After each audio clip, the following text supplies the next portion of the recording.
ਵਾਹਿਗੁਰੂ ਜੀ ਕੀ ਫਤਿਹ। ਗੁਰੂ ਗ੍ਰੰਥ ਸਾਹਿਬ ਜੀ ਦੀ ਚੱਲ ਰਹੀ ਲੜੀਵਾਰ ਵਿਚਾਰਾਂ ਵਿੱਚ ਅੱਜ ਅੰਕ ਨੰਬਰ 1058 ਤੋਂ ਅੱਗੇ ਪਾਠ ਕਰਨਾ। ਮਾਰੂ ਰਾਗ ਵਿੱਚ ਤੀਜੀ ਪਾਤਸ਼ਾਹੀ ਧੰਨ ਧੰਨ ਗੁਰੂ ਅਮਰਦਾਸ ਜੀ ਦੇ ਉਚਾਰਨ ਕੀਤੇ ਹੋਏ ਸੋਹਲਿਆਂ ਦੇ ਪਾਠ ਚੱਲ ਰਹੇ ਹਨ, ਜਿਸ ਵਿੱਚ 14ਵੇਂ ਸੋਹਲੇ ਦੇ 12 ਪਦਿਆਂ ਤੱਕ ਕੱਲ ਪਾਠ ਹੋਇਆ ਸੀ। ਅੱਜ ਅੱਗੋਂ ਪਾਠ ਕਰਨਾ। मनमुख देही परम पतारो, दुर्मत मरै नित होए खुआरो। काम क्रोध मन दूजै लाया, सुपने सुख ना ताहे। मनमुख देही परम पतारो, दुर्मत मरै नित होए खुआरो। काम क्रोध मन दूजै लाया, सुपने सुख ना ताहे। मनमुख देही परम पतारो, पतारो पतार पति पाओ मालक। कहंदे मनमुख देही परम पतारो, अपनी मन दी अगवाई विच तुरन वाला, अपनी मन दी अगवाई दे आधार ते तुरन वाले दा मन, उसदे मन दा मालक की बनिया बैठा है। वो माया दे मोह विच फसिया होया उसदे मन दा मालक भरम बनिया बैठा है। ते उदी देही इंज समझ लईए, क्योंकि मन मुताबिक असी कार विहार करते हैं। मनमुख देही भरम पधारो, मालक उसदे मन दा जो बनिया बैठा है वो भरम है, भुलेखा है, झूठ है, माया है, विकार है।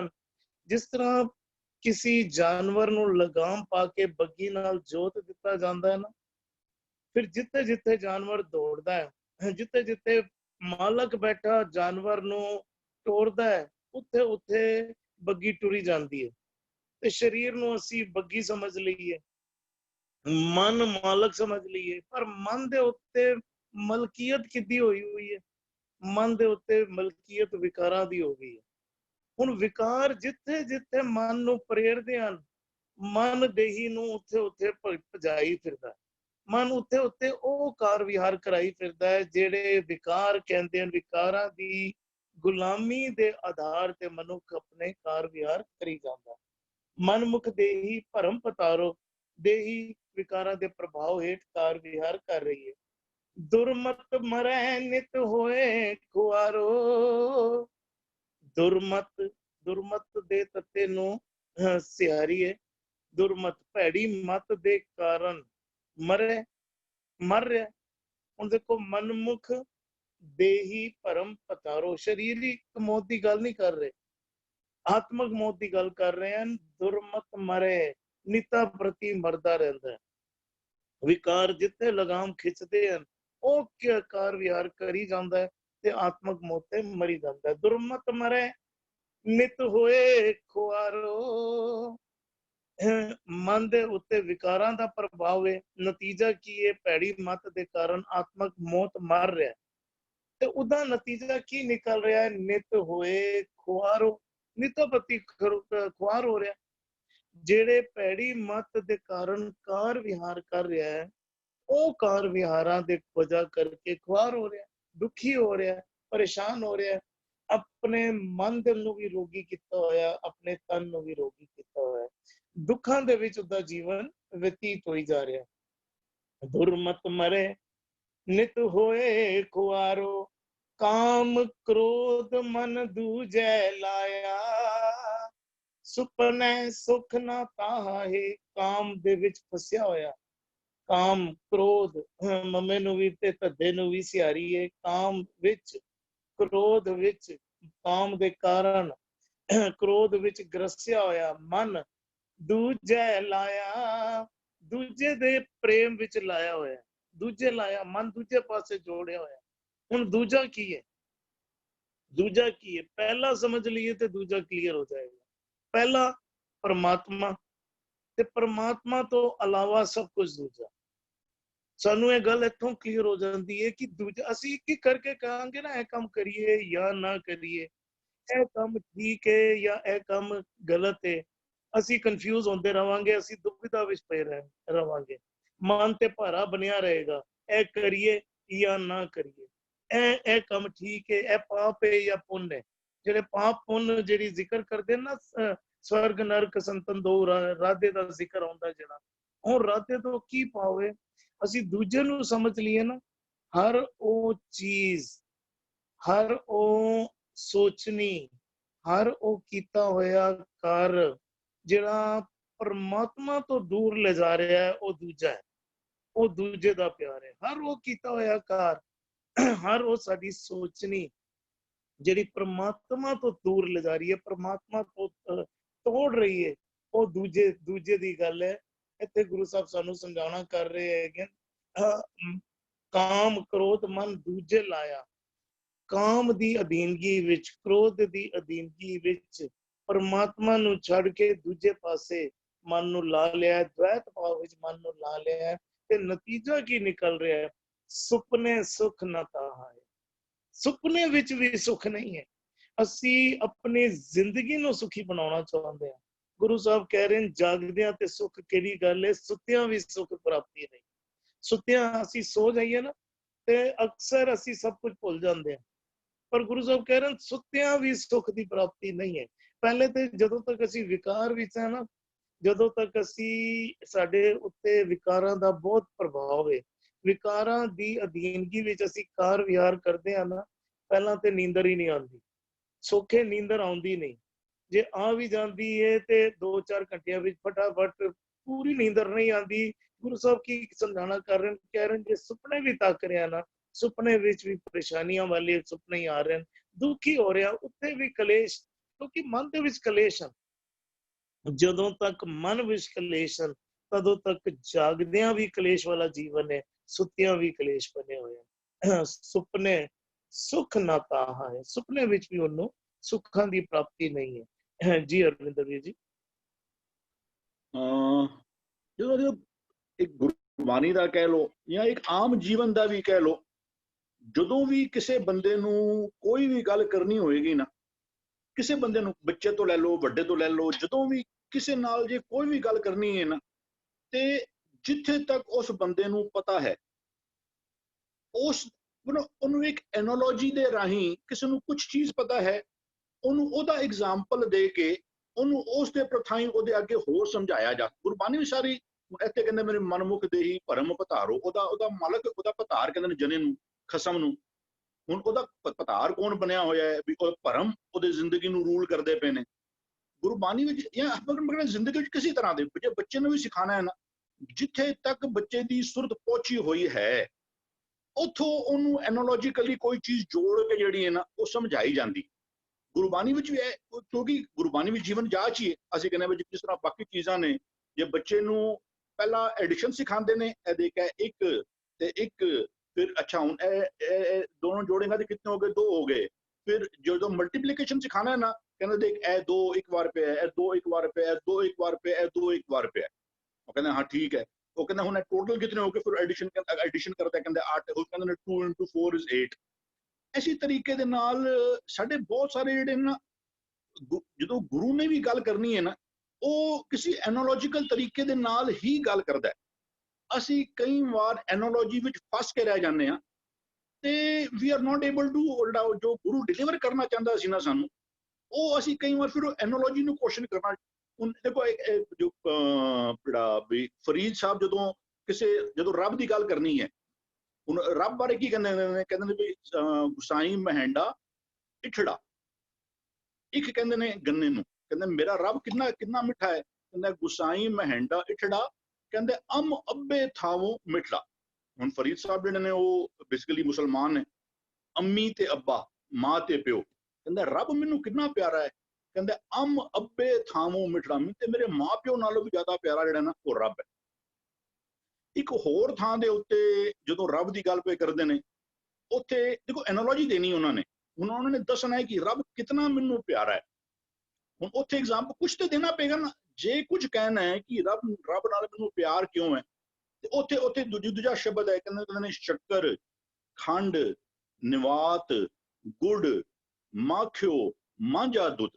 ਸਾਰੇ ਮਿੱਠੇ ਜਿਹੜੇ ਨਾ ਸ਼ੱਕਰ, ਖੰਡ, ਨਿਵਾਤ, ਗੁੜ, ਮਾਖਿਓ, ਮਾਂਝਾ ਦੁੱਧ, ਮੱਝ ਦਾ ਦੁੱਧ, ਮਾਖਿਓ, ਇਹ ਸਾਰੇ ਐਗਜ਼ਾਮਪਲ ਦਿੰਦੇ ਨੇ। ਕਹਿੰਦੇ ਨੇ ਸ਼ੱਕਰ, ਖੰਡ, ਨਿਵਾਤ, ਗੁੜ, ਮਾਖਿਓ, ਮਾਂਝਾ ਦੁੱਧ, ਕਹਿੰਦੇ ਨੇ ਸਭੇ ਵਸਤੂ ਮਿੱਠੀਆਂ ਹੈ, ਸਾਰੀਆਂ ਮਿੱਠੀਆਂ ਨੇ। ਸਭੇ ਵਸਤੂ ਮਿੱਠੀਆਂ, ਕਹਿੰਦੇ ਰੱਬ ਨਾ ਪੁੱਜਣ ਤੁਧ, ਉਹ ਤੇਰੀ ਮਿਠਾਸ ਤੱਕ ਨਹੀਂ ਹੈ ਪੜਾਉਂਦੇ। ਇੱਕ ਐਨਾਲੋਜੀ ਹੈ, ਰੱਬ ਨੇ, ਗੁਰੂ ਨੇ ਕੁਝ ਕਹਿਣਾ ਹੈ, ਉਹ ਜਿੱਥੇ ਤੱਕ ਜਿਸ ਨੂੰ ਪਤਾ ਹੈ ਉਹਨੇ ਸ਼ੱਕਰ ਚੱਕੀ ਹੋਈ ਹੈ, ਉਹਨੂੰ ਸ਼ੱਕਰ ਪਤਾ ਹੈ, ਉਹਨੂੰ ਮਾਖਿਓ ਪਤਾ ਹੈ। ਹੁਣ ਉਸ ਤੋਂ ਐਨਾਲੋਜੀਕਲੀ ਗੁਰੂ ਸਮਝਾਉਂਦੇ ਪਏ ਨੇ ਕਿ ਨਹੀਂ ਵੀ ਰੱਬ ਜਿਹੜਾ ਹੈ ਨਾ ਉਹ ਤੁਹਾਡੀਆਂ ਮਿਠਾਸ ਜਿਹੜੀਆਂ ਨੇ ਉਸ ਤਾਂ ਨਹੀਂ ਪਹੁੰਚ ਸਕਦਾ। ਹੁਣ ਇਸੇ ਤਰੀਕੇ ਦੇ ਨਾਲ ਦੇਖੋ ਉਹੀ ਫਰੀਦ ਸਾਹਿਬ ਨੇ, ਉਹ ਜਦੋਂ ਹੁਣ ਇੱਕ ਪਾਸੇ ਮਿੱਠੇ ਦੀ ਗੱਲ ਕਰਦੇ ਪਏ ਨੇ, ਹੁਣ ਮਿੱਠੇ ਦੀ ਐਨਾਲੋਜੀ ਲੈ ਕੇ ਰੱਬ ਦੀ ਗੱਲ ਸਮਝਾਉਂਦੇ ਪਏ ਨੇ। ਹੁਣ ਮਿੱਠੇ ਦੀ ਐਗਜ਼ਾਮਪਲ ਲੈ ਕੇ ਜਿਹੜਾ ਨਾ ਵੀ ਉਹ ਜਿਹੜਾ ਕਹਿੰਦਾ ਫਰੀਦਾ ਇਹ ਵਿਸ ਗੰਦਲਾਂ ਧਰੀਆਂ ਖੰਡ ਲਿਵਾੜ, ਇਹ ਸ਼ੂਗਰ ਕੋਟਡ ਨੇ, ਜਿਹੜੇ ਵਿਕਾਰ ਨੇ ਇਹ ਸ਼ੂਗਰ ਕੋਟਡ ਨੇ।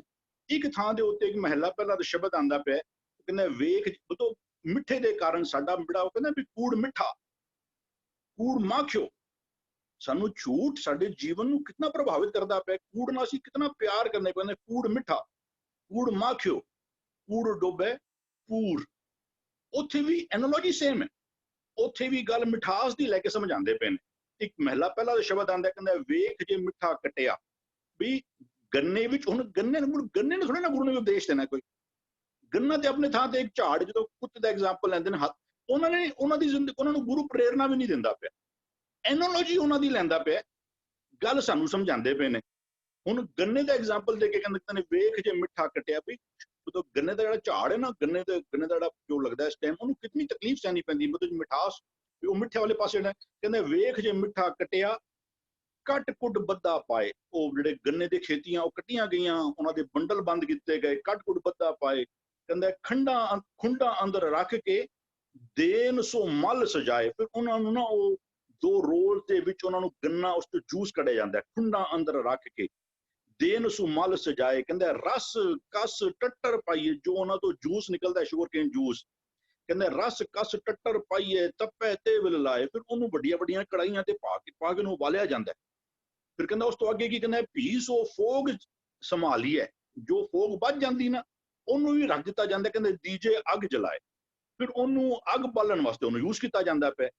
ਅੱਗੇ ਕਹਿੰਦੇ ਨੇ ਨਾਨਕ ਮਿੱਠਾ ਪਤਰੀ ਹੈ ਵੇਖੋ ਲੋਕਾਂ ਜਾਏ। ਹੁਣ ਇੱਥੇ ਵੀ ਉਹ ਗੰਨੇ ਵਿੱਚ ਮਿਠਾਸ ਦੇ ਕਾਰਨ ਉਹਨੂੰ ਕਿਤਨੀ ਪੌਮ ਮੇਰਾ ਕਿਹੜਾ ਕਹਿੰਦਾ, ਵਾਟ ਆਈ ਵਾਂਟ ਟੂ ਡਰਾਈਵ ਵਾਸ, ਕਿ ਗੁਰੂ ਨੇ ਜਦੋਂ ਵੀ ਗੱਲ ਕਿਸੇ ਦਾ, ਗੁਰੂ ਨੇ ਜੇ ਕਿਸੇ ਨੇ ਵੀ ਗੱਲ ਕਿਸੇ ਨਾਲ ਵੀ ਕਰਨੀ ਹੈ ਨਾ, ਜਿਤਨੀ ਜਿਸ ਬੰਦੇ, ਸਾਡਾ ਬਹੁਤ ਸਾਰੀਆਂ ਥਾਵਾਂ ਦੇ ਉੱਤੇ ਜਿਹੜਾ ਨਾ ਸਾਡਾ ਕਈ ਵਾਰ ਜਿਹੜਾ ਅਸੀਂ ਜਦੋਂ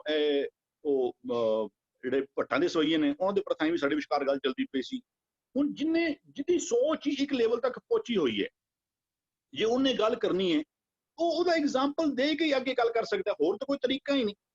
ਜੇ ਬੰਦਾ ਕਿਸੇ ਨੂੰ ਉਹ ਕਹਿੰਦਾ ਬਾਣੀ ਬ੍ਰਹਮਾ ਵੇਦ, ਹਰ ਪਹਿਲੜੀ ਲਾਓ ਪ੍ਰਵਿਰਤੀ ਕਰਮ ਦ੍ਰਿੜਾਇਆ ਬਲਰਾਮ ਜੀ, ਉਹ ਬਾਣੀ ਬ੍ਰਹਮਾ ਵੇਦ।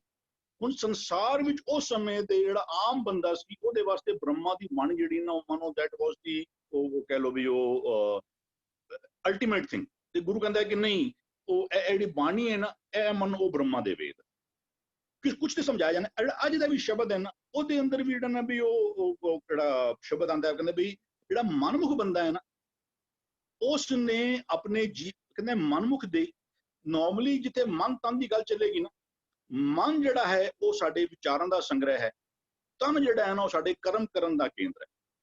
ਤਨ ਦੇ ਰਾਹੀਂ ਕਰਮ ਕਮਾਏ ਜਾਂਦੇ ਨੇ, ਮਨ ਜਿਹੜਾ ਉਹ ਵਿਚਾਰ, ਜੈਸੇ ਵਿਚਾਰ ਹੁੰਦੇ ਨੇ ਤੈਸਾ ਵਿਵਹਾਰ ਹੋ ਜਾਂਦਾ ਹੈ ਵੈਸੇ। ਤੇ ਇੱਥੇ ਵੀ ਕਹਿੰਦੇ ਜਿਹੜਾ ਮਨਮੁਖ ਬੰਦਾ ਹੈ ਉਹ ਕੈਸੇ ਕਰਮ ਕਮਾਉਂਦਾ ਪਿਆ, ਉਹ ਕਿਹਦੀ ਅਗਵਾਈ ਵਿੱਚ ਚੱਲਦਾ ਪਿਆ। ਕਹਿੰਦਾ ਉਹਦਾ ਪਧਾਰ ਕੌਣ ਬਣਿਆ ਹੋਇਆ, ਉਹਦਾ ਖਸਮ ਕੌਣ ਬਣਿਆ ਹੋਇਆ, ਕਹਿੰਦਾ ਭਰਮ। ਉਹਦਾ ਜੀਵਨ ਇਜ਼ ਬੀਇੰਗ ਲੈਡ ਬਾਈ ਭਰਮ, ਧਰਮ ਨਹੀਂ ਹੈ। ਭਰਮ ਕੀ ਹੈ, ਗੁਰੂ ਬੜਾ ਕਲੀਅਰ ਕਹਿੰਦੇ ਨੇ ਮਾਧਵੇ ਕਿਆ ਕਹੀਏ, ਭਰਮ ਐਸਾ ਜੈਸਾ ਮਾਨੀਏ ਹੋਏ ਨਾ ਤੈਸਾ। ਕਿਸੇ ਚੀਜ਼ ਨੂੰ ਕੁਝ ਮੰਨ ਲਓ ਉਹ ਐਸੀ ਹੋਵੇ ਨਾ। ਅਸੀਂ ਮੰਨ ਲਿੱਤਾ ਕਿ ਅਖੰਡ ਪਾਠ ਕਰਵਾਣੇ ਚੰਗੀ ਕਿਰਿਆ ਹੈ, ਕਿਸੇ ਨੇ ਮੰਨ ਲਿੱਤਾ ਕਿ ਉਹ ਲੋਟੇ ਵਿੱਚ ਪਾਣੀ ਰੱਖ ਕੇ ਰੱਖ ਦੇਣਾ, ਉਸ ਤੋਂ ਬਾਅਦ ਉਹਨੂੰ ਅੰਮ੍ਰਿਤ ਕਰਕੇ ਵੰਡ ਦੇਣਾ, ਉਹਨੂੰ ਉਹ ਕਿਸੇ ਨੇ ਮੰਨ ਲਿਆ ਕਿ ਉਹ ਨੰਗੇ ਪੈਰੀ ਜਾਣਾ, ਥੜਿਆਂ ਨੂੰ ਦੁੱਧ ਨਾਲ ਧੋਣਾ। ਅਸੀਂ ਮੰਨ ਲਿਆ ਕਿ ਉਹ ਚੰਗੀ। ਜਦੋਂ ਗੁਰੂ ਨੂੰ ਪੁੱਛ ਲੈਂਦੇ, ਗੁਰੂ ਨੇ ਕਹਿੰਦੇ ਸੋ ਸਤਿਗੁਰ ਧੰਨ ਧੰਨ ਹੈ ਜਿਹਨੇ ਭਰਮ ਗੜ ਤੋੜਿਆ। ਗੁਰੂ ਨੇ ਸਾਡੇ ਭਰਮ ਜ਼ਰੂਰ ਤੋੜ ਦੇਣੇ ਸਨ, ਲੇਕਿਨ ਜਦੋਂ ਹੁਣ ਸਾਡੇ ਜੀਵਨ ਨੂੰ, ਹੁਣ ਸਾਡੇ ਸਰੀਰ ਦਾ ਅਗਵਾਈ ਕਰਨ ਵਾਲਾ ਜਿਹੜਾ ਹੈ ਨਾ, ਉਹ ਕੌਣ ਬਣਿਆ ਹੋਇਆ ਹੈ? ਉਹ ਜਿਹੜਾ ਨਾ ਵੀ ਉਹ ਭਰਮ ਸਾਡੇ ਜੀਵਨ ਦੀ ਅਗਵਾਈ ਕਰਦੇ ਪਏ ਨੇ। ਉਹ ਦੁਰਮਤ ਦੇ ਕਾਰਨ ਇੱਕ ਨਾ ਇੱਕ ਗੁਰਬਾਣੀ ਵਿੱਚ ਨਾ ਹੋਰ, ਹੁਣ ਇੱਥੇ ਵੀ ਦੇ ਦਾ ਐਗਜ਼ਾਮਪਲ ਆਉਂਦਾ ਪਿਆ ਨਾ, ਇੱਕ ਗੁਰਬਾਣੀ ਵਿੱਚ ਹੋਰ ਬੜਾ ਪਿਆਰਾ ਜਿਹਾ ਸ਼ਬਦ ਹੈ। ਦੇਖੋ ਅਸੀਂ ਜਿਹੜਾ what I wanted to build across was, ਗੁਰੂ ਨੇ ਨਾ ਕਿਸੇ ਐਨਾਲੋਜੀ ਦੇ ਨਾਲ ਗੱਲ ਕਰਨੀ, ਔਰ ਬਤੋ ਰਾਦਰ ਦੈਨ ਰੀਡਿੰਗ ਬਿਟਵੀਨ ਦੀ ਲਾਈਨਸ, ਉਹਦਾ ਮੈਸੇਜ ਲੈਣ ਦੇ ਥਾਂ ਦੇ ਉੱਤੇ ਨਾ, ਹੁਣ ਇੱਕ ਥਾਂ ਦੇ ਉੱਤੇ ਗੁਰਬਾਣੀ ਅੰਦਰ ਹੀ ਗੁਰੂ ਸਾਹਿਬ ਇੱਕ ਨਾ ਸਵਾਲ ਜਵਾਬ ਦਾ ਇੱਕ ਸੈਸ਼ਨ ਉਹ ਸਮਝਾਉਣਾ ਚਾਹੁੰਦੇ ਨੇ ਸਾਨੂੰ। ਉਹ ਸਰੀਰ ਹੋਰ ਆਤਮਾ ਦੇ ਸਵਾਲ ਜਵਾਬ ਦਾ ਨਾ ਉਹਨਾਂ ਨੇ ਸੰਦਰਭ ਛੇੜ ਦਿੱਤਾ ਉਹਨਾਂ ਨੇ। ਹੁਣ ਇਹ ਸਰੀਰ ਹੋਰ ਆਤਮਾ ਕਿ ਇਸ ਤਰੀਕੇ ਨਾਲ ਗੱਲ ਨਹੀਂ ਕਰਨੀ, ਲੇਕਿਨ ਗੁਰੂ ਨੇ ਸਮਝਾਉਣਾ ਸੀ, ਗੁਰੂ ਨੇ ਕੋਈ ਐਗਜ਼ਾਮਪਲ ਦੇਣਾ ਸੀ। ਉਹਦਾ ਹਿੱਸਾ ਹੈ ਜਿਹੜੇ ਲਾਈਨਾਂ ਨੇ, ਕਹਿੰਦਾ ਧਨ ਕਹੈ ਤੂੰ ਵਸ ਮੈਂ ਨਾਲੇ। ਤਾਂ ਸਰੀਰ ਹੈ ਨਾ, ਉਹ ਜੋ ਜੀਵ ਇਸਤਰੀ ਹੈ ਮਨ, ਉਹ ਜੋ ਉਹਦੇ ਅੰਦਰ ਆਤਮਾ ਬੈਠੀ ਹੋਈ, ਜੋ ਰੱਬ ਦਾ ਅੰਸ਼ ਹੈ, ਉਹ ਸਰੀਰ ਜਿਹੜਾ ਹੈ ਨਾ, ਉਹ ਆਤਮਾ ਨੂੰ ਕੀ ਕਹਿੰਦਾ ਪਿਆ? ਧਨ ਕਹੈ ਤੂੰ ਵਸ ਮੈਂ ਨਾਲੇ। ਉਹ ਆਤਮਾ ਨੂੰ ਕਹਿੰਦਾ ਤੂੰ ਮੇਰੇ ਨਾਲ ਹੀ ਰਹੀ। ਪ੍ਰਿਯ ਸੁਖ ਵਾਸੀ ਬਾਲ ਗੋਪਾਲੇ, ਤੂੰ ਤੇ ਮੇਰਾ ਸਭ ਤੋਂ ਪਿਆਰਾ ਹੈ, ਤੂੰ ਤੇ ਮੇਰਾ ਚਾਈਲਡਹੁੱਡ ਫਰੈਂਡ ਹੈ, ਤੂੰ ਤੇ ਮੇਰਾ ਬਚਪਨ ਦਾ ਦੋਸਤ ਹੈ। ਬਾਲ ਗੋਪਾਲੇ, ਅਸੀਂ ਦੋਨੋਂ ਜਦੋਂ ਦੁਨੀਆ ਵਿੱਚ ਆਏ ਸੀ ਤੇ ਦੋਨੋਂ ਇਕੱਠੇ ਆਏ ਸੀ। ਅੱਗੇ ਕਹਿੰਦੇ ਨੇ ਤੁਝੇ ਬਿਨਾ ਹੋ ਕਿਤ ਹੀ ਨਾ ਲੇਖ ਹੈ। ਜੇ ਤੂੰ ਚਲੇ ਗਿਆ, ਜੇ ਤੂੰ ਜੀਵ ਆਤਮਾ ਚਲੇ ਗਈ, ਸਰੀਰ ਦਾ ਕੀ ਹਾਲ ਹੋਣਾ ਹੈ? ਕਹਿੰਦੇ ਤੁਝੇ ਬਿਨਾ ਹੋ ਕਿਤ ਹੀ ਨਾ ਲੇਖੇ, ਵਚਨ ਦੇ ਛੋੜ ਨਾ ਜਾਸਾਂ ਹੈ। ਤੂੰ ਪ੍ਰੋਮਿਸ ਕਰ, ਸਰੀਰ ਜੀਵਾਤਮਾ ਨੂੰ ਕਹਿ ਰਿਹਾ ਹੈ ਤੂੰ ਮੈਨੂੰ ਪ੍ਰੋਮਿਸ ਕਰ, ਤੂੰ ਮੈਨੂੰ ਛੱਡ ਕੇ ਨਹੀਂ ਜਾਏ। ਹੁਣ ਅੱਗੇ ਹੁਣ ਸਵਾਲ ਜਵਾਬ ਹੈ, ਦੋਨੋਂ ਡਾਇਲੌਗ ਹੈ। ਹੁਣ ਗੱਲ ਸਾਰੀ ਜਿਹੜੀ ਚਲਦੀ ਪਈ ਸਮਝਾਉਣ ਵਾਸਤੇ ਵੇ। ਹੁਣ ਅੱਗੇ ਜਿਹੜੀ ਜੀਵ ਆਤਮਾ ਹੈ ਉਹ ਮਨੁ ਸਰੀਰ ਨਾਲ ਗੱਲ ਕਰਦੀ ਪਈ ਹੈ। ਕਹਿੰਦਾ ਫਿਰ ਕਿਹਾ ਹਾਂ ਹੁਕਮੀ ਬੰਦਾ। ਜੀਵ ਆਤਮਾ ਕੀ ਕਹਿੰਦੀ ਸਰੀਰ ਨੂੰ? ਕਹਿੰਦਾ ਯਾਰ ਮੈਂ ਤੇ ਹੁਕਮ ਦਾ ਭਜਿਆ ਹੋਇਆ ਵਾਂ, ਮੈਂ ਤੇ ਉਹ ਮਾਲਕ ਦਾ ਭੇਜਿਆ ਤੇਰੇ ਵਿੱਚ ਆ ਕੇ ਮੈਂ ਟਿਕਿਆ ਹੋਇਆ ਵਾਂ, ਮੈਂ ਤੇ ਉਸ ਮਾਲਕ ਦਾ ਹੁਕਮੀ ਬੰਦਾ ਵਾਂ। ਫਿਰ ਕਿਹਾ ਹਾਂ ਹੁਕਮੀ ਬੰਦਾ, ਕਹਿੰਦਾ ਉਹ ਭਾਰੋ ਠਾਕੁਰ ਤਿਸ ਕਾਣ ਨਾ ਛੰਦਾ। ਜਿਹੜਾ ਮੇਰਾ ਮਾਲਕ ਹੈ ਨਾ, ਉਹ ਕਿਸੇ ਦੀ ਮੁਹਤਾਜੀ ਨਹੀਂ ਕਰਦਾ, ਉਹ ਕਿਸੇ ਤੋਂ ਡਰਦਾ ਨਹੀਂ। ਉਹ ਭਾਰੋ ਠਾਕੁਰ ਜਿਸ ਕਾਣ ਨਾ ਛੰਦਾ, ਕਹਿੰਦਾ ਜਿਚਰ ਰਾਖੈ ਤਿਚਰ ਤੁਮ ਸੰਗ ਰਹਿਣਾ, ਜਾਂ ਸਦੋਸ ਤਾਂ ਊਟ ਸਿਧਾਸਾਂ ਹੈ। ਜਿੰਨਾ ਚਿਰ ਉਹਨੇ ਮੈਨੂੰ ਤੇਰੇ ਵਿੱਚ ਰੱਖਿਆ, ਉਹਨਾਂ ਚਿਰ ਮੈਂ ਤੇਰੇ ਵਿੱਚ ਰਵਾਂਗਾ। ਜਦੋਂ ਉਹਨੇ ਬੁਲਾ ਲਿੱਤਾ ਮੈਂ ਉੱਠ ਕੇ ਚਲੇ ਜਾਵਾਂਗਾ। ਕਹਿੰਦਾ ਜੋ ਪ੍ਰਿਯ ਬਚਨ ਕਹੇ ਧਨ ਸਾਚੇ। ਹੁਣ ਉਹਨੇ ਤੇ ਸੱਚੀ ਗੱਲ ਜਿਹੜੀ ਉਹ ਇਹਨੂੰ ਕਹਿ ਦਿੱਤੀ, ਬੋਡੀ ਨੂੰ ਕਹਿ ਦਿੱਤੀ, ਜੋ ਪ੍ਰਿਯ ਬਚਨ ਕਹੇ ਧਨ ਸਾਚੇ। ਕਹਿੰਦੇ ਧਨ ਕਛੂ ਨਾ ਸਮਝੇ ਚੰਚਲ ਕਾਚੇ। ਜਿਹੜਾ ਸਰੀਰ ਹੈ ਉਹ ਕਾਇਆ ਕਮਲੀ ਹੈ, ਉਹ ਸਮਝਦੀ ਨਹੀਂ, ਉਹ ਗੱਲ ਨੂੰ ਉਹ ਮਜ਼ਾਕ ਵੀ ਲੈ ਲੈਂਦੀ ਕਿ ਧਨ ਕਛੂ ਨਾ ਸਮਝੇ ਚੰਚਲ ਕਾਚੇ, ਚੰਚਲ ਮਤ ਵਾਲੀ ਹੈ। ਉਹ ਕਹਿੰਦੇ ਬਹੁਰ ਫਿਰ ਹੀ ਸੰਗ ਮੰਗੇ, ਉਹ ਬਾਤ ਜਾਣੇ ਕਰ ਹਾਸਰ। ਉਹ ਕਹਿੰਦੇ ਨਹੀਂ ਤੂੰ ਤੇ ਮੇਰੇ ਨਾਲ, ਤੂੰ ਮੈਨੂੰ ਛੱਡ ਕੇ ਨਹੀਂ ਜਾਂਦਾ, ਤੂੰ ਤੇ ਮੇਰੇ ਨਾਲ ਹੀ ਰਹੇਗਾ, ਜੋ ਤੂੰ ਮਜ਼ਾਕ ਕਰਨਾ। ਉਹ ਬਾਤ ਜਾਣੇ ਕਰ ਹਾਸਾ ਹੈ। ਉਹ ਕਹਿੰਦੇ ਫਿਰ ਗੁਰੂ ਸਾਹਿਬ ਕਹਿੰਦੇ ਆਈ ਆ ਗਿਆ, ਫਿਰ ਉਹ ਬੁਲਾਇਆ। ਜਦੋਂ ਪਰਮਾਤਮਾ ਦਾ ਹੁਕਮ ਹੋਇਆ, ਪਰਮਾਤਮਾ ਨੇ ਜੀਵ ਆਤਮਾ ਨੂੰ ਬੁਲਾ ਲਿੱਤਾ। ਆਈ ਆ ਗਿਆ, ਫਿਰ ਉਹ ਬੁਲਾਇਆ। ਕਹਿੰਦੇ ਨਾ ਧਨ ਪੁੱਛੀ ਨਾ ਮਤਾ ਪਕਾਇਆ। ਉਸਨੇ ਸਰੀਰ ਨੂੰ ਪੁੱਛਿਆ ਤੱਕ ਨਹੀਂ ਮੈਂ ਜਾਵਾਂ ਕੀ। ਜਿਹਦੇ ਨਾਲ ਉਹ ਰਹਿੰਦਾ ਰਿਹਾ ਸਾਰੀ ਉਮਰ, ਜਿਹਦੇ ਨਾਲ ਰਿਹਾ, ਉਹਦੇ ਨਾਲ ਉਹਨੇ ਨਾ ਕੋਈ ਮਤਾ ਪਕਾਇਆ, ਕੋਈ ਡਿਸਕਸ਼ਨ, ਚਲੋ ਕੱਲ ਚਲੇ ਜਾਈਂ, ਅੱਜ ਚਲੇ ਜਾਈਂ। ਕਹਿੰਦਾ ਨਾ ਧਨ ਪੁੱਛੀ ਨਾ ਮਤਾ ਪਕਾਇਆ, ਊਟ ਸਿਧਾਇਓ ਛੂਟਰ ਮਾਟੀ। ਜਿਹੜਾ ਸਰੀਰ ਸੀ ਉਹਨੂੰ ਛੁੱਟੜ ਹੋ ਗਿਆ, ਉਹਨੂੰ ਛੁੱਟ ਗਿਆ ਇੱਥੇ ਹੀ। ਊਟ ਸਿਧਾਇਓ ਛੂਟਰ ਮਾਟੀ, ਦੇਖ ਨਾਨਕ ਮਿਥਨ ਮੁਹਾਸਾ ਹੈ। ਮਿਥਿਆ ਝੂਠ, ਇਹ ਜਿਹੜਾ ਬੜਾ ਮੁਹਾਇਆ ਜਾਣਾ ਪਾਓ, ਠੱਗਿਆ ਜਾਣਾ, ਇਹ ਮਾਇਆ ਦੇ ਖੇਡ ਵਿੱਚ ਤੂੰ ਦੇਖ ਕਿਵੇਂ ਠੱਗਿਆ। ਹੁਣ ਗੱਲ ਸਾਰੀ ਜਿਹੜੀ ਹੈ ਨਾ ਇੱਥੇ, ਹੁਣ ਇਸ ਕਿਸਮ ਦਾ ਕੋਈ ਫਿਜ਼ੀਕਲ ਡਾਇਲੌਗ ਨਹੀਂ ਹੁੰਦਾ। ਗੁਰੂ ਇੱਥੇ ਵੀ ਜਿਹੜੀ ਗੱਲ ਚੱਲਦੇ ਪਏ ਨੇ ਵੀ ਮਨਮੁਖ ਦੇਹੀ, ਤਾਂ ਮਨਮੁਖ ਬੰਦਾ ਨਾ ਭਰਮ ਉਹਦੇ ਜ਼ਿੰਦਗੀ ਦਾ ਅਗਵਾਈ ਕਰਨ ਵਾਲਾ ਬਣ ਚੁੱਕਾ ਹੋਇਆ ਹੈ। ਉਹਦਾ ਜ਼ਿੰਦਗੀ ਉਹ ਅੱਛਾ ਤੀਰਥਾਂ ਤੇ ਜਾਈ ਜਾ ਰਿਹਾ, ਇਤਨੇ ਸਾਲਾਂ ਤੋਂ ਜਾਈ ਜਾ ਰਹੇ, ਇਤਨੇ ਸ਼ਬਦ ਨਾਰਮਲ ਸੇ ਗੁਰਦੁਆਰੇ ਵੀ ਜਾਂਦਾ ਹੀ ਪਿਆ, ਉਹਨੂੰ ਇਹ ਆਂਦੇ ਹੀ ਪਏ ਨੇ। ਅਸੀਂ ਕਹਿੰਦੇ ਵੀ ਅਸੀਂ ਸਾਰਾ ਕੁਝ ਦੇਖ ਦਾਖ ਕੇ ਵੀ ਨਾ ਉਹ ਸਾਰੇ ਨੰਗੇ ਪੈਰੀ ਜਾਣਾ, ਸਾਰਾ ਕੰਮ ਕਰੀ ਜਾਂਦੇ ਪਏ। ਉਹਦੀ ਜ਼ਿੰਦਗੀ ਦਾ, ਕਿਉਂਕਿ ਅੰਦਰ ਜਿਹੜਾ ਅਗਲਾ ਬੰਦ ਹੈ ਨਾ ਬਿਲਕੁਲ ਇਸ ਤੋਂ ਬਾਅਦ, ਉਹਦੇ ਅੰਦਰ ਉਹਦੀ ਸਟਾਰਟਿੰਗ ਪੰਕਤੀ ਕਹਿੰਦਾ ਕੰਚਨ ਦੇਹੀ ਸ਼ਬਦ ਪਤਾਰੋ। ਇੱਥੇ ਜਿਹੜਾ ਪਹਿਲੀ ਲਾਈਨ ਕਹਿੰਦੇ ਮਨਮੁਖ ਦੇਹੀ ਭਰਮ ਪਤਾਰੋ, ਉਸ ਤੋਂ ਉਲਟ ਕਹਿੰਦਾ ਤੇਰੀ ਦੇਹੀ ਕੰਚਨ ਵਰਗੀ ਹੋ ਸਕਦੀ ਹੈ। ਕੰਚਨ ਦੇਹੀ ਉਹਦਾ ਪਤਾਰ, ਉਹਦਾ ਬੌਸ, ਉਹਦਾ ਕਹਿ ਲਓ ਉਹਦਾ ਖਸਮ, ਉਹਦਾ ਜਨਾ, ਉਹਦਾ ਲੀਡ ਕਰਨ ਵਾਲਾ ਕੌਣ ਹੈ? ਕਹਿੰਦਾ ਉਹ ਸ਼ਬਦ ਉਹਦਾ ਪਤਾਰ ਬਣ ਚੁੱਕਾ ਹੋਇਆ, ਉਹਨੂੰ ਸ਼ਬਦ ਦੀ ਅਗਵਾਈ ਵਿੱਚ ਚੱਲਦੀ। ਜਿਹੜਾ ਮਨਮੁਖ ਬੰਦਾ ਹੈ ਨਾ, ਉਹ ਭਰਮ ਉਹਦੇ ਜ਼ਿੰਦਗੀ ਨੂੰ ਲੀਡ ਕਰਦੇ ਪਏ ਨੇ। ਕਹਿੰਦੇ ਉਹਦੀ ਮਤ ਕੈਸੀ? ਕਹਿੰਦਾ ਦੁਰਮਤ ਮਰੈ ਨਿਤ ਹੋਏ ਖੁਆਰੋ। ਉਹ ਦੁਰਮਤ ਭੈੜੀ ਮਤ ਦੇ ਕਾਰਨ ਨਾ, ਉਹ ਕਹਿੰਦਾ ਮੈਂ ਵਿਸ ਖਾਦੀ ਤਤਕਾਲ ਮਰ ਜਾਏ। ਉਹਨੇ ਜ਼ਹਿਰ ਖਾਣ, ਕਹਿੰਦੇ ਨਾਮ ਨਾ ਲੇਵੇ ਮਰੈ ਬਿਖ ਖਾਏ। ਉਹ ਦੁਰਮਤ ਵਿੱਚ ਫਸ, ਉਹ ਨਾਮ ਨਹੀਂ ਪੁੱਛਦੀ ਪਈ, ਰੱਬ ਕੋਲੋਂ ਹੁਕਮ ਜਿਹੜਾ ਮੈਂ ਜੀਵਨ ਦਾ ਉਹ ਨਹੀਂ ਪੁੱਛਦੀ ਪਈ ਵੀ ਉਹ ਕਹਿੰਦੇ ਸਾਕਤ ਹਰ ਰਸ ਸਾਧ ਨਾ ਆਇਓ ਤਿਨ ਅੰਤਰ ਹਉਮੈ ਕੰਡਾ ਹੈ। ਕਹਿੰਦੇ ਜੋ ਜੋ ਚਲੈ ਚੁਭੈ ਦੁੱਖ ਪਾਵੇ। ਉਹ ਜਿਹੜਾ ਸਾਕਤ ਬੰਦਾ, ਇਹਦੇ ਕਹਿੰਦੇ ਵੀ ਨਿਤ ਨਿਤ ਹੋਏ ਖੁਆਰੋ, ਵੀ ਉਹ ਕਹਿੰਦਾ ਕਰੇ ਗੁਮਾਨ ਚੁਭੇ ਤੇ ਸੂਲਾ। ਜਿਹੜਾ ਬੰਦਾ ਹੰਕਾਰੀ ਹੁੰਦਾ ਹੈ ਨਾ, ਉਹਨੂੰ ਦੁੱਖ ਪਰੇਸ਼ਾਨੀ ਵੀ ਬਹੁਤ ਹੁੰਦੀ। ਕਹਿੰਦੇ ਕਰੇ ਗੁਮਾਨ ਚੁਭੇ ਤੇ ਸੂਲਾ, ਕਹਿੰਦਾ ਕੋ ਕਾਢਨ ਕੋ ਨਹੀਂ। ਉਹਨੂੰ ਚੁਭਦਾ ਪਿਆ, ਲੇਕਿਨ ਕੋਈ ਇਹਨੂੰ ਕੱਢ ਵੀ ਨਹੀਂ ਸਕਦਾ। ਕਰੇ ਗੁਮਾਨ ਚੁਭੇ ਤੇ ਸੂਲਾ ਕੋ ਕਾਢਨ ਕੋ ਨਹੀਂ। ਕਹਿੰਦਾ ਅਬ ਇਹ ਅਜੇ ਸੁਚੋਬ ਕੋ ਬਿਲਲ ਬਿਲਾਤੇ, ਕਹਿੰਦਾ ਨਰਕੇ ਘੋਰ ਪਚਾਈ। ਜਿਹੜਾ ਇੱਥੇ ਕਹਿੰਦੇ ਵੀ ਉਹ ਦੁਰਮਤ ਮਰੇ, ਉਹ ਭੈੜੀ ਮਤ ਦੇ ਕਾਰਨ ਮਿੰਟ ਮਿੰਟ ਮਰਦਾ ਪਿਆ। ਕਹਿੰਦਾ ਖੁਆਰ ਵੀ ਹੁੰਦਾ ਪਿਆ, ਲੇਕਿਨ ਫਿਰ ਵੀ ਬੰਦਾ ਛੱਡਦਾ ਨਹੀਂ, ਕਿਉਂਕਿ ਉਹਨੇ ਭਰਮ ਨੂੰ ਆਪਣੇ ਜੀਵਨ ਦੀ ਅਗਵਾਈ ਦਾ ਕੇਂਦਰ ਉਹਨੇ ਬਣਾਇਆ ਹੋਇਆ ਹੈ। ਉਹਦਾ ਜ਼ਿੰਦਗੀ ਕਿੱਥੇ ਰਿਵੋਲਵ ਹੁੰਦੀ? ਕਹਿੰਦਾ ਨੇ ਕਾਮ ਕ੍ਰੋਧ ਮਨ ਦੂਜੇ ਲਾਇਆ। ਜਿਹੜਾ ਸਤਿਗੁਰੂ ਜੀ ਦਾ ਬਿਲਕੁਲ ਇੱਕ ਰੱਬ ਨੇ ਦੂਜੀ ਮਾਇਆ ਪੈਦਾ ਕੀਤੀ। ਇੱਕ ਉਹ ਇਹ ਮਾਇਆ ਜਿ ਹਰ ਵਿਸਰੇ, ਰੱਬ ਭੁੱਲ ਗਿਆ ਵੀ ਜੇ ਉਹ ਕਹਿੰਦੇ ਇਸ ਦੇਹੀ ਅੰਦਰ ਕਾਮ ਕ੍ਰੋਧ ਲੋਭ ਮੋਹ ਹੰਕਾਰਾ ਅੰਮ੍ਰਿਤ ਲੁਟੈ, ਵੀ ਜਦੋਂ ਉਹਦੀ ਅਗਵਾਈ ਵਿੱਚ ਕੰਮ ਕਰਾਂਗੇ ਅਸੀਂ ਦੂਜੇ ਭਾਵ ਵਿੱਚ ਕੰਮ ਕਰਨੇ ਪਏ। ਜਦੋਂ ਰੱਬੀ ਗੁਣਾਂ ਨੂੰ ਪੁੱਛ ਕੇ ਕੰਮ ਕਰਾਂਗੇ, ਅਸੀਂ ਰੱਬ ਦੇ ਨੇੜੇ ਹੋਣੇ ਪਏ ਆ। ਕਹਿੰਦਾ ਕਾਮ ਕ੍ਰੋਧ ਮਨ ਦੂਜੇ ਲਾਇਆ। ਉਹਨੇ ਰੱਬੀ ਸਿਧਾਂਤਾਂ ਨੂੰ ਪੁੱਛ ਕੇ ਕੰਮ ਨਹੀਂ ਕਰਦਾ ਪਿਆ, ਉਹਨੇ ਕਾਮ ਕ੍ਰੋਧ ਔਰ ਦੂਜੇ ਭਾਵ ਵਿੱਚੋਂ ਕੰਮ ਕਰੀ ਜਾਂਦਾ ਪਿਆ। ਕਹਿੰਦਾ ਸੁਪਨੇ ਸੁਖ ਨਾ ਤਾਹਾਂ, ਉਹਨੂੰ ਸੁਪਨੇ ਵਿੱਚ ਵੀ ਸੁਖ ਨਹੀਂ ਮਿਲ ਸਕਦਾ। ਹਾਂਜੀ ਜੀ ਜੀ ਅਰਵਿੰਦਰ ਵੀਰ ਜੀ, ਆਪ ਜੀ ਨੇ ਐਨਾਲੋਜੀ ਦੀ ਗੱਲ ਕੀਤੀ।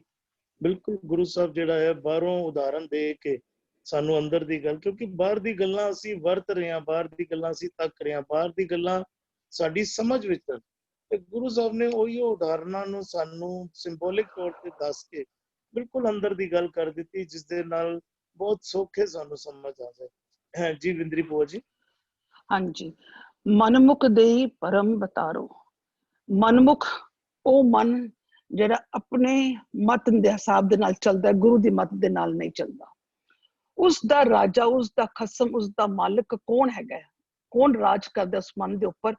ਦ ਇਲੂਜ਼ਨਸ, ਜਿਤਨੇ ਵੀ ਭਰਮ ਹੈਗੇ, ਇਹ ਸਾਰਾ ਉਹਦੇ ਉੱਪਰ ਰੂਲ ਕਰਦਾ ਹੈ, ਮਨ ਦੇ ਉੱਪਰ। ਉਹਦਾ ਖਸਮ ਬਣ ਗਿਆ, ਔਰ ਉਹੀ ਫਿਰ ਆਪਣੇ ਸਾਰੇ ਪੂਰੇ ਪਰਿਵਾਰ, ਸਾਰੇ ਦੇਹੀ ਅੰਗਾਂ ਨੂੰ ਵੀ ਉਸੇ ਤਰੀਕੇ ਨਾਲ ਚਲਾਉਂਦਾ ਹੈ। ਔਰ ਜਦੋਂ ਉਹ ਚਲਾਉਂਦਾ ਹੈ ਤੇ ਸਾਨੂੰ ਉਸ ਇੱਕ ਨਾਲ ਤੋੜ ਦਿੰਦਾ, ਜਿਸ ਵਿੱਚ ਜੀ ਕਹਿੰਦੇ ਕਿ ਆਤਮਕ ਮੌਤ ਹੋ ਜਾਂਦੀ ਹੈਗੀ ਹੈ। ਔਰ ਜਦੋਂ ਆਤਮਕ ਮੌਤ ਹੁੰਦੀ ਹੈ, ਕਿਉਂਕਿ ਮਨ ਕੁਰਾਏ ਪਿਆ ਹੋਇਆ ਵੇ, ਪਰਮਾ ਵਿੱਚ ਭਟਕਦੇ ਹੈ, ਕਿਉਂਕਿ ਉਹਦਾ ਖਸਮ ਬਣ ਚੁੱਕਾ ਹੈ। ਇਸ ਕਰਕੇ ਅਸੀਂ we are day in and out, we are suffering. ਅਸੀਂ ਖੁਆਰ ਹੋ ਰਹੇ ਹਾਂ, ਮੈਂਟਲੀ, ਫਿਜ਼ੀਕਲੀ, ਇਮੋਸ਼ਨਲੀ ਅਸੀਂ ਰੋਗੀ ਹੋ ਗਏ ਹਾਂ। ਜਿਸ ਨੂੰ ਕਹਿੰਦੇ ਨਾ ਕਿ ਮਨ ਵੀ ਰੋਗੀ ਹੋ ਗਿਆ ਤੇ ਤਨ ਵੀ ਰੋਗੀ ਹੋ ਗਿਆ। ਇਸ ਕਰਕੇ ਜਿਹੜਾ ਸਾਡੇ ਅੰਦਰ ਕਾਮ ਕ੍ਰੋਧ ਹੈ, ਉਹ ਮਨ ਨੂੰ ਦੂਜੇ ਲਾਇਆ। ਦੂਜਾ ਇਸ ਡੁਐਲਿਟੀ, ਦੂਜਾ ਪਾਓ, ਹਉਮੈ। ਇਹੀ ਜੋ ਹੈ ਸਾਨੂੰ ਕਾਮ ਕ੍ਰੋਧ ਸਾਨੂੰ ਇਸ ਮਾਇਆ ਦੇ ਵਿੱਚ ਖਚਤ ਕਰ ਦਿੰਦਾ ਹੈ। ਇਤਨਾ ਜ਼ਿਆਦਾ ਖਚਤ ਕਰਨਾ, ਕਿਉਂਕਿ ਅੰਦਰ ਦਾ ਇੱਕ ਸੰਸਾਰ, ਇੱਕ ਐਸੀ ਗਲਤ ਸੰਸਾਰ ਬਣ ਚੁੱਕਾ ਹੈ ਜੋ ਸਾਡੇ ਅੰਦਰ ਇਤਨਾ ਜ਼ਿਆਦਾ ਰੂਲ ਹੋ ਰਿਹਾ ਹੈ। ਇਟ ਇਜ਼ ਰੂਲਿੰਗ ਅਸ, ਤਾਂ ਕਿ ਅਸੀਂ ਜੋ ਸੁਪਨੇ ਦੇ ਵਿੱਚ ਵੀ ਅਸੀਂ ਸੁੱਖ ਨਹੀਂ ਪਾ ਸਕਦੇ ਹਾਂ। ਅਸੀਂ ਵੀ cannot have the peace of mind, ਇੱਕ ਆਤਮਕ ਆਨੰਦ ਅਸੀਂ ਪ੍ਰਾਪਤ ਨਹੀਂ ਕਰ ਸਕਦੇ ਹਾਂ। ਰੀਜ਼ਨ ਬੀਇੰਗ ਕਿਉਂਕਿ ਪਰਮ ਜੋ ਹੈ ਸਾਨੂੰ ਪੂਰੀ ਤਰ੍ਹਾਂ ਸਾਡੇ ਮਨ ਦੇ ਉੱਪਰ ਰਾਜਪਾਟ ਵਿੱਚ ਆ ਗਿਆ ਹੈ। ਹਾਂਜੀ ਜੀ ਭੂਆ ਜੀ, ਬਿਲਕੁਲ ਪਰਮ ਦਾ ਜ਼ਿਕਰ ਕਰ ਰਹੇ ਗੁਰੂ ਸਾਹਿਬ ਇਸ ਪਦੇ ਵਿੱਚ। ਦੇਖੋ ਕਿੰਨੀ ਹੈਰਾਨੀ ਦੀ ਗੱਲ ਹੈ, ਭਰਮ ਕੈਸਾ ਭਰਮ ਹੈ ਕਿ ਅਸੀਂ ਧਰਮ ਨੂੰ ਵੀ ਜਿਹੜਾ ਹੈ ਭਰਮ ਨੂੰ ਹੀ ਧਰਮ ਸਮਝੀ ਬੈਠੇ। ਅਸੀਂ ਭਰਮ ਨੂੰ ਹੀ ਧਰਮ ਸਮਝ ਲਿਆ ਹੈ, ਔਰ ਉਹੀ ਨਿਤਾ ਪ੍ਰਤੀ ਕਰੀ ਜਾ ਰਹੇ ਹਾਂ। ਐਸਾ ਭਰਮ, ਐਸਾ ਭੁਲੇਖਾ ਕਿ ਅਸੀਂ ਝੂਠ ਨੂੰ ਵੀ ਸੱਚ ਸਮਝੀ ਜਾ ਰਹੇ ਹਾਂ, ਔਰ ਉਸੇ ਦੀ ਅਗਵਾਈ ਵਿੱਚ ਅਸੀਂ ਕਾਰ ਵਿਹਾਰ ਕਰੀ ਜਾ ਰਹੇ ਹਾਂ। ਸੁਖਵਿੰਦਰ ਵੀਰ ਜੀ ਨੇ ਜੁਆਇਨ ਕੀਤਾ, ਜੀ ਆਇਆਂ ਨੂੰ ਵੀਰ ਜੀ। ਪਲੀਜ਼ ਅੱਗੇ ਦੀ ਵਿਚਾਰ ਦਿਆ ਜੀ। ਵਿਜੇ ਜੀ, ਸ਼ਬਦ ਨਹੀਂ ਸ਼ੇਅਰ ਕਰ ਰਹੇ ਤੁਸੀਂ ਸਕਰੀਨ ਦੇ ਉੱਪਰ? ਤਜਿੰਦਰ ਵੀਰ ਜੀ ਸ਼ਬਦ ਵੀਰ ਜੀ ਆ ਰਹੇ ਆ ਤੁਹਾਡੇ ਲੱਗਦਾ ਨੈਟਵਰਕ हाँ जी हाँ जी हाँ जी नहीं आ रहे सही। ਜੀ ਵੀਰ ਜੀ। ਵੀਰ ਜੀ ਦੇਖੋ ਇੱਥੇ ਸਤਿਗੁਰੂ ਜੀ ਜਿਹੜਾ ਸਾਨੂੰ ਸਮਝਾ ਰਹੇ ਨੇ, ਕੱਲ ਵਾਲੇ ਬੰਦ ਦੇ ਵਿੱਚ ਵੀ ਜਿਹੜਾ ਸਤਿਗੁਰੂ ਜੀ ਸਾਨੂੰ ਸਮਝਾ ਕੇ ਗਏ ਨੇ, ਮਨਮੁਖ ਅੰਧੇ ਸਾਧਨਾ ਪਾਵੇ। ਕਿਉਂਕਿ ਘਰ ਵਸਤ ਸੀ, ਇਹ ਬਾਹਰ ਧਾਰਿਆ ਸੀ ਛੋੜ ਕੇ, ਘਰ ਵਾਲੀ ਵਸਤ ਨੂੰ ਇਸਨੇ ਛੋੜ ਦਿੱਤਾ ਹੋਇਆ ਸੀ, ਤਾਂ ਇਹ ਕੀ ਹੋ ਗਿਆ ਸੀ, ਅੰਧਾ ਬਣ ਚੁੱਕਾ ਸੀ। ਕੱਲ ਵਾਲੇ ਬੰਦ ਦੇ ਵਿੱਚ ਸਤਿਗੁਰੂ ਜੀ ਸਾਨੂੰ ਆਖ ਕੇ ਗੁਜ਼ਾਰ ਗਏ ਨੇ। ਇੱਥੇ ਸਾਨੂੰ ਸਭ ਤੋਂ ਪਹਿਲਾਂ ਨਾ ਇਹ ਵਾਲਾ ਜਿਹੜਾ ਸ਼ਬਦ ਸਮਝੇ, ਇਹ ਵਾਲਾ ਬੰਦ ਅਸੀਂ ਸਮਝਣ ਤੋਂ ਪਹਿਲਾਂ ਇਹਦੇ ਵਿੱਚ ਨਾ ਇੱਕ ਜਿਹੜਾ ਕੀ ਕਹਿੰਦੇ ਇਹਦੇ ਵਿੱਚ ਬਾਰ-ਬਾਰ ਲਫ਼ਜ਼ ਯੁੱਧ ਹੋ ਰਿਹਾ, ਉਹ ਹੈ ਇੱਕ ਤਾਂ ਮਨਮੁਖ ਹੋ ਰਿਹਾ, ਇੱਕ ਹੋ ਰਿਹਾ ਭਰਮ, ਇੱਕ ਹੋ ਰਿਹਾ ਦੁਰਮਤ, ਤੇ ਨਾਲ ਹੀ ਉਹਦੇ ਯੂਜ਼ ਕਰ ਰਿਹਾ ਸਤਿਗੁਰੂ ਜੀ ਦੂਜਾ ਲਾਇਆ। ਜਦੋਂ ਸਤਿਗੁਰੂ ਜੀ ਦੀ ਮੱਤ ਤੋਂ ਇਲਾਵਾ ਦੂਸਰੀ ਮੱਤ ਨੂੰ ਸਤਿਗੁਰੂ ਜੀ ਦੂਜਾ ਲਾਇਆ ਆਖਦੇ ਨੇ। ਸਤਿਗੁਰੂ ਜੀ ਮੱਤ ਤੋਂ ਇਲਾਵਾ ਹੋਰ ਕੋਈ ਵੀ ਮੱਤ, ਕਿਸੇ ਹੋਰ ਦੂਸਰੀ ਕੋਈ ਵੀ ਵਿਚਾਰਧਾਰਾ ਨੂੰ ਦੁਰਮਤ ਆਖਦੇ ਨੇ, ਕਿਸੇ ਨੂੰ ਹੀ ਭਰਮ ਆਖ ਰਹੇ ਨੇ।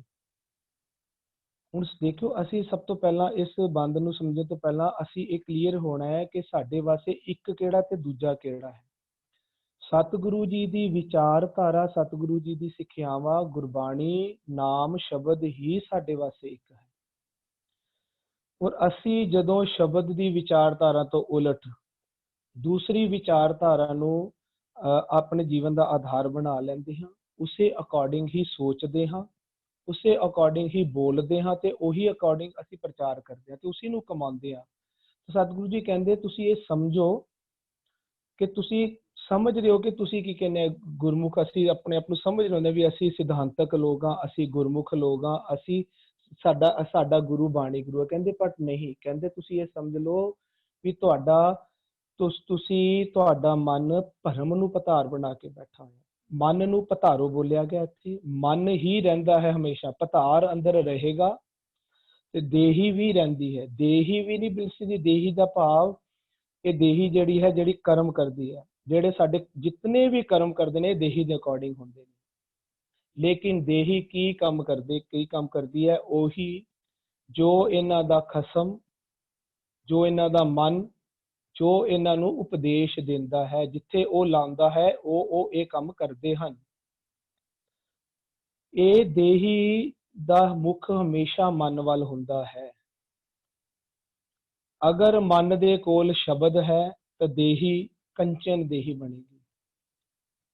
ਅਗਰ ਮਨ ਦੇ ਕੋਲ ਪਧਾਰ, ਮਨ ਰੂਪੀ ਪਧਾਰ ਕੋਲ ਭਰਮ ਹੈ ਤਾਂ ਦੇਹੀ ਵੀ ਭਰਮਾਂ ਵਿੱਚ ਰਹਿ ਕੇ ਭਰਮਾਂ ਵਾਲੇ ਕੰਮ ਹੀ ਕਰੇਗੀ।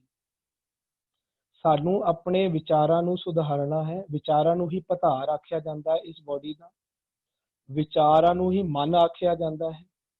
ਸਾਡੇ ਵਿਚਾਰ ਸਤਿਗੁਰੂ ਜੀ ਦੀ ਮੱਤ ਦੇ ਅਕੋਰਡਿੰਗ ਨਹੀਂ ਹੋਣ ਤਾਂ ਇਸ ਨੂੰ ਹੀ ਭਰਮ ਕਹਿੰਦੇ ਨੇ। ਕਿਉਂਕਿ ਅਸੀਂ ਗੱਲ ਕੀਤੀ ਹੈ ਹੁਣੇ ਕਿ ਸਤਿਗੁਰੂ ਕਹਿੰਦੇ ਭਰਮ ਕੀ ਹੁੰਦਾ ਹੈ, ਕਹਿੰਦਾ ਜੈਸਾ ਮਾਨੀਏ, ਜਿਵੇਂ ਅਸੀਂ ਮੰਨ ਰਹੇ ਨਾ, ਕਹਿੰਦਾ ਪਰ ਹੁੰਦਾ ਨਹੀਂ ਉਹ, ਜੈਸਾ ਮਾਨੀਏ ਹੋਏ ਨਾ ਤੈਸਾ, ਇਸੀ ਨੂੰ ਭਰਮ ਕਹਿੰਦੇ ਨੇ। ਜੋ ਵੀ ਇਨਸਾਨ ਮੰਨਦਾ ਨਾ, ਜੋ ਸਮਝ ਰਿਹਾ ਵੀ ਮੈਂ ਜੋ ਮੰਨ ਰਿਹਾ, ਜੋ ਸਮਝ ਰਿਹਾ, ਸਤਿਗੁਰੂ ਕਹਿੰਦੇ ਆਹੀ ਤਾਂ ਭਰਮ ਹੈ। ਜੋ ਮੰਨ ਰਿਹਾ ਉਸੇ ਨੂੰ ਹੀ ਭਰਮ ਆ, ਕਹਿੰਦੇ ਜੈਸਾ ਮਾਨੀਏ, ਪਰ ਕਹਿੰਦੇ ਹੋਏ ਨਾ ਤੈਸਾ। ਇਹ ਅਸੀਂ ਕਾਮ ਦੇ ਵਿੱਚ, ਕ੍ਰੋਧ ਦੇ ਵਿੱਚ ਮਨ ਦੂਜਾ ਲਾਇਆ, ਜਿਸ ਨੂੰ ਉੱਪਰ ਪਧਾਰ ਬੋਲ ਰਿਹਾ ਉਸ ਨੂੰ ਮਨ ਬੋਲ ਰਿਹਾ ਨੀਚੇ।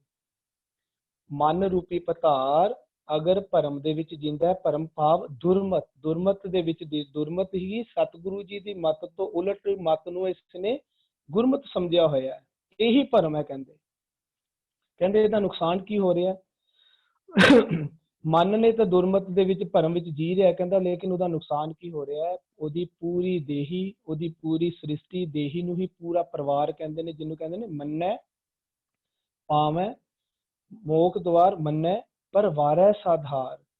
ਦੇਹੀ ਨੂੰ ਹੀ ਪਰਿਵਾਰ ਆਖਦੇ ਨੇ, ਦੇਹੀ ਨੂੰ ਹੀ ਜੀ ਜੰਤ ਆਖਦੇ ਨੇ, ਦੇਹੀ ਨੂੰ ਹੀ ਅੰਦਰਲਾ ਸੰਸਾਰ ਆਖਦੇ ਨੇ। ਇਹ ਸਾਰਾ ਸੰਸਾਰ, ਪੂਰਾ ਅੰਦਰਲਾ ਸੰਸਾਰ ਨੂੰ ਕਹਿੰਦੇ ਨੇ ਇਹ ਚੱਲ ਕਿਹਦੇ ਸਿਰ ਤੇ ਰਹੀ ਹੈ, ਕਹਿੰਦੇ ਨੇ ਜਦੋਂ ਮਨ ਅਗਰ ਸਤਿਗੁਰੂ ਜੀ ਦੇ ਨਾਮ ਨੂੰ, ਸਤਿਗੁਰੂ ਜੀ ਦੀ ਮੱਤ ਨੂੰ ਮੰਨ ਲੈਂਦਾ ਹੈ ਤਾਂ ਇਹ ਅੰਦਰਲੀ ਦੇਹੀ ਨੂੰ ਆਧਾਰ ਮਿਲ ਜਾਂਦਾ ਹੈ।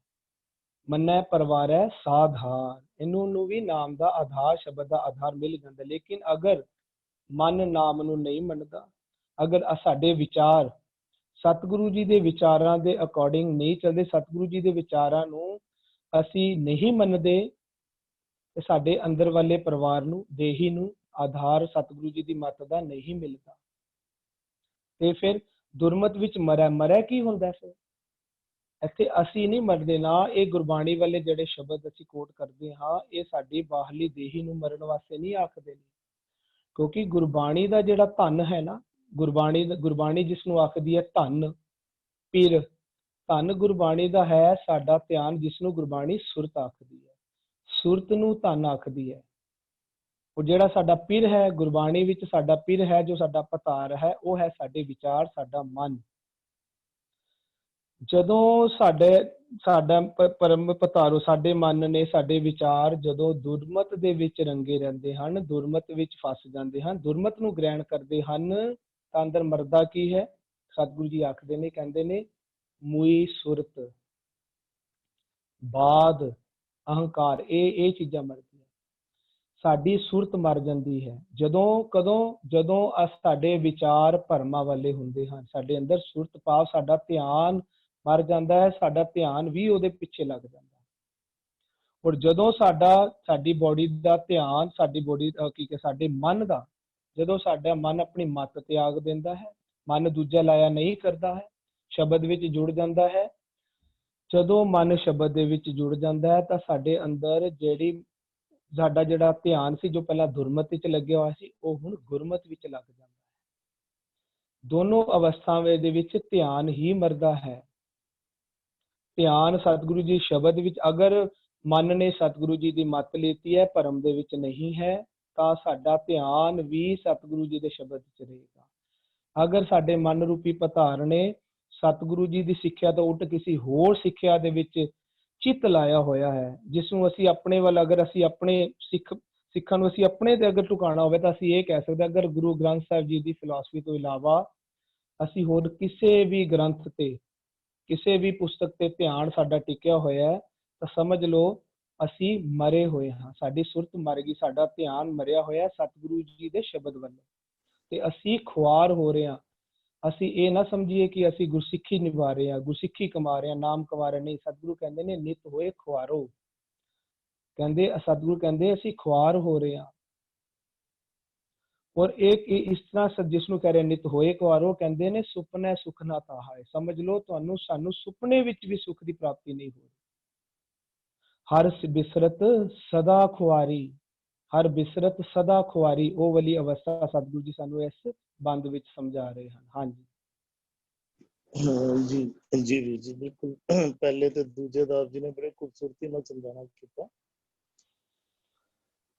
ਕੰਚਨ ਦੇਹੀ ਸ਼ਬਦ ਪਤਾਰੋ, ਅੰਦਿਨ ਭੋਗ ਭੋਗੇ ਹਰ ਸਿਉ ਪਿਆਰੋ, ਮਹਿਲਾਂ ਅੰਦਰ ਗੈਰ ਮਹਿਲ ਪਾਏ, ਭਾਣਾ ਬੁਝ ਸਮਾਹਾਏ। ਕੰਚਨ ਦੇਹੀ ਸ਼ਬਦ ਪਤਾਰੋ, ਮਨਮੁਖ ਦੇਹੀ ਭਰਮ ਪਤਾਰੋ। ਮਨਮੁਖ ਦੀ ਦੇਹੀ ਦਾ ਪਤਾਰ ਮਾਲਕ ਅਗਵਾਈ ਭਰਮ ਬਣੀ ਬੈਠੀ ਹੈ। ਇੱਥੇ ਕਹਿ ਰਹੇ ਨੇ, ਇੱਥੇ ਗੁਰਮੁਖ ਦਾ ਸਮਝ ਲਈਏ, ਜ਼ਿਕਰ ਕਰ ਰਹੇ ਗੁਰੂ ਸਾਹਿਬ। ਇੱਕ ਪਾਸੇ ਮਨਮੁਖ ਦਾ ਜੀਵਨ ਮਨਮੁਖਤਾਈ ਵਾਲਾ ਕਿਉਂ ਬਣਿਆ ਹੋਇਆ ਹੈ, ਗੁਰੂ ਸਾਹਿਬ ਨੇ ਪਿਛਲੇ ਪਦੇ ਵਿੱਚ ਸਮਝਾਇਆ। ਤੇ ਇੱਥੇ ਗੁਰੂ ਸਾਹਿਬ ਸਮਝਾ ਰਹੇ ਹਨ ਕਿ ਅਸੀਂ ਗੁਰਮੁਖ ਬਣਨਾ ਹੈ। ਗੁਰਮੁਖ ਦਾ ਜੀਵਨ ਕਿਉਂ ਗੁਰਮੁਖ ਹੈ? ਗੁਰਮੁਖ ਕਿਉਂ ਗੁਰਮੁਖ ਹੈ? ਕਿਉਂਕਿ ਉਹਦੇ ਸ਼ਬਦ ਪਤਾਰੋ, ਸ਼ਬਦ ਦੀ ਅਗਵਾਈ ਦੇ ਵਿੱਚ ਉਹ ਟੁਰਨਾ ਕਰ ਰਿਹਾ ਹੈ। ਸਮਝੀਏ ਕਿ ਉਹਦਾ ਮਨ ਸ਼ਬਦ ਨਾਲ ਪਰੋਤਾ ਗਿਆ।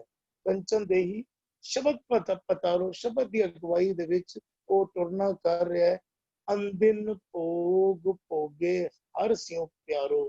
ਕਹਿੰਦੇ ਇੱਕ ਪਾਸੇ ਮਨਮੁਖ ਪਦਾਰਥਾਂ ਦੇ ਭੋਗਾਂ ਵਿੱਚ ਆਪਣੀ ਆਤਮਕ ਮੌਤ ਮਰ ਰਿਹਾ ਹੈ, ਤੇ ਦੂਜੇ ਪਾਸੇ ਗੁਰਮੁਖ ਵੀ ਭੋਗ ਰਿਹਾ ਹੈ। ਜਿਹੜਾ ਗੁਰੂ ਦੀ ਅਗਵਾਈ ਵਿੱਚ ਜੀਵਨ ਬਤੀਤ ਕਰ ਰਿਹਾ ਹੈ, ਉਹ ਵੀ ਭੋਗ ਰਿਹਾ ਹੈ। ਪਰ ਉਹ ਕਿਹੜੇ ਭੋਗ ਰਿਹਾ? ਅੰਤਰ ਤੁਹਾਡਾ ਅੰਮ੍ਰਿਤ ਭਰਿਆ, ਸ਼ਬਦੇ ਕਾਢ ਪੀਏ ਪਨਹਾਰੀ। ਕਹਿੰਦੇ ਨੂੰ ਸ਼ਬਦ ਰੂਪ ਅੰਮ੍ਰਿਤ ਦੀ ਅਗਵਾਈ ਦੇ ਵਿੱਚ ਜੀਵਨ ਜੀ ਰਿਹਾ, ਸ਼ਬਦ ਰੂਪ ਅੰਮ੍ਰਿਤ ਨੂੰ ਪੀਣਾ ਕਰ ਰਿਹਾ, ਤੇ ਉਹ ਜਿਹੜੇ ਭੋਗ ਰਿਹਾ, ਉਹ ਅੰਮ੍ਰਿਤਮਈ ਜੀਵਨ ਬਤੀਤ ਕਰ ਰਿਹਾ ਹੈ। ਅੰਦਿਨ ਭੋਗ ਭੋਗੇ ਹਰ ਸਿਉ ਪਿਆਰੋ, ਹਰੀ ਦੇ ਨਾਲ ਪਿਆਰ ਪਾ ਕੇ ਜੀਵਨ ਬਤੀਤ ਕਰ ਰਿਹਾ। ਅਸੀਂ ਪਿਆਰ ਨੂੰ ਵੀ ਸਮਝਣਾ ਕਰੀਏ ਨਾ। ਪਿਆਰ ਜਿਹੜਾ ਹੈਗਾ, ਅਸੀਂ ਸੰਸਾਰੀ ਤੌਰ ਤੇ ਵੀ ਧਿਆਨ ਦਈਏ ਨਾ, ਪਿਆਰ ਜਿਹੜਾ ਹੈ ਪਾਣ ਦਾ ਨਾਮ ਨਹੀਂ ਹੈ, ਪਿਆਰ ਤਿਆਗ ਦਾ ਨਾਮ ਹੈ। ਅਸੀਂ ਅਕਸਰ ਜਿਹੜਾ ਹੈ ਕਿਸੇ ਦੇ ਨਾਲ ਅਸੀਂ ਸੰਸਾਰੀ ਤੌਰ ਤੇ ਵੀ ਸੋਚੀਏ ਨਾ, ਅਸੀਂ ਸਮਝਦੇ ਹਾਂ ਅਸੀਂ ਪ੍ਰੇਮ ਵਿੱਚ ਹੈਗੇ ਹਾਂ, ਪਰ ਅਸਲ ਵਿੱਚ ਕਿਧਰੇ ਨਾ ਕਿਧਰੇ ਅਸੀਂ ਮੋਹ ਵਿੱਚ ਫਸੇ ਹੁੰਦੇ ਹਾਂ। ਜਿਹੜਾ ਪ੍ਰੇਮ ਹੈ ਉਹ ਤਿਆਗ ਹੈ, ਪ੍ਰੇਮ ਦੇਣ ਦਾ ਨਾਮ ਹੈ, ਪ੍ਰੇਮ ਲੈਣ ਦਾ ਨਾਮ ਨਹੀਂ ਹੈ। ਤੇ ਹਰ ਸਿਉ ਪਿਆਰੋ, ਹਰੀ ਦੇ ਨਾਲ ਪਿਆਰ ਪੈ ਰਿਹਾ। ਹਰੀ ਦੇ ਨਾਲ ਪਿਆਰ ਤੋਂ ਕੀ ਪਾਵੇ, ਹਰੀ ਦੇ ਨਾਲ ਪਿਆਰ ਪੈ ਗਿਆ ਹੈ। ਹੁਣ ਉਸ ਪਿਆਰ ਦੇ ਅੱਗੇ ਸਾਰੇ ਆਪਣੇ ਭਰਮ, ਸਾਰੇ ਭੁਲੇਖੇ, ਸਾਰੇ ਝੂਠ ਨੂੰ ਤਿਆਗ ਦਿੱਤਾ ਹੈ, ਸਭ ਕੁਝ ਨਿਸ਼ਵਾਰ ਕਰ ਦਿੱਤਾ ਹੈ। ਦੇਖੋ ਪ੍ਰੇਮ ਜਿਹੜਾ ਨਾ ਭੈ ਦਾ ਨਾਮ ਨਹੀਂ ਹੈ। ਨਿਰਭਉ ਜਿਹੜਾ ਹੈ, ਨਿਰਮਲ ਭੈ ਵਿੱਚ ਆਇਆ ਹੀ ਮਨੁੱਖ ਨਿਰਭਉ ਬਣ ਸਕਦਾ ਹੈ। ਗੁਰੂ ਸਾਹਿਬ ਇੱਥੇ ਹਰ ਸਿਉ ਪਿਆਰੋ ਦਾ ਜ਼ਿਕਰ ਕਰ ਰਹੇ ਹਨ। ਅੰਦਰ ਭੋਗ ਭੋਗੇ ਹਰ ਸਿਉ ਪਿਆਰੋ, ਮਹਿਲਾਂ ਅੰਦਰ ਗੈਰ ਮਹਿਲ ਪਾਏ, ਆਣਾ ਬੁਝ ਨਾ ਸਮਾ ਹੈ। ਅਸੀਂ ਸੋਹਿਲਾ ਸਾਹਿਬ ਦਾ ਪਾਠ ਕਰਦੇ ਆ ਨਾ, ਸਹਿਸ ਤਵ ਨੈਣ ਨੈਣ ਹੈ ਤੋਈ ਕੋ, ਸਹਿਸ ਮੂਰਤ ਨਨਾ ਏਕ ਤੋਈ। ਬਿਲਕੁਲ ਉਹੀਓ ਦ੍ਰਿਸ਼ਟਾਂਤ ਗੁਰੂ ਸਾਹਿਬ ਇੱਥੇ ਵੀ ਸਮਝਾਣਾ ਕਰ ਰਹੇ ਹਨ।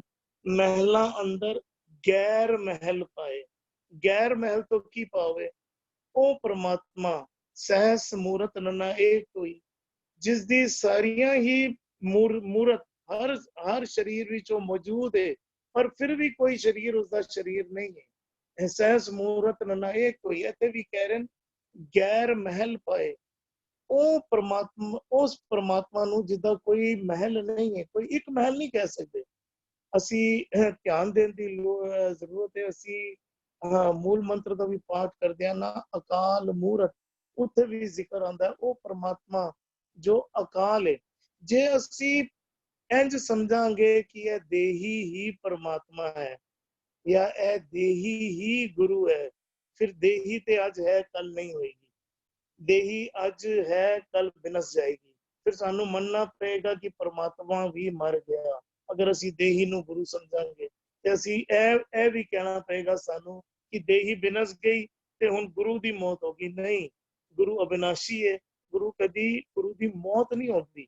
ਅਸੀਂ ਐਸੀ ਕਨਸੈਪਟ ਨੂੰ ਜੇਕਰ ਅਸੀਂ ਮੂਰਤੀ ਦੇ ਨਾਲ ਤੇ ਫੋਟੋ ਦੇ ਨਾਲ ਜੋੜਨਾ ਕਰ ਲਈਏ ਨਾ, ਪ੍ਰਮਾਤਮਾ ਨੇ ਸਾਨੂੰ ਬਣਾਇਆ, ਅਸੀਂ ਪ੍ਰਮਾਤਮਾ ਦੀ ਮੂਰਤੀ ਤੇ ਫੋਟੋ ਬਣਾ ਦਿੱਤੀ। ਆਪਣੇ ਮਨ ਮੁਤਾਬਿਕ ਅਸੀਂ ਮੂਰਤੀ ਬਣਾਈ, ਆਪਣੇ ਮਨ ਮੁਤਾਬਿਕ ਅਸੀਂ ਫੋਟੋ ਬਣਾ ਦਿੱਤੀ। ਜਿਹੋ ਜੇ ਸਾਡੇ ਮਨ ਨੂੰ ਚੰਗਾ ਲੱਗਿਆ ਉਸ ਤਰ੍ਹਾਂ ਦੀ ਅਸੀਂ ਫੋਟੋ ਬਣਾ ਦਿੱਤੀ।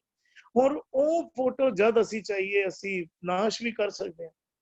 ਤੇ ਗੁਰੂ ਸਾਹਿਬ ਅਗਰ ਅਸੀਂ ਸਮਝਣਾ ਕਰੀਏ ਤੇ ਗੁਰੂ ਸਾਹਿਬ ਸਾਡਾ ਫੋਟੋ ਤੇ ਮੂਰਤੀ ਦਾ ਵੀ ਜਿਹੜਾ ਕਨਸੈਪਟ ਇੱਥੇ ਕਲੀਅਰ ਕਰ ਰਹੇ ਹਨ। ਮਹਿਲਾਂ ਅੰਦਰ, ਮਹਿਲਾਂ ਤੋਂ ਕੀ ਭਾਵ ਹੈ? ਸਾਰੇ ਹੀ ਸ਼ਰੀਰਾਂ ਦੇ ਅੰਦਰ ਵਸਣ ਵਾਲਾ ਉਹ ਪਰਮਾਤਮਾ ਮਹਿਲਾਂ ਅੰਦਰ ਗੈਰ ਮਹਿਲ ਪਾਏ, ਸਾਰਿਆਂ ਦੇ ਵਿੱਚ ਵਸਦਾ ਹੋਇਆ ਪਰਮਾਤਮਾ ਦਿਸਣ ਲੱਗ ਪੈਂਦਾ। ਜਦੋਂ ਅਸੀਂ ਇੱਕ ਫੋਟੋ ਜਾਂ ਇੱਕ ਮੂਰਤੀ ਵਿੱਚ ਅਸੀਂ ਪਰਮਾਤਮਾ ਸਮਝਦੇ ਹਾਂ ਤੇ ਫਿਰ ਸਾਨੂੰ ਇਹ ਸਮਝਣਾ ਪਏਗਾ ਕਿ ਹੋਰ ਕਿਧਰੇ ਪਰਮਾਤਮਾ ਨਹੀਂ ਹੈ। ਜਦੋਂ ਅਸੀਂ ਕਹਿੰਦੇ ਹਾਂ ਨਾ ਪਰਮਾਤਮਾ ਸਿਰਫ ਮੂਰਤੀ ਵਿੱਚ ਹੈ ਜਾਂ ਪਰਮਾਤਮਾ ਸਿਰਫ ਫਲਾਣੀ ਦੇਹੀ ਵਿੱਚ ਹੈ, ਤੇ ਫਿਰ ਸਾਨੂੰ ਇਹ ਮੰਨਣਾ ਪਏਗਾ ਦੂਜਿਆਂ ਵਿੱਚ ਕਿਧਰੇ ਪਰਮਾਤਮਾ ਨਹੀਂ ਹੈ। ਹੁਣ ਗੁਰੂ ਸਾਹਿਬ ਉਹ ਸਮਝਾਣਾ ਕਰ ਰਹੇ ਨੇ, ਜਦੋਂ ਸ਼ਬਦ ਦੀ ਅਗਵਾਈ ਦੇ ਅੰਦਰ ਮਨ ਬਣ ਜਾਂਦਾ ਹੈ, ਮਨ ਸ਼ਬਦ ਦੀ ਅਗਵਾਈ ਵਿੱਚ ਜੀਣ ਲੱਗ ਪੈਂਦਾ ਹੈ, ਤੇ ਫਿਰ ਕੀ ਬਦਲਾਵ ਆਉਂਦਾ ਹੈ? ਗੁਰੂ ਸਾਹਿਬ ਕਹਿੰਦੇ ਅੰਦਿਨ ਭੋਗ ਭੋਗੇ ਹਰਿ ਸਿਉ ਪਿਆਰੋ, ਹਰੀ ਦੇ ਨਾਲ ਪਿਆਰ ਉਤਪੰਨ ਹੋ ਪੈਂਦਾ। ਤੇ ਹਰੀ ਦੇ ਨਾਲ ਪਿਆਰ ਜਿਹੜਾ ਉਤਪੰਨ ਹੋਇਆ, ਉਹਦੇ ਨਾਲ ਕੀ ਬਦਲਾਵ ਆਇਆ? ਮਹਿਲਾਂ ਅੰਦਰ ਗੈਰ ਮਹਿਲ ਪਾਏ, ਹਰ ਦੇਹੀ ਵਿੱਚ ਵਸਦਾ ਪਰਮਾਤਮਾ ਦਿਸਣ ਲੱਗ ਪਿਆ। ਫਿਰ ਕਿੱਥੇ ਹਿੰਦੂ, ਕਿੱਥੇ ਮੁਸਲਮਾਨ ਰਹਿ ਗਿਆ? ਕਿੱਥੇ ਭੇਦ ਰਹਿ ਗਿਆ? ਕਿੱਥੇ ਸਿੱਖ, ਕਿੱਥੇ ਈਸਾਈ ਰਹਿ ਗਿਆ? ਸਾਰਿਆਂ ਵਿੱਚ ਹੀ ਪਰਮਾਤਮਾ ਵਸਦਾ ਦਿਸਣ ਲੱਗ ਗਿਆ। ਫਿਰ ਕੌਣ ਵੱਡਾ ਤੇ ਕੌਣ ਛੋਟਾ, ਕੌਣ ਅਮੀਰ ਤੇ ਕੌਣ ਗਰੀਬ, ਕਿੱਦੀ ਉੱਚੀ ਜਾਤ ਤੇ ਕਿੱਦੀ ਨੀਵੀਂ ਜਾਤ, ਸਾਰੀਆਂ ਜਾਤਾਂ ਦਾ ਭੇਦ ਭਾਵ ਸਾਡਾ ਮੁੱਕ ਗਿਆ। ਸਾਰਿਆਂ ਵਿੱਚ ਵਸਦਾ ਪਰਮਾਤਮਾ ਦਿਸਣ ਲੱਗ ਪਿਆ। मन ने ऐसा आनंद मन ने प्राप्त किया, मन की ऐसी अवस्था बनी, अंदिन भोग भोगे, फिर आनंद विच आ गया। फिर वो आनंद वाले भोग जड़ा वो मन मानन लग गया। महला अंदर गैर महल पाए पाना बुझ समाहा है। परमात्मा दे भाणे नूं बुझ के परमात्मा दे विच ही लीन हो गया, परमात्मा दे विच ही इकमिक हो गया, कोई भेद ही नहीं रह गया। एंड समझिए ਉਹ परमात्मा जिस विच ਅਸੀਂ ਆ ਤੇ ਉਹ परमात्मा जो ਸਾਡੇ ਵਿੱਚ ਹੈ ਉਹ ਪ੍ਰਗਟ ਹੋ ਗਿਆ। ਉਹ ਅੰਦਰੋਂ ਉਹਦੇ ਨਾਲ ਸਾਂਝ ਬਣ ਗਈ। परमात्मा अंदर भी ਸਾਡੇ मौजूद है, पर ਉਹਦੇ ਨਾਲ ਸਾਂਝ ਨਹੀਂ ਬਣ ਰਹੀ ਸੀ। ਗੁਰੂ ਸਾਹਿਬ ਕਹਿ ਰਹੇ ਨੇ ਐਸੀ ਬਖਸ਼ਿਸ਼ ਹੋਈ, ਸ਼ਬਦ ਦੇ ਨਾਲ ਮਨ ਐਸਾ ਵਿਨਿਆ ਗਿਆ ਕਿ ਪਾਣੇ ਨੂੰ ਬੁੱਝ ਕੇ ਸਮਾਹਾ ਹੈ ਉਸ परमात्मा ਦੇ ਵਿੱਚ, ਉਸ ਪ੍ਰਕਾਸ਼ ਦੇ ਵਿੱਚ ਲੀਨ ਹੋ ਗਿਆ, ਇੱਕ ਮਿੱਟਾ ਬਣ ਗਈ। ਜੀ ਹਰਜਿੰਦਰ ਜੀ। ਇੱਥੇ ਬਿਲਕੁਲ ਉਹ ਸੇਮ ਕਨਸੈਪਟ ਨੂੰ ਵੀ ਇੱਥੇ ਸੀ ਬਈ ਮਨਮੁਖ ਦੇਹੀ ਭਰਮ ਪਤਾਰੋ, ਭਰਮ ਹੀ ਉਹਦਾ ਪਤਾਰ, ਉਹਦੀ ਅਗਵਾਈ ਕਰਨ ਵਾਲਾ ਜਿਹੜਾ ਨਾ ਉਹ ਭਰਮ ਹੋ ਚੁੱਕਾ ਸੀ, ਧਰਮ ਰਹਿ ਨਹੀਂ ਗਿਆ ਸੀ। ਉਸ ਦੇ ਉਲਟ ਜੇ ਕੋਈ ਬੰਦਾ ਸ਼ਬਦ ਨੂੰ ਆਪਣਾ ਪਤਾਰ ਬਣਾ ਲਵੇ, ਕਹਿੰਦਾ ਉਹਦੀ ਕਾਇਆ ਕੈਸੀ ਹੋ ਜਾਏਗੀ? ਕਹਿੰਦਾ ਵੀ ਕੰਚਨ ਵਰਗੀ ਬੇਸ਼ਕੀਮਤੀ। ਇੱਕ ਹੋਰ ਸ਼ਬਦ ਆਉਂਦਾ ਹੈ, ਕਹਿੰਦਾ ਲੱਭ ਲੋਭ ਮੁੱਚ ਕੂੜ ਕਮਾਵੇ। ਜਿਹੜੀ ਕਾਇਆ ਦੇ ਨਾਲ ਕਹਿੰਦਾ ਲੱਭ ਲੋਭ ਮੁੱਚ ਕੂੜ ਕਮਾਵੇ, ਬਹੁਤ ਉਠਾਵੇ ਭਾਰੋ। ਅੱਗੇ ਕਹਿੰਦੇ ਨੇ ਤੂੰ ਕਾਇਆ ਮੈਂ ਰੁਲਦੀ ਦੇਖੀ, ਜੋ ਤਾਰੂ ਉੱਪਰ ਛਾਰੋ। ਇੱਕ ਪਾਸੇ ਕਾਇਆ ਨੂੰ ਕੰਚਨ ਕਿਹਾ ਜਾ ਰਿਹਾ, ਦੂਜੇ ਪਾਸੇ ਕਹਿੰਦੇ ਤੂੰ ਕਾਇਆ ਮੈਂ ਰੁਲਦੀ ਦੇਖੀ। ਉਹ ਸਰੀਰ ਬੇਸ਼ਕੀਮਤੀ, ਕਹਿੰਦਾ ਕੰਚਨ ਕਾਇਆ ਕੋਟ ਗੜ ਵਿੱਚ ਹਰ ਹਰ ਸੀਧਾ। ਇਹਦੇ ਵਿੱਚ ਸਰੀਰ ਵਿੱਚ ਹੀ ਰੱਬ ਦੀ ਪ੍ਰਾਪਤੀ ਹੋ ਸਕਦੀ ਹੈ। ਜਦ ਤੱਕ ਤੂੰ ਸਰੀਰ ਵਿੱਚ ਹੈ ਨਾ, ਉਹ ਤਦ ਤੱਕ ਹੀ ਤੇਰੀ ਰੱਬ ਦੇ ਨਾਲ ਸਾਂਝ ਬਣ ਸਕਦੀ ਹੈ, ਤੇਰੀ ਕਾਇਆ ਕੰਚਨ ਵਰਗੀ ਹੋ ਸਕਦੀ ਹੈ। ਜੋ ਕਹਿੰਦੇ ਵੀ ਉਹ ਕਹਿੰਦਾ ਵੀ ਕਾਂਚ ਕਾਂਚ ਵਿਹਾਜਨ ਕੰਚਨ ਛਾਦਨ, ਵੀ ਅਸੀਂ ਕੱਚ ਨੂੰ ਵਿਹਾਜਨੇ ਪਏ ਆ, ਅਸੀਂ ਕੰਚਨ ਦਾ ਸੋਨੇ ਦਾ ਵਿਵਹਾਰ ਨਹੀਂ ਕਰਦੇ ਪਏ। ਉਹ ਕਹਿੰਦੇ ਵੀ ਅਮੁੱਲ ਆਵੇ ਅਮੁੱਲ ਲੈ ਜਾਏ। ਤੇਰਾ ਦੁਨੀਆ ਤੇ ਆਇਆ ਬੇਸ਼ਕੀਮਤੀ ਹੋ ਸਕਦਾ ਹੈ, ਪ੍ਰਾਈਸਲੈਸ। ਕਦੋਂ? ਕਹਿੰਦਾ ਜੇ ਸ਼ਬਦ ਨੂੰ ਤੂੰ ਆਪਣਾ ਪਤਾਰ ਬਣਾ ਲਿੱਤਾ, ਜੇ ਤੂੰ ਭਰਮ ਨੂੰ ਆਪਣਾ ਪਤਾਰ ਬਣਾ ਲਿੱਤਾ, ਚੋਇਸ ਤੇਰੀ ਹੈ ਵੀ ਤੂੰ ਕਾਇਆ ਮੈਂ ਰੁਲਦੀ ਦੇਖੀ ਜਾਂ ਵੀ ਕੰਚਨ ਦੇ ਹੀ ਕਰਨਾ ਚਾਹੁੰਦਾ। ਵੀ ਜਿਹੜਾ ਮਨਮੁਖ ਦੇਹੀ ਉਹਨੇ ਭਰਮ ਨੂੰ ਆਪਣਾ ਪਤਾਰ ਬਣਾਇਆ ਹੋਇਆ ਹੈ, ਤੇ ਦੂਜੇ ਪਾਸੇ ਜਿਸਨੇ ਸ਼ਬਦ ਨੂੰ ਆਪਣੀ ਜ਼ਿੰਦਗੀ ਦਾ ਕਹਿ ਲੋ ਚਾਨਣ ਮੁਨਾਰਾ ਕਹਿ ਲੋ, ਵੀ ਜਿਹਨੂੰ ਉਹਦੀ ਸ਼ਬਦ ਦੀ ਅਗਵਾਈ ਵੀ ਚੋਲਦਾ, ਕਹਿੰਦੇ ਵੀ ਉਹਦੀ ਕਾਇਆ ਕੰਚਨ ਵਰਗੀ ਹੋ ਸਕਦੀ ਹੈ। ਕੰਚਨ ਤੋਂ ਬਾਅਦ ਬੇਸ਼ਕੀਮਤੀ। ਉਹਨੇ ਇਸ ਐਪਰੇਟਸ ਦੇ ਨਾਲ ਉਹ ਕਹਿੰਦੇ ਦੇ ਤੇਜਣ ਜੀ ਰਾਮ ਪਾਈਆ ਰਾਮ। ਇਹ ਤੇ ਇੱਕ ਘੋੜਾ ਸੀ, ਇਹਦੇ ਉੱਤੇ ਸਵਾਰੀ ਕਰਨੀ ਸੀ, ਇਹਦੇ ਰਾਹੀਂ ਹੀ ਪਰਮਾਤਮਾ ਦੀ ਸਾਂਝ ਜਿਹੜੀ ਸੀ ਉਹ ਮਿਲਣੀ ਸੀ। ਉਹ ਮਰਨ ਮੁਕਤ ਕਿ ਭਾਈ ਮਰਨ ਤੋਂ ਬਾਅਦ ਨਹੀਂ ਮਿਲਦੀ ਮੁਕਤੀ, ਜਦ ਤੱਕ ਸਰੀਰ ਵਿੱਚ ਹੈ ਨਾ ਤਦ ਤੱਕ ਤੂੰ ਇਹਨਾਂ ਤੋਂ ਦੂਰ ਹੋ ਸਕਣਾ ਹੈ। ਵਿਕਾਰਾਂ ਤੋਂ ਮਰ ਗਿਆ ਤੇਰੀ ਉਹ ਖੇਡ, ਤੂੰ ਉਸ ਤੋਂ ਬਾਅਦ ਤੂੰ ਬਸ ਤੂੰ ਵਾਕੇ ਚਲੇਗੀ। ਇਹ ਤੇ ਵੀ ਉਹ ਕੰਚਨ ਦੇਹੀ ਤੇਰੀ ਉਹ ਕਾਇਆ ਕੰਚਨ ਵਰਗੀ ਹੋ ਸਕਦੀ ਹੈ। ਕਹਿੰਦੇ ਵੀ ਜਿਹੜੀ ਕਾਇਆ ਕੰਚਨ ਵਰਗੀ ਹੁੰਦੀ ਉਹ ਕਹਿੰਦੇ ਵੀ ਉਹਦੀ ਖੁਰਾਕ ਕੀ ਹੁੰਦੀ? ਕਹਿੰਦੇ ਅਨਦਿਨ ਭੋਗੈ ਅਨਦਿਨ ਭੋਗ ਭੋਗੈ ਹਰਸਿਓ ਪਿਆਰੋ। ਇਕੜਾ ਭੋਗ ਭੋਗਦੀ ਕਿਤੇ ਲੱਭ ਲੋਭ ਮੁਝ ਕੂੜ ਕਮਾਵੇ। ਦੂਜੇ ਪਾਸੇ ਜਿਸ ਨੇ ਸ਼ਬਦ ਨੂੰ ਆਪਣਾ ਪਤਾਰ ਬਣਾ ਲਿੱਤਾ ਹੋਇਆ ਹੈ ਨਾ, ਉਹਨਾਂ ਦੇ ਬਾਰੇ ਜਦੋਂ ਬੰਦ ਕਹਿੰਦੇ ਨੇ ਭਗਤਾਂ ਕਾ ਭੋਜਨ ਹਰ ਨਾਮ ਨਿਰੰਜਨ। ਭਗਤਾਂ ਦਾ ਭੋਜਨ ਕੀ ਬਣ ਜਾਂਦਾ? ਇੱਕ ਪਾਸੇ ਬਈ ਲੱਭ ਲੋਭ ਮੁਝ ਕੂੜ ਕਮਾਵੇ, ਦੂਜੇ ਪਾਸੇ ਕਹਿੰਦੇ ਨੇ ਭਗਤਾਂ ਕਾ ਭੋਜਨ ਹਰ ਨਾਮ ਨਿਰੰਜਨ। ਕਹਿੰਦੇ ਨੇ ਬ੍ਰਹਮ ਗਿਆਨੀ ਕਾ ਭੋਜਨ ਗਿਆਨ। ਉਹਦੀ ਖੁਰਾਕ ਕੀ ਬਣ ਜਾਂਦੀ ਹੈ?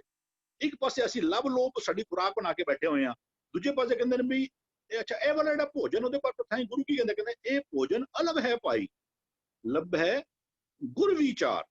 ਜਿਹੜਾ ਇਹ ਵਾਲਾ ਭੋਜਨ ਹੈ ਨਾ, ਜਿਹੜਾ ਇਹ ਗੁਰਬਾਣੀ ਵਾਲਾ ਗੁਰਮਤ ਵਾਲਾ ਜਿਹੜਾ ਇਹ ਵਾਲਾ ਭੋਜਨ ਹੈ ਨਾ, ਉਹਦੇ ਬਾਰੇ ਕਹਿੰਦੇ ਨੇ ਇਹ ਭੋਜਨ ਅਲੱਗ ਹੈ ਭਾਈ। ਅਲੱਗ ਤੋਂ ਬੜਾ ਸੌਖਾ ਨਹੀਂ ਮਿਲਦਾ। ਜਿਹੜੀ ਚੀਜ਼ ਦੁਰਲਭ ਹੋ ਜਾਵੇ ਅਲੱਗ ਭੋਜਨ ਨੂੰ ਸੌਖਾ। ਅਸੀਂ ਕਈ ਵਾਰ ਗੁਰਦੁਆਰਿਆਂ ਵਿੱਚ ਨਾ ਜਦੋਂ ਸਮਾਪਤੀ ਹੁੰਦੀ ਹੈ, ਜੇ ਸਮਝੋ ਦੀਵਾਨ ਦੀ ਸਮਾਪਤੀ 10 ਵਜੇ ਹੈ, ਉਹ ਸੰਗਤ ਪਹੁੰਚਦੀ ਪਈ ਹੈ ਪੌਣੇ 10 ਵਜੇ, ਉਹ ਪਹੁੰਚੀ ਕੇ ਆਨੰਦ ਸਾਹਿਬ ਸ਼ੁਰੂ ਹੋ ਜਾਂਦਾ ਹੈ। ਫਿਰ ਜਿਹੜੇ ਭਾਈ ਸਾਹਿਬ ਨੇ ਉਹ ਕਹਿੰਦੇ ਨੇ ਵੀ ਭਾਗਾ ਵਾਲਿਆਂ ਨੂੰ ਲੰਗਰ ਮਿਲਦਾ ਹੈ। ਉਹ ਭੋਜਨ ਤੇ ਹਰ ਬੰਦਾ ਆਪਣੇ ਆਪਣੇ ਘਰ ਵਿੱਚ ਛਕਦਾ ਪਿਆ ਨਾ। ਇਸ ਤੋਂ ਪਹਿਲਾਂ ਜਿਹੜਾ ਭੋਜਨ ਪਰੋਸਿਆ ਗਿਆ ਸੀ ਨਾ, ਤ੍ਰਿਪਤ ਭਈ ਸੱਚ ਭੋਜਨ ਖਾਇਆ। ਜਦੋਂ ਸੱਚ ਦਾ ਭੋਜਨ, ਇਹ ਸੱਚ ਨੂੰ ਜਦੋਂ ਤੂੰ ਅੰਦਰ ਲੰਘਾ ਗਿਆ ਨਾ ਆਪਣੇ ਜੀਵਨ ਅੰਦਰ, ਇਹ ਵਾਲਾ ਭੋਜਨ ਜਿਹੜਾ ਇਹ ਜਿਹੜੀ ਤੈਨੂੰ ਤ੍ਰਿਪਤੀ ਦੇਗਾ ਨਾ, ਉਹ ਭੋਜਨ ਠੀਕ ਉਹ ਆਪਣੀ ਜਗ੍ਹਾ ਦੇ ਉੱਤੇ ਜਿਹੜਾ ਇਹ ਭੋਜਨ ਲੈਣ ਨੂੰ ਆਏ ਸਨ, ਕਿਉਂਕਿ ਸਰੀਰ ਵਿੱਚ ਹੀ ਆਣਗੇ ਉੱਥੇ, ਉਹਨਾਂ ਦੀ ਸੁਰਤ ਨੇ ਭਾਵੇਂ ਜੋ ਮਰਜ਼ੀ ਗ੍ਰਹਿਣ ਕਰਨਾ ਸੀ, ਸਰੀਰ ਨੂੰ ਤੇ ਫਿਰ ਖੁਰਾਕ ਦੀ ਲੋੜ ਹੈ, ਤੇ ਉਹਦੇ ਇੱਕ ਸਾਧਨ ਸੀ ਵੀ ਤੇਰੇ ਸਰੀਰ ਨੇ ਵੀ ਭੁੱਖ ਉਹਨੂੰ ਲੱਗਣੀ ਹੈ, ਤੇ ਉਹ ਲੰਗਰ ਤੇ ਤੇਰੇ ਸਰੀਰ ਵਾਸਤੇ ਸੀ। ਤੇ ਵੀ ਜਿਹੜਾ ਕਹਿੰਦੇ ਵੀ ਅੰਦਿਨ ਭੋਗ ਹੈ, ਅੰਦਿਨ ਭੋਗ ਹੈ, ਉਹ ਕਿਹੜਾ ਭੋਗ ਭੋਗਦਾ ਹੈ? ਉਹ ਭਗਤਾਂ ਦਾ ਭੋਜਨ ਹਰ ਨਾਮ ਨਿਰੰਜਨ, ਇਹ ਭੋਜਨ ਅਲੱਗ ਹੈ ਭਾਈ, ਇਹ ਵਾਲਾ ਭੋਜਨ ਭੋਗਦਾ ਹੈ। ਕਹਿੰਦੇ ਹਰ ਸਿਉ ਪਿਆਰੋ, ਉਹਨੂੰ ਪਰਮਾਤਮਾ ਦੇ ਨਾਲ ਪਿਆਰ। ਉਹ ਅਸੀਂ ਕੁਝ ਦਿਨ ਪਹਿਲਾਂ ਵੀ ਕੋ ਸੋਹੀਏ ਮੁਖਵਾਕ ਮਹਿਲਾ ਪੰਜਵਾ ਦੀ ਇੱਕ ਪੰਕਤੀ ਸੀ, ਕਹਿੰਦੇ ਵੀ ਜੇ ਸਤਿਗੁਰੂ ਜੀ ਕਹਿ ਰਹੇ ਸਨ ਕਿ ਪਿਆਰ ਦਾ ਮਤਲਬ ਕੁਝ ਹਾਸਿਲ ਕਰਨਾ ਨਹੀਂ ਹੈ, ਆਪਣੇ ਆਪ ਨੂੰ ਕੁਰਬਾਨ ਕਰਨਾ, ਕਿਸੇ ਨੂੰ ਇਤਨਾ ਚਾਹਨਾ ਕਿ ਉਹਦੇ ਵਾਸਤੇ ਆਪਣੇ ਆਪ ਨੂੰ ਪਨਾਹ ਕਰ ਦੇਣਾ ਵਾਲੀ ਜਿਹੜੀ ਉਹ ਐਟੀਟਿਊਡ ਜਿਹੜਾ ਹੈ ਨਾ, ਵੀ ਕਹਿੰਦੇ ਪ੍ਰਭ ਪ੍ਰੇਯਸਿਓ ਪ੍ਰੀਤ ਪ੍ਰੇਮ ਰਸ ਭਗਤੀ, ਕਹਿੰਦੇ ਹਰ ਜਨ ਤਾਂ ਕੇ ਦਰਸ ਸਮਾਵਤ। ਦਰਸ਼ਨ ਅਸੀਂ ਕੋਈ ਕਹਿੰਦੇ ਕੁਰਬਾਨੀ ਦਾ ਜਿਹੜਾ ਦਰਸ਼ਨ ਵਰਡ ਆ ਰਿਹਾ ਉਹ ਸਿਧਾਂਤ ਵਾਸਤੇ, ਫਿਲਾਸਫੀ ਵਾਸਤੇ, ਖੱਡ ਦਰਸ਼ਨ, ਯੋਗ।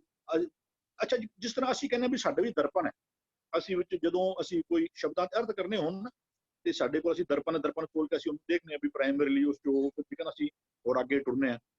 ਮੁਸਲਮਾਨਾਂ ਵਿੱਚ ਜੋ ਕੁਰਾਨ ਦੇ ਜਿੱਥੇ ਅਰਥ ਕੀਤੇ ਹੋਏ ਨਾ, ਉਹਦਾ ਨਾਮ ਕੀ ਹੈ? ਉਹਦਾ ਨਾਮ ਹੈ ਦਰਸੇ ਕੁਰਾਨ। ਅਸੀਂ ਕਹਿੰਦੇ ਯੋਗ ਦਰਸ਼ਨ। ਹੁਣ ਯੋਗ ਦੇ ਦਰਸ਼ਨ ਕਿਵੇਂ ਕਰੋਗੇ? ਉਹ ਯੋਗ ਦੇ ਸਿਧਾਂਤਾਂ ਨੂੰ ਸਮਝਣਾ, ਇਹ ਯੋਗ ਦੇ ਦਰਸ਼ਨ ਨੇ।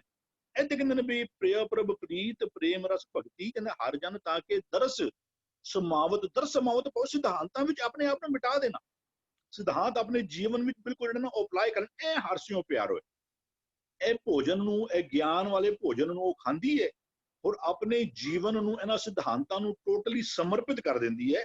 ਕਹਿੰਦਾ ਮਹਿਲਾ ਅੰਦਰ ਗਹਿਰ ਮਹਿਲ ਪਾਏ, ਉਹ ਆਪਣੇ ਸਰੀਰ ਵਿੱਚ ਹੀ ਕਹਿ ਲੋ, ਉਹ ਆਪਣੇ ਜਿਹੜਾ ਉਹਦੇ ਵਿੱਚ ਉਹ ਰੱਬ ਜਿਹਨੂੰ ਰਹਿਣ ਵਾਸਤੇ ਮਹਿਲ ਦੀ ਕੋਈ ਲੋੜ ਨਹੀਂ। ਬਾਕੀ ਕੋਈ ਜੇ ਜਿਹੜਾ ਰੱਬ ਨੇ ਸਿਸਟਮ ਕੀ ਬਣਾਇਆ, ਜੇ ਸਾਰੇ ਪੈਦਾ ਹੋਣਗੇ ਨਾ, ਜੀਵ ਆਤਮਾ ਆਈ ਕਹਿੰਦੇ ਤਨ ਮੈਂ ਮਨੁਆ ਮਨ ਮੈਂ ਸੱਚਾ। ਜੀਵ ਆਤਮਾ ਨੂੰ ਟਿਕਣ ਵਾਸਤੇ ਸਰੀਰ ਚਾਹੀਦਾ ਹੈ। ਬਾਕੀ ਸਾਰਿਆਂ ਨੂੰ, ਸਾਨੂੰ ਸਾਰਿਆਂ ਨੂੰ, ਜੇ ਸਾਡੇ ਅੰਦਰ ਜੋ ਪਰਮਾਤਮਾ ਦੀ ਅੰਸ਼ ਹੈ, ਉਹਨੂੰ ਟਿਕਣ ਵਾਸਤੇ ਸਰੀਰ ਚਾਹੀਦਾ ਹੈ। ਇੱਕ ਰੱਬ ਐਸਾ ਹੈ ਜਿਹਨੂੰ ਟਿਕਣ ਵਾਸਤੇ, ਜਦੋਂ ਅਸੀਂ ਜਿਹੜਾ ਸ਼ਬਦ ਕੋਡ ਆ ਉਹ ਜਿਹੜਾ ਨਾਨਕ ਭੰਡੇ ਬਾਹਰ ਜਿਹੜਾ ਪੜਾਉਂਦਾ ਵੀ ਉਹ ਪੰਡ ਜੰਮੀਏ ਪੰਡ ਨਿੰਮੀਏ ਪੰਡ ਮੰਗਣ ਵਿਆਓ, ਉੱਥੇ ਥਾਂ ਤੇ ਇੱਕ ਹੋਰ ਰੱਬ ਦਾ ਐਟਰੀਬਿਊਟ ਦਿੰਦੇ ਪਏ ਨੇ। ਕਹਿੰਦੇ ਨਾਨਕ ਭੰਡੇ ਬਾਹਿਰਾ ਇੱਕੋ ਸੱਚਾ ਸੋਈ। ਭੰਡੇ ਬਾਹਿਰਾ ਦਾ ਮਤਲਬ ਕੀ ਹੋ ਗਿਆ ਇੱਥੇ? ਬਈ ਉਹਨੂੰ ਦੁਨੀਆ ਵਿੱਚ ਆਉਣ ਵਾਸਤੇ ਬਾਕੀ ਜਿਤਨੇ ਜੀ ਆਏ ਨੇ ਉਹਨਾਂ ਉਹ ਮਾਂ ਦੇ ਕੁੱਖੋਂ ਹੀ ਆਏ ਨੇ। ਕਹਿੰਦੇ ਇੱਕ ਰੱਬ ਹੀ ਹੈ ਜਿਹਨੂੰ ਹੋਂਦ ਵਿੱਚ ਆਉਣ ਵਾਸਤੇ ਮਾਂ ਦੀ ਲੋੜ ਨਹੀਂ ਪਈ। ਨਾਨਕ ਭੰਡੇ ਬਾਹਿਰਾ ਇੱਕੋ ਸੱਚਾ ਸੋਏ। ਇੱਥੇ ਵੀ ਕਹਿੰਦੇ ਵੀ ਗਹਿਰ ਮਹਿਲ, ਰੱਬ, ਇਹ ਸਰੀਰ ਰੱਬ ਦੀ ਮੁਹਤਾਜੀ ਨਹੀਂ ਹੈ।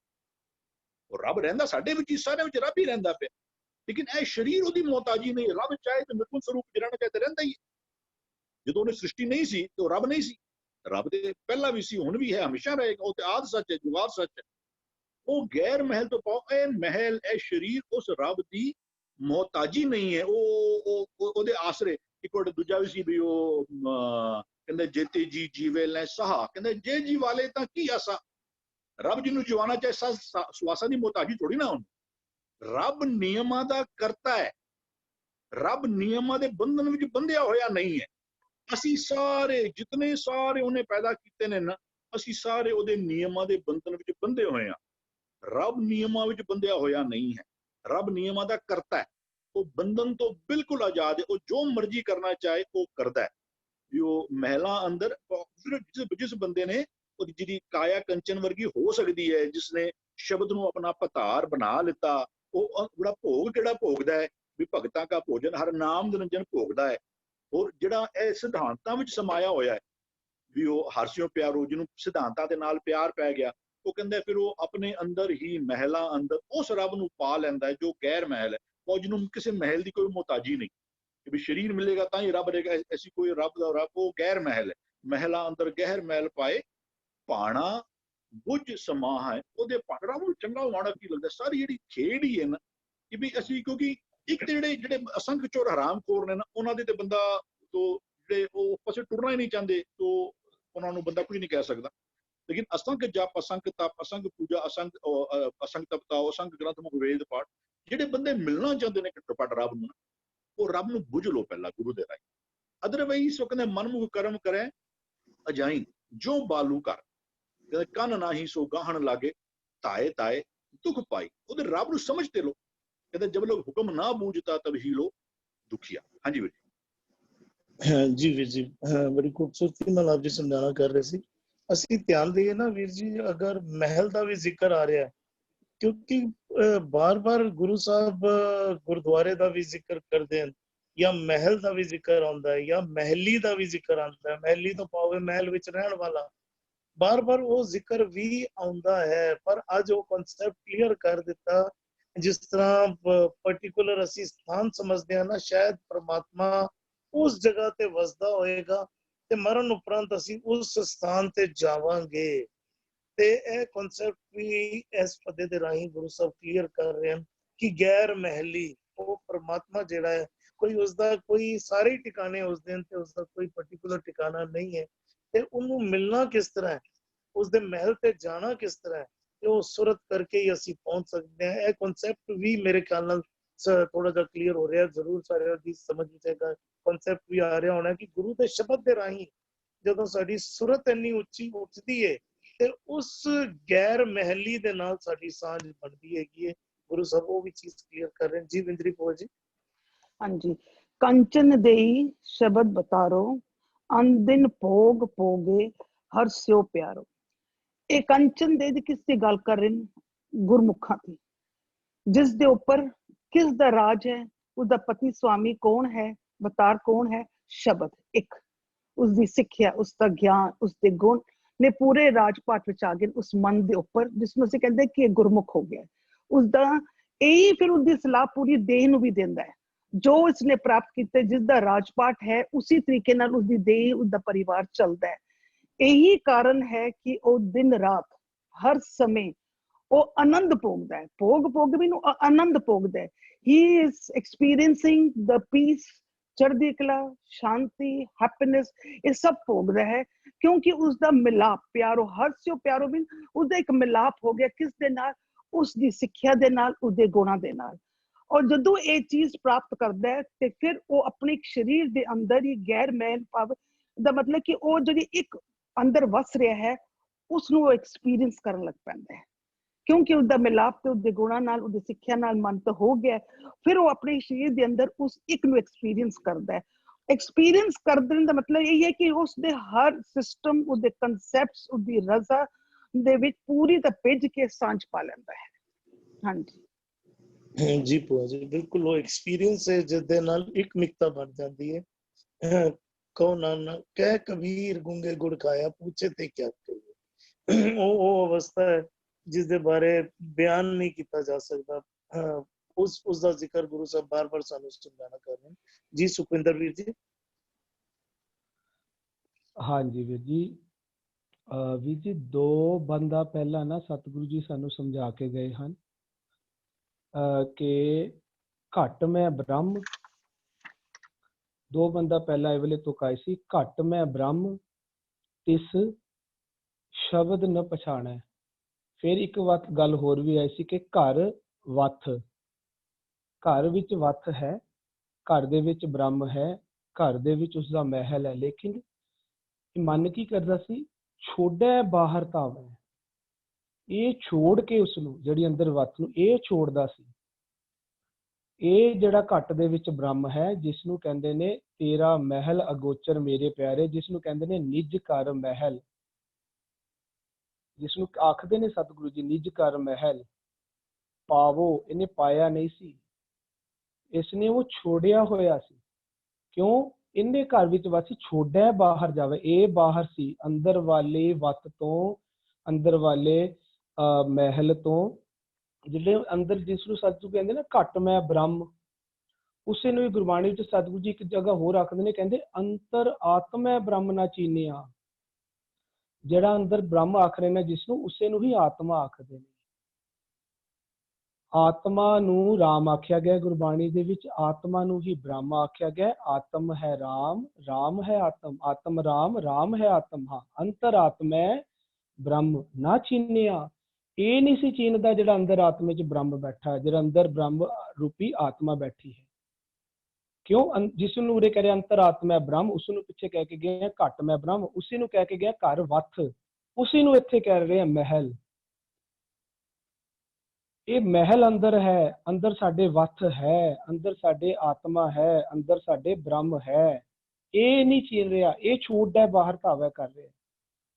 ਜਿਸ ਨੂੰ ਉਰੇ ਕਹਿ ਰਹੇ ਆ ਨਾ, ਸਾਰਿਆਂ ਨੇ ਅਸੀਂ ਇੱਥੇ ਜੋੜ ਦੇ ਕੇ ਅਸੀਂ ਰੱਬ ਨੂੰ ਵੀ ਗੈਰ ਮਹਿਲੀ ਸਾਬਿਤ ਕਰ ਦਿੱਤਾ ਹੋਇਆ। ਹੁਣ ਰੱਬ ਗੈਰ ਮਹਿਲੀ ਨਹੀਂ ਹੈ, ਜਿਹੜਾ ਸਾਡੇ ਅੰਦਰ ਮਹਿਲ ਹੈ, ਰੱਬ ਦਾ ਅੰਦਰ ਮਹਿਲਾ ਅੰਦਰ ਹੈ, ਜਿਹੜੇ ਸਾਡੇ ਅੰਦਰ, ਜਿਸ ਨੂੰ ਉੱਪਰ ਕਹਿ ਰਹੇ ਘਟ ਮੈਂ ਬ੍ਰਹਮ ਹੈ, ਘਰ ਦੇ ਵਿੱਚ ਵੱਤ ਹੈ, ਜਿਹੜਾ ਅੰਦਰ ਮਹਿਲ ਹੈ ਰੱਬ ਦਾ, ਉੱਥੇ ਮਨ ਗੈਰ ਹੋਇਆ ਪਿਆ, ਗੈਰ ਹਾਜ਼ਰ ਹੈ ਉਸ ਮਹਿਲ ਤੋਂ। ਇਸ ਨੂੰ ਇਹਦਾ ਅਸੀਂ ਵਿਸ਼ਰਾਮ ਦੇਣਾ ਹੈ।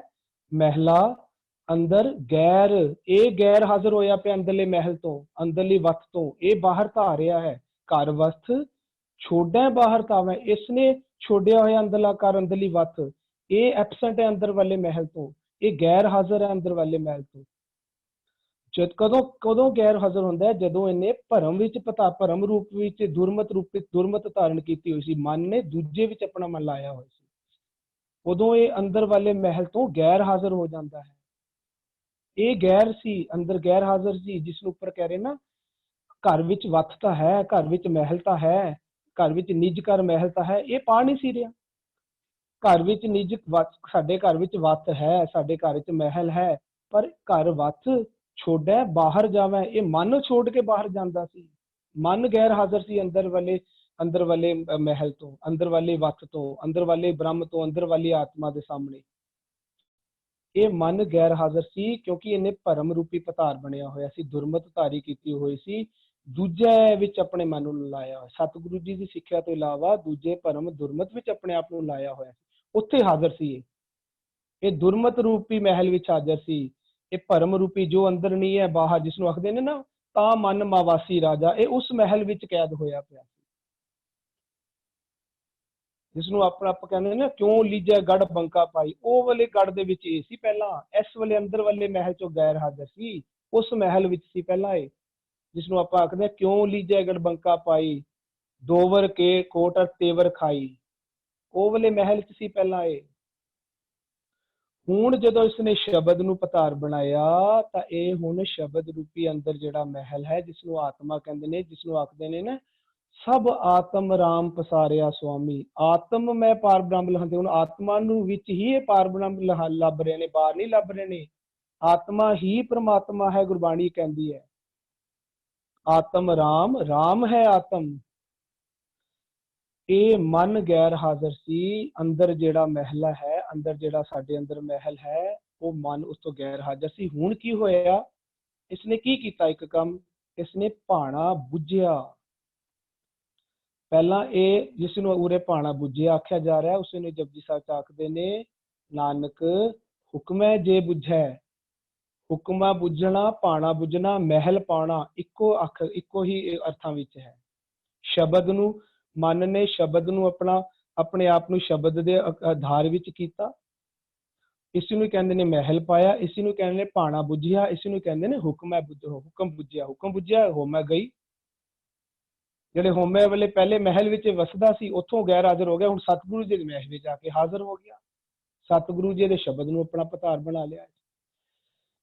ਮਨ ਹੁਣ ਸ਼ਬਦ ਦੇ ਸਾਹਮਣੇ ਹਾਜ਼ਰ ਹੋਇਆ ਹੈ। ਮਨ ਨੇ ਸ਼ਬਦ ਨੂੰ ਆਪਣੇ ਮਨ ਦੇ ਵਿੱਚ ਹੁਣ ਵਸਾਇਆ ਹੈ। ਹੁਣ ਜਿਹੜੀ ਇਹ ਦੇਹੀ ਦਾ ਖਸਮ ਹੈ ਉਹ ਸ਼ਬਦ ਹੈ, ਤੇ ਇਹ ਸ਼ਬਦ ਰੂਪੀ ਖਸਮ ਦੇ ਨਾਲ ਹੁਣ ਇਹ ਸਾਰੀ ਦੇਹੀ ਵੀ ਕੰਚਨ ਵਰਗੀ ਪਵਿੱਤਰ ਕੀਮਤੀ ਬੇਸ਼ਕੀਮਤੀ ਹੋ ਗਈ ਹੈ। ਹੁਣ ਇਹ ਕੀ ਆਖ ਲਿਆ, ਜਿਸ ਨੂੰ ਆਖਦੇ ਨਾ ਅੰਨ ਦਿਨ ਭੋਗ ਭੋਗੇ ਹਰਿ ਸਿਉ ਪਿਆਰੋ। ਕਿਉਂਕਿ ਹੁਣ ਇਹ ਭੋਗ ਕਿਵੇਂ ਭੋਗਦਾ ਹੈ?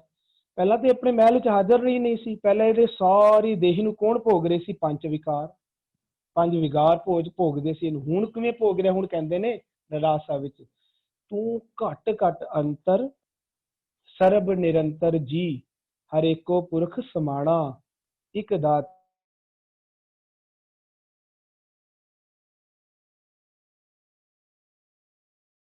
ਆਪੇ ਦਾਤਾ ਆਪੇ ਭੁਗਤਾ ਜੀ।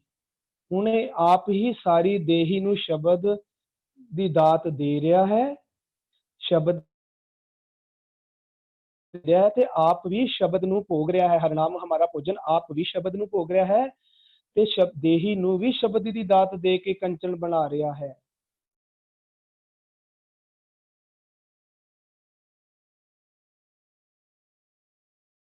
ਹੁਣ ਮਨ ਦਾ ਸ਼ਬਦ ਦੇ ਨਾਲ ਪਿਆਰ ਪੈ ਗਿਆ ਹੈ। ਇਸੇ ਨੂੰ ਆਖਰੇ ਨੇ ਇਹ ਜਿਹੜਾ ਪਹਿਲਾ ਗੈਰ ਸੀ ਮਹਿਲ ਚੋਂ ਇੰਨੇ ਅੰਦਰ ਵਾਲਾ ਮਹਿਲ ਸਤਿਗੁਰੂ ਜੀ ਦਾ ਪਾ ਲਿਆ ਹੈ। ਸਤਿਗੁਰੂ ਜੀ ਗੈਰ ਮਹਿਲੀ ਨਹੀਂ ਹਨ, ਰੱਬ ਗੈਰ ਮਹਿਲੀ ਨਹੀਂ ਹੈ। ਰੱਬ ਦਾ ਅੰਦਰ ਮਹਿਲ ਹੈ। ਤੇਰਾ ਮਹਿਲ ਅਗੋਚਰ ਮੇਰੇ ਪਿਆਰੇ ਹੈ ਅੰਦਰ, ਲੇਕਿਨ ਉਹ ਅਗੋਚਰ ਹੈ। ਇਹਨਾਂ ਗੋਚਰਾਂ ਨਾਲ ਨਹੀਂ ਪਹੁੰਚ ਸਕਦੇ ਉੱਥੇ ਅਸੀਂ, ਇਹਨਾਂ ਗੋਚਰਾਂ ਦੀ ਮੱਤ ਦੇ ਨਾਲ ਨਹੀਂ ਅਸੀਂ ਉੱਥੇ ਜਾ ਸਕਦੇ। ਜਿਹੜਾ ਅੰਦਰ ਨਾਨਕ ਨਾਮ ਦੀਵਾਨ ਹੈ ਉੱਥੇ ਅਸੀਂ, ਜਨ ਨਾਨਕ ਨਾਮ ਦੀਵਾਨ ਹੈ, ਹਰ ਤਾਨ ਸਤਾਣੇ, ਸਤਿਗੁਰੂ ਜੀ ਦਾ ਤਾਨ, ਸਤਿਗੁਰੂ ਜੀ ਦਾ ਬਲ ਲੈ ਕੇ ਹੀ ਅੰਦਰ ਜਾ ਸਕਦੇ ਹਾਂ, ਨਹੀਂ ਜਾ ਸਕਦੇ ਨਹੀਂ ਤਾਂ ਅੰਦਰ। ਔਰ ਅੰਦਰ ਵਾਲੇ ਮਹਿਲ ਪ੍ਰਾਪਤੀ ਦਾ ਤਰੀਕਾ ਹੈ ਭਾਣਾ ਬੁੱਝ। ਅੰਦਰ ਵਾਲੇ ਮਹਿਲ ਵਿੱਚ ਤਾਂ ਹੀ ਸਮਾਵਾਂਗੇ, ਤਾਂ ਹੀ ਸਾਡਾ ਵਾਸਾ ਹੋਏਗਾ। ਭਾਣੇ ਨੂੰ, ਹੁਕਮ ਨੂੰ ਬੁੱਝਾਂਗੇ ਤਾਂ। ਭਾਣਾ ਬੁੱਝਣਾ ਹੀ ਮਹਿਲ ਪ੍ਰਾਪਤ ਕਰਨਾ ਹੈ। ਹੁਕਮ ਨੂੰ ਬੁੱਝਣਾ ਹੀ, ਹੁਕਮ ਨੂੰ ਬੁੱਝ ਕੇ ਹੁਕਮ ਰਜ਼ਾਈ ਚੱਲਣਾ ਹੀ ਮਹਿਲ ਪ੍ਰਾਪਤ ਕਰਨਾ ਹੈ। ਔਰ ਇਸ ਦੇ ਨਾਲ ਕੀ ਹੋਏਗਾ, ਕੱਲਾ ਮਨ ਨੇ ਮਨ ਕੋ ਸ਼ਬਦ ਨਹੀਂ ਆਇਆ, ਪੂਰੀ ਦੇਹੀ ਦੇ ਵਿੱਚ ਇੱਕ ਇੱਕ ਜਗ੍ਹਾ ਤੇ ਉਹ ਸ਼ਬਦ ਵਸਿਆ ਹੋਏਗਾ। ਸ਼ਬਦ ਵਸ ਹੀ ਜਾਂਦਾ ਹੈ, ਜਿਸ ਨੂੰ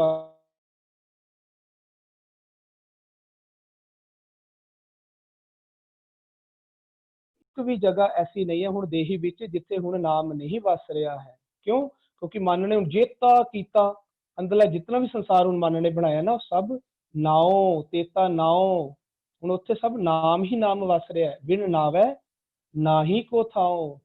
ਪਹਿਲਾਂ ਦੇਹੀ ਵਿੱਚ ਦੁਰਮਤ ਵਸ ਰਹੀ ਸੀ, ਹੁਣ ਜੇ ਬਿਨ ਨਾਵੈ ਕੋਈ ਥਾਂ ਹੀ ਨਹੀਂ ਅੰਦਰ ਵਾਲੀ ਜਿੱਥੇ ਹੁਣ ਨਾਮ ਨਾ ਵਸ ਰਿਹਾ। ਬਿਨ ਨਾਵੈ ਨਾਹੀ ਕੋ ਥਾਉ। ਹੁਣ ਅੰਦਰ ਵਿੱਚ ਸਤਿਗੁਰ ਦਾ ਮਹਿਲ ਪ੍ਰਾਪਤ ਹੋ ਗਿਆ ਹੈ। ਨਾਮ ਤੋਂ ਬਿਨਾਂ ਅੰਦਰ ਵਿੱਚ ਕੋਈ ਜਗ੍ਹਾ, ਤੇ ਨਾਮ ਤੋਂ ਬਿਨਾਂ ਕੋਈ ਜਗ੍ਹਾ ਹੈ ਹੀ ਨਹੀਂ ਹੁਣ ਅੰਦਰ। ਪਹਿਲਾਂ ਉੱਥੇ ਕੀ ਕਹਿੰਦੇ ਆ, ਭਰਮ ਰੂਪੀ ਪਤਾਰ ਸੀ ਤੇ ਮਨਮੁਖ ਦੇਹੀ ਮਨਮੁਖ ਬਣੀ ਹੋਈ ਸੀ, ਦੁਰਮਤ ਵਸ ਰਹੀ ਸੀ। ਦੂਜਾ ਕਾਮ ਕ੍ਰੋਧ ਉੱਥੇ ਸੀ। ਹੁਣ ਨਾਮ ਤੋਂ ਬਿਨਾਂ ਕੁਝ ਵੀ ਨਹੀਂ ਹੈ ਅੰਦਰ। ਬਿਨ ਨਾਵੈ ਨਾਹੀ ਕੋ ਥਾਉ। ਇਹ ਬੜੀ ਉੱਚੀ ਅਵਸਥਾ ਵਾਲੇ ਬੰਦ ਸਤਿਗੁਰੂ ਜੀ ਸਾਨੂੰ ਇਸ ਵਿੱਚ ਸਮਝਾ ਰਹੇ। ਅੱਛਾ, ਹੁਣ ਲਫ਼ਜ਼ ਦੇਖੋ, ਮਹਿਲਾ ਆਇਆ ਹੈ।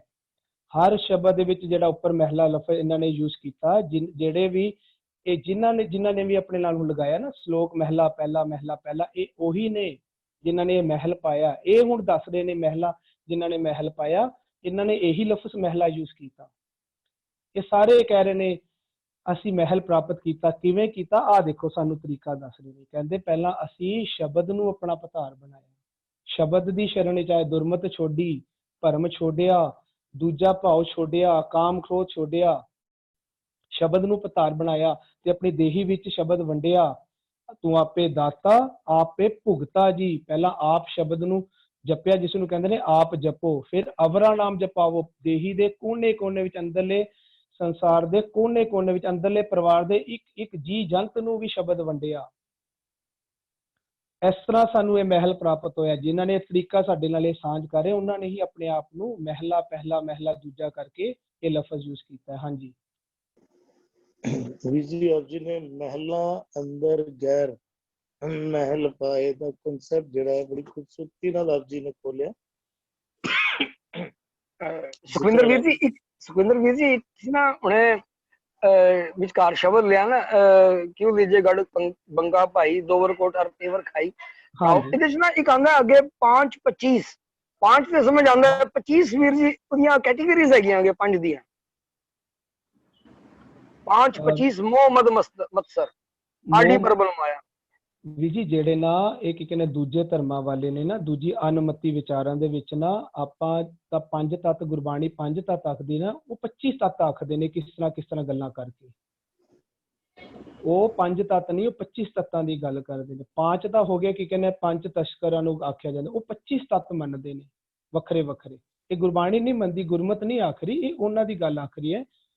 ਔਰ ਉਹਨਾਂ ਦਾ ਉਹਦੇ ਵਿੱਚ ਉਹ ਨਾ 25 ਤੱਤ ਮੰਨੇ। ਔਰ ਕੀ ਕਹਿੰਦੇ ਦਰਪਣ ਦੇ ਵਿੱਚ ਉਹ ਕੀ ਕਹਿੰਦੇ ਜਿਹੜੇ ਤੱਤ ਨੇ ਉਹਨਾਂ ਨੂੰ ਐਕਸਪਲੇਨ ਵੀ ਕੀਤਾ ਗਿਆ ਹੋਇਆ। ਇਹ ਉਹਨਾਂ ਦੀ ਵਿਚਾਰਧਾਰਾ ਹੈ, ਸਤਿਗੁਰੂ ਜੀ ਦੀ ਵਿਚਾਰਧਾਰਾ ਨਹੀਂ ਹੈ। ਉਹ ਉਹਨਾਂ ਦੇ ਵਿੱਚ, ਉਹਨਾਂ ਦੀ ਵਿਚਾਰਧਾਰਾ ਵਿੱਚ ਕਹਿੰਦੇ ਸਾਡਾ ਮਨ ਫਸ ਜਾਂਦਾ, ਉਹਨਾਂ ਦੀ ਵਿਚਾਰਧਾਰਾ ਨੂੰ ਕਿਤੇ, ਉਹਨਾਂ ਦੇ ਖਿਆਲਾਂ ਨੂੰ ਇਹ ਖਿਆਲ ਮੰਨ ਲੈਂਦਾ, ਕਿਤੇ ਨਾ ਕਿਤੇ ਨੇ ਮੰਨੇ ਹੀ ਹੋਏ ਨੇ। ਉਸ ਕਰਕੇ ਕਹਿੰਦੇ ਉਹ ਵੇਲੇ ਵਿਚਾਰਾਂ ਵਿੱਚ ਇਹ ਗੁਲਾਮ ਰਹਿੰਦਾ ਹੈ। जी जी ਭੁਪਿੰਦਰ ਵੀਰ ਜੀ ਨੇ ਜੁਆਇਨ ਕੀਤਾ ਹੈ। ਭੁਪਿੰਦਰ ਵੀਰ ਜੀ, ਆਪ ਜੀ ਅੱਜ 2 ਪਦਿਆਂ ਦਾ ਪਾਠ ਹੋਇਆ। ਵਾਹ ਜੀ ਖਾਲਸਾ ਤੇ ਜੀ, ਵਾਹਿਗੁਰੂ ਜੀ ਖਾਲਸਾ ਵਾਹਿਗੁਰੂ ਜੀ ਕੀ ਫਤਿਹ। ਜੀ ਵੀਰ ਜੀ, ਦੇਰੀ ਆਉਣ ਦੀ ਮਾਫੀ ਵੀ ਮੰਗਦਾ, ਤੇ ਨਾਲ ਮੈਂ ਸ਼ਾਰਟ ਹੀ ਕਰਾਂਗਾ ਕਿ ਜਿਹੜਾ ਅਸੀਂ ਆਪਣੇ ਤੇ ਅਪਲਾਈ ਕਰਨ ਵਾਲੇ ਅਰਥ ਸਮਝਦੇ ਹਾਂ, ਉਹਦੇ ਵਿੱਚ ਮਨਮੁਖ ਦੇਹੀ ਭਰਮ ਪਤਾਰੋ। ਪਤਾਰ ਹੁੰਦਾ ਹੈ ਜਿਹੜਾ ਪਤੀ ਹੁੰਦਾ, ਜਿਹੜਾ ਮਾਲਕ ਹੁੰਦਾ, ਸ਼ੋ ਹੁੰਦਾ ਹੈ। ਸੋ ਮੇਰੀ ਮਨਮੁਖ ਰੂਪੀ ਦੇਹੀ ਕਦੋਂ ਬਣਦੀ ਹੈ? ਇਹ ਸਾਰੇ ਅੰਗਾਂ ਨੂੰ, ਸਭ ਨੂੰ ਸਾਰੀ ਸਮਝ ਆ ਚੁੱਕੀ ਹੋਈ ਹੈ। ਔਰ ਉਹ ਕਹਿ ਰਹੇ ਨੇ ਜਦੋਂ ਸਾਨੂੰ ਮਨ ਕੀ ਮਤ ਵਾਲੇ ਪਤਾਰ ਦੀ ਜਦੋਂ ਅਸੀਂ ਮੰਨਦੇ ਹਾਂ ਨਾ, ਤਾਂ ਸਾਰੀ ਦੇਹੀ ਖਰਾਬ ਹੋ ਜਾਂਦੀ ਹੈ। ਉਹ ਜਿਹੜਾ ਪਤਾਰ ਹੈ ਦੁਰਮਤ ਮਰ ਹੈ, ਉਹ ਭੈੜੀ ਮਤ ਦੇ ਕਾਰਨ ਨਿਤ ਮਰਦਾ ਰਹਿੰਦਾ ਹੈ। ਦੁਰਮਤ ਮਰਾ ਨਿਤ ਹੋਏ ਖੁਆਰ, ਉਹ ਆਪ ਹੀ ਖੁਆਰ ਹੁੰਦਾ, ਸਾਨੂੰ ਹੀ ਖੁਆਰ ਕਰਦਾ ਹੈ। ਕਾਮ ਕ੍ਰੋਧ ਮਨ ਦੂਜੇ ਲਾਇਆ, ਇਹ ਦੂਜੇ ਲਫ਼ਜ਼ ਨਾ ਸਾਨੂੰ ਇਸ ਸੈਕਿੰਡ ਪਦੇ ਦੇ ਗੈਰ ਵਾਸਤੇ ਬੜਾ ਕੰਮ ਆਏਗਾ। ਕਾਮ ਕ੍ਰੋਧ ਮਨ ਦੂਜੇ ਲਾਇਆ, ਸੁਪਨਾ ਸੁਖ ਨਾ ਤਾਹਾ ਹੈ। ਨਾ ਇਹ ਮਨ ਆਪ ਸੁਖੀ ਹੁੰਦਾ, ਨਾ ਸਾਨੂੰ ਸੁਖੀ ਹੋਣ ਦਿੰਦਾ। ਪਰ ਇਹ ਜਿਹੜੇ ਅੰਗ ਕਹਿ ਰਹੇ ਨੇ, ਇਹ ਇਹਨਾਂ ਨੇ ਰਿਅਲਾਈਜ਼ ਕਰ ਲਿਆ ਮਨ ਦੀ ਪਹਿਲੇ ਵਾਲੀ ਮਨ ਕੀ ਮਤ ਵਾਲੀ ਅਵਸਥਾ ਨੂੰ। ਹੁਣ ਤੇ ਉਹ ਚੜ੍ਹਦੀ ਕਲਾ 'ਚ ਨੇ ਕਿ ਬਈ ਸਾਡਾ ਮਨ ਨੀਚਲ ਥਾਨ ਪ੍ਰਾਪਤ ਕਰ ਚੁੱਕਾ, ਔਰ ਪਿੱਛੇ ਅਸੀਂ ਉਹਦੇ ਪੋਜ਼ਿਟਿਵ ਸਾਰੇ ਸੈਂਸ ਵੀ ਪੜ੍ਹ ਆਏ ਹਾਂ, ਔਰ ਫਿਰ ਪਿਛਲੇ 2-3 ਪਦਿਆਂ ਵਿੱਚ ਉਹਦੀ ਨੈਗੇਟਿਵ ਸੈਂਸ ਵੀ ਪੜ੍ਹ ਆਏ ਹਾਂ। ਸੋ ਕਾਮ ਅਤੇ ਕ੍ਰੋਧ ਵਿੱਚ ਰਹਿੰਦਾ ਹੈ ਮਨ, ਜਿਹੜਾ ਪਤਾਰ ਹੈ, ਔਰ ਜਿਹੜਾ ਦੁਰਮਤ ਕਰਕੇ ਨਿਤ ਮਰਦਾ ਹੈ। ਦੂਜੇ ਲਾਇਆ, ਇਹ ਦੂਜੇ ਕੀ ਹੁੰਦਾ ਹੈ? ਦੂਜਾ ਹੁੰਦਾ ਹੈ ਪਰ ਹੁੰਦਾ ਪਰਾਇਆ। ਪਰਾਇਆ ਦਾ ਮਤਲਬ ਗੁਰਮਤਿ ਚ ਹੁੰਦਾ ਹੈ ਪਰਤ੍ਰਿਯ। ਪਰਤ੍ਰਿਯ ਹੁੰਦਾ ਹੈ ਜਮ ਕੀ ਮਤ। ਡੀਮਨ ਥਾਟਸ ਨੂੰ ਪਰਤ੍ਰਿਯ ਕਹਿੰਦੇ ਨੇ, ਪਰਾਈ ਜਨਾਨੀ ਨੂੰ ਪਰਤ੍ਰਿਯ ਨਹੀਂ ਕਹਿੰਦੇ ਨੇ। ਗੁਰਬਾਣੀ ਅੰਦਰ ਜਦੋਂ ਅਸੀਂ ਸਮਝਾਂਗੇ ਨਾ, ਤਾਂ ਪਰਤ੍ਰਿਯ ਦਾ ਮਤਲਬ ਜਮਾ ਰੂਪੀ ਬਿਰਤੀ ਨੂੰ ਬੋਰੋ ਕਰਨਾ। ਫਰਜ਼ ਕਰੋ ਮੈਂ ਕਿਸੇ ਨੂੰ ਦੇਖਾਂ ਕਿ ਫਲਾਣਾ ਆਪਣੀ ਪਤਨੀ ਨੂੰ ਗੁੱਸੇ ਦੇ ਨਾਲ ਦਬਾ ਕੇ ਰੱਖਦਾ ਤੇ ਉਹ ਸਾਰੇ ਕਹਿਣੇ ਮਨਵਾ ਲੈਂਦਾ ਹੈ, ਤਾਂ ਮੈਨੂੰ ਜੇ ਗੁਣ ਚੰਗਾ ਲੱਗੇ ਔਰ ਮੈਂ ਬੋਰੂ ਕਰਨਾ, ਤਾਂ ਮੈਂ ਪਰਾਏ ਜਮ ਰੂਪੀ ਮਤ ਉਹਦੇ ਕੋਲੋਂ ਬਾਰੂ ਕੀਤੀ ਹੈ। ਇਹ ਵਾਲਾ ਗਲਤ ਐਕਸ਼ਨ ਮੈਂ ਉਹਦੇ ਕੋਲੋਂ ਬਾਰੂ ਕਰ ਲਿਆ। ਇੰਜ ਦੂਜਾ ਭਾਓ ਆਨ ਅਵਰ ਵਿਡਾਣ ਪਰ। ਦੂਜੇ ਪਦੇ ਚ ਇਸੀ ਨੂੰ ਅਸੀਂ ਸਮਝਾਂਗੇ, ਇਹਨੂੰ ਗੈਰ ਕਹਿੰਦੇ ਨੇ।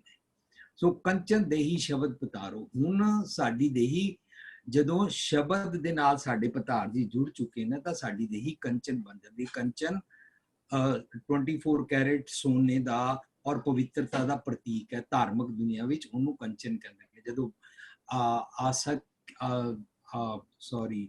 ਛੰਤ ਪੜੇ ਜਾਂਦੇ ਨੇ ਨਾ, ਵੈਸੇ ਹਾਲਾਂਕਿ ਉਹ ਆਸਾ ਕੀ ਵਾਰ ਦੇ ਨਾਲ ਦੇ ਨਹੀਂ ਨੇ, ਪਰ ਰਲਾ ਕੇ ਰਾਗੀ ਸਿੰਘ ਪੜ੍ਹਦੇ ਨੇ, ਗੁਰਮੁਖ ਟੂਮ ਟੂੰਡੇਂਦੇ ਹਰ ਸੱਜਣ ਲੱਧਾ ਰਾਮ ਰਾਜੇ। ਉਹਦੇ ਚ ਕਹਿੰਦੇ ਨੇ ਕੰਚਨ ਕਾਇਆ ਕੋਟ ਗੜ ਵਿੱਚ ਹਰ ਹਰ ਸਿੱਧਾ।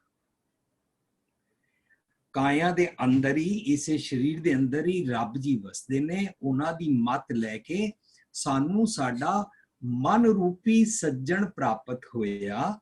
ਉਹ ਇਸ ਸਰੀਰ ਦਾ ਪਤਾਰ ਬਣਿਆ ਔਰ ਉਹਨੇ ਸਾਨੂੰ ਮਨਮੁਖ ਵਾਲੀ ਮਨ ਕੀ ਮਤ ਵੱਲੋਂ ਛੁਡਾ ਲਿਆ, ਕਿਉਂਕਿ ਉਹਨੇ ਸਤਿਗੁਰ ਦੀ ਮਤ ਨੂੰ ਫੋਲੋ ਕੀਤਾ, ਜਿਹੜਾ ਨਿਜਕਾਰੀ ਚ ਕੰਚਨ ਕਾਇਆ ਕੋਟ ਗੜ ਅੰਦਰ ਦੇ ਕਿਲੇ ਦੇ ਅੰਦਰ ਭਾਵ ਨਿਜਕਾਰ ਅੰਦਰ ਅੰਤਰਾਤਮੇ ਚ ਰੱਬ ਜੀ ਵਸਦੇ ਨੇ।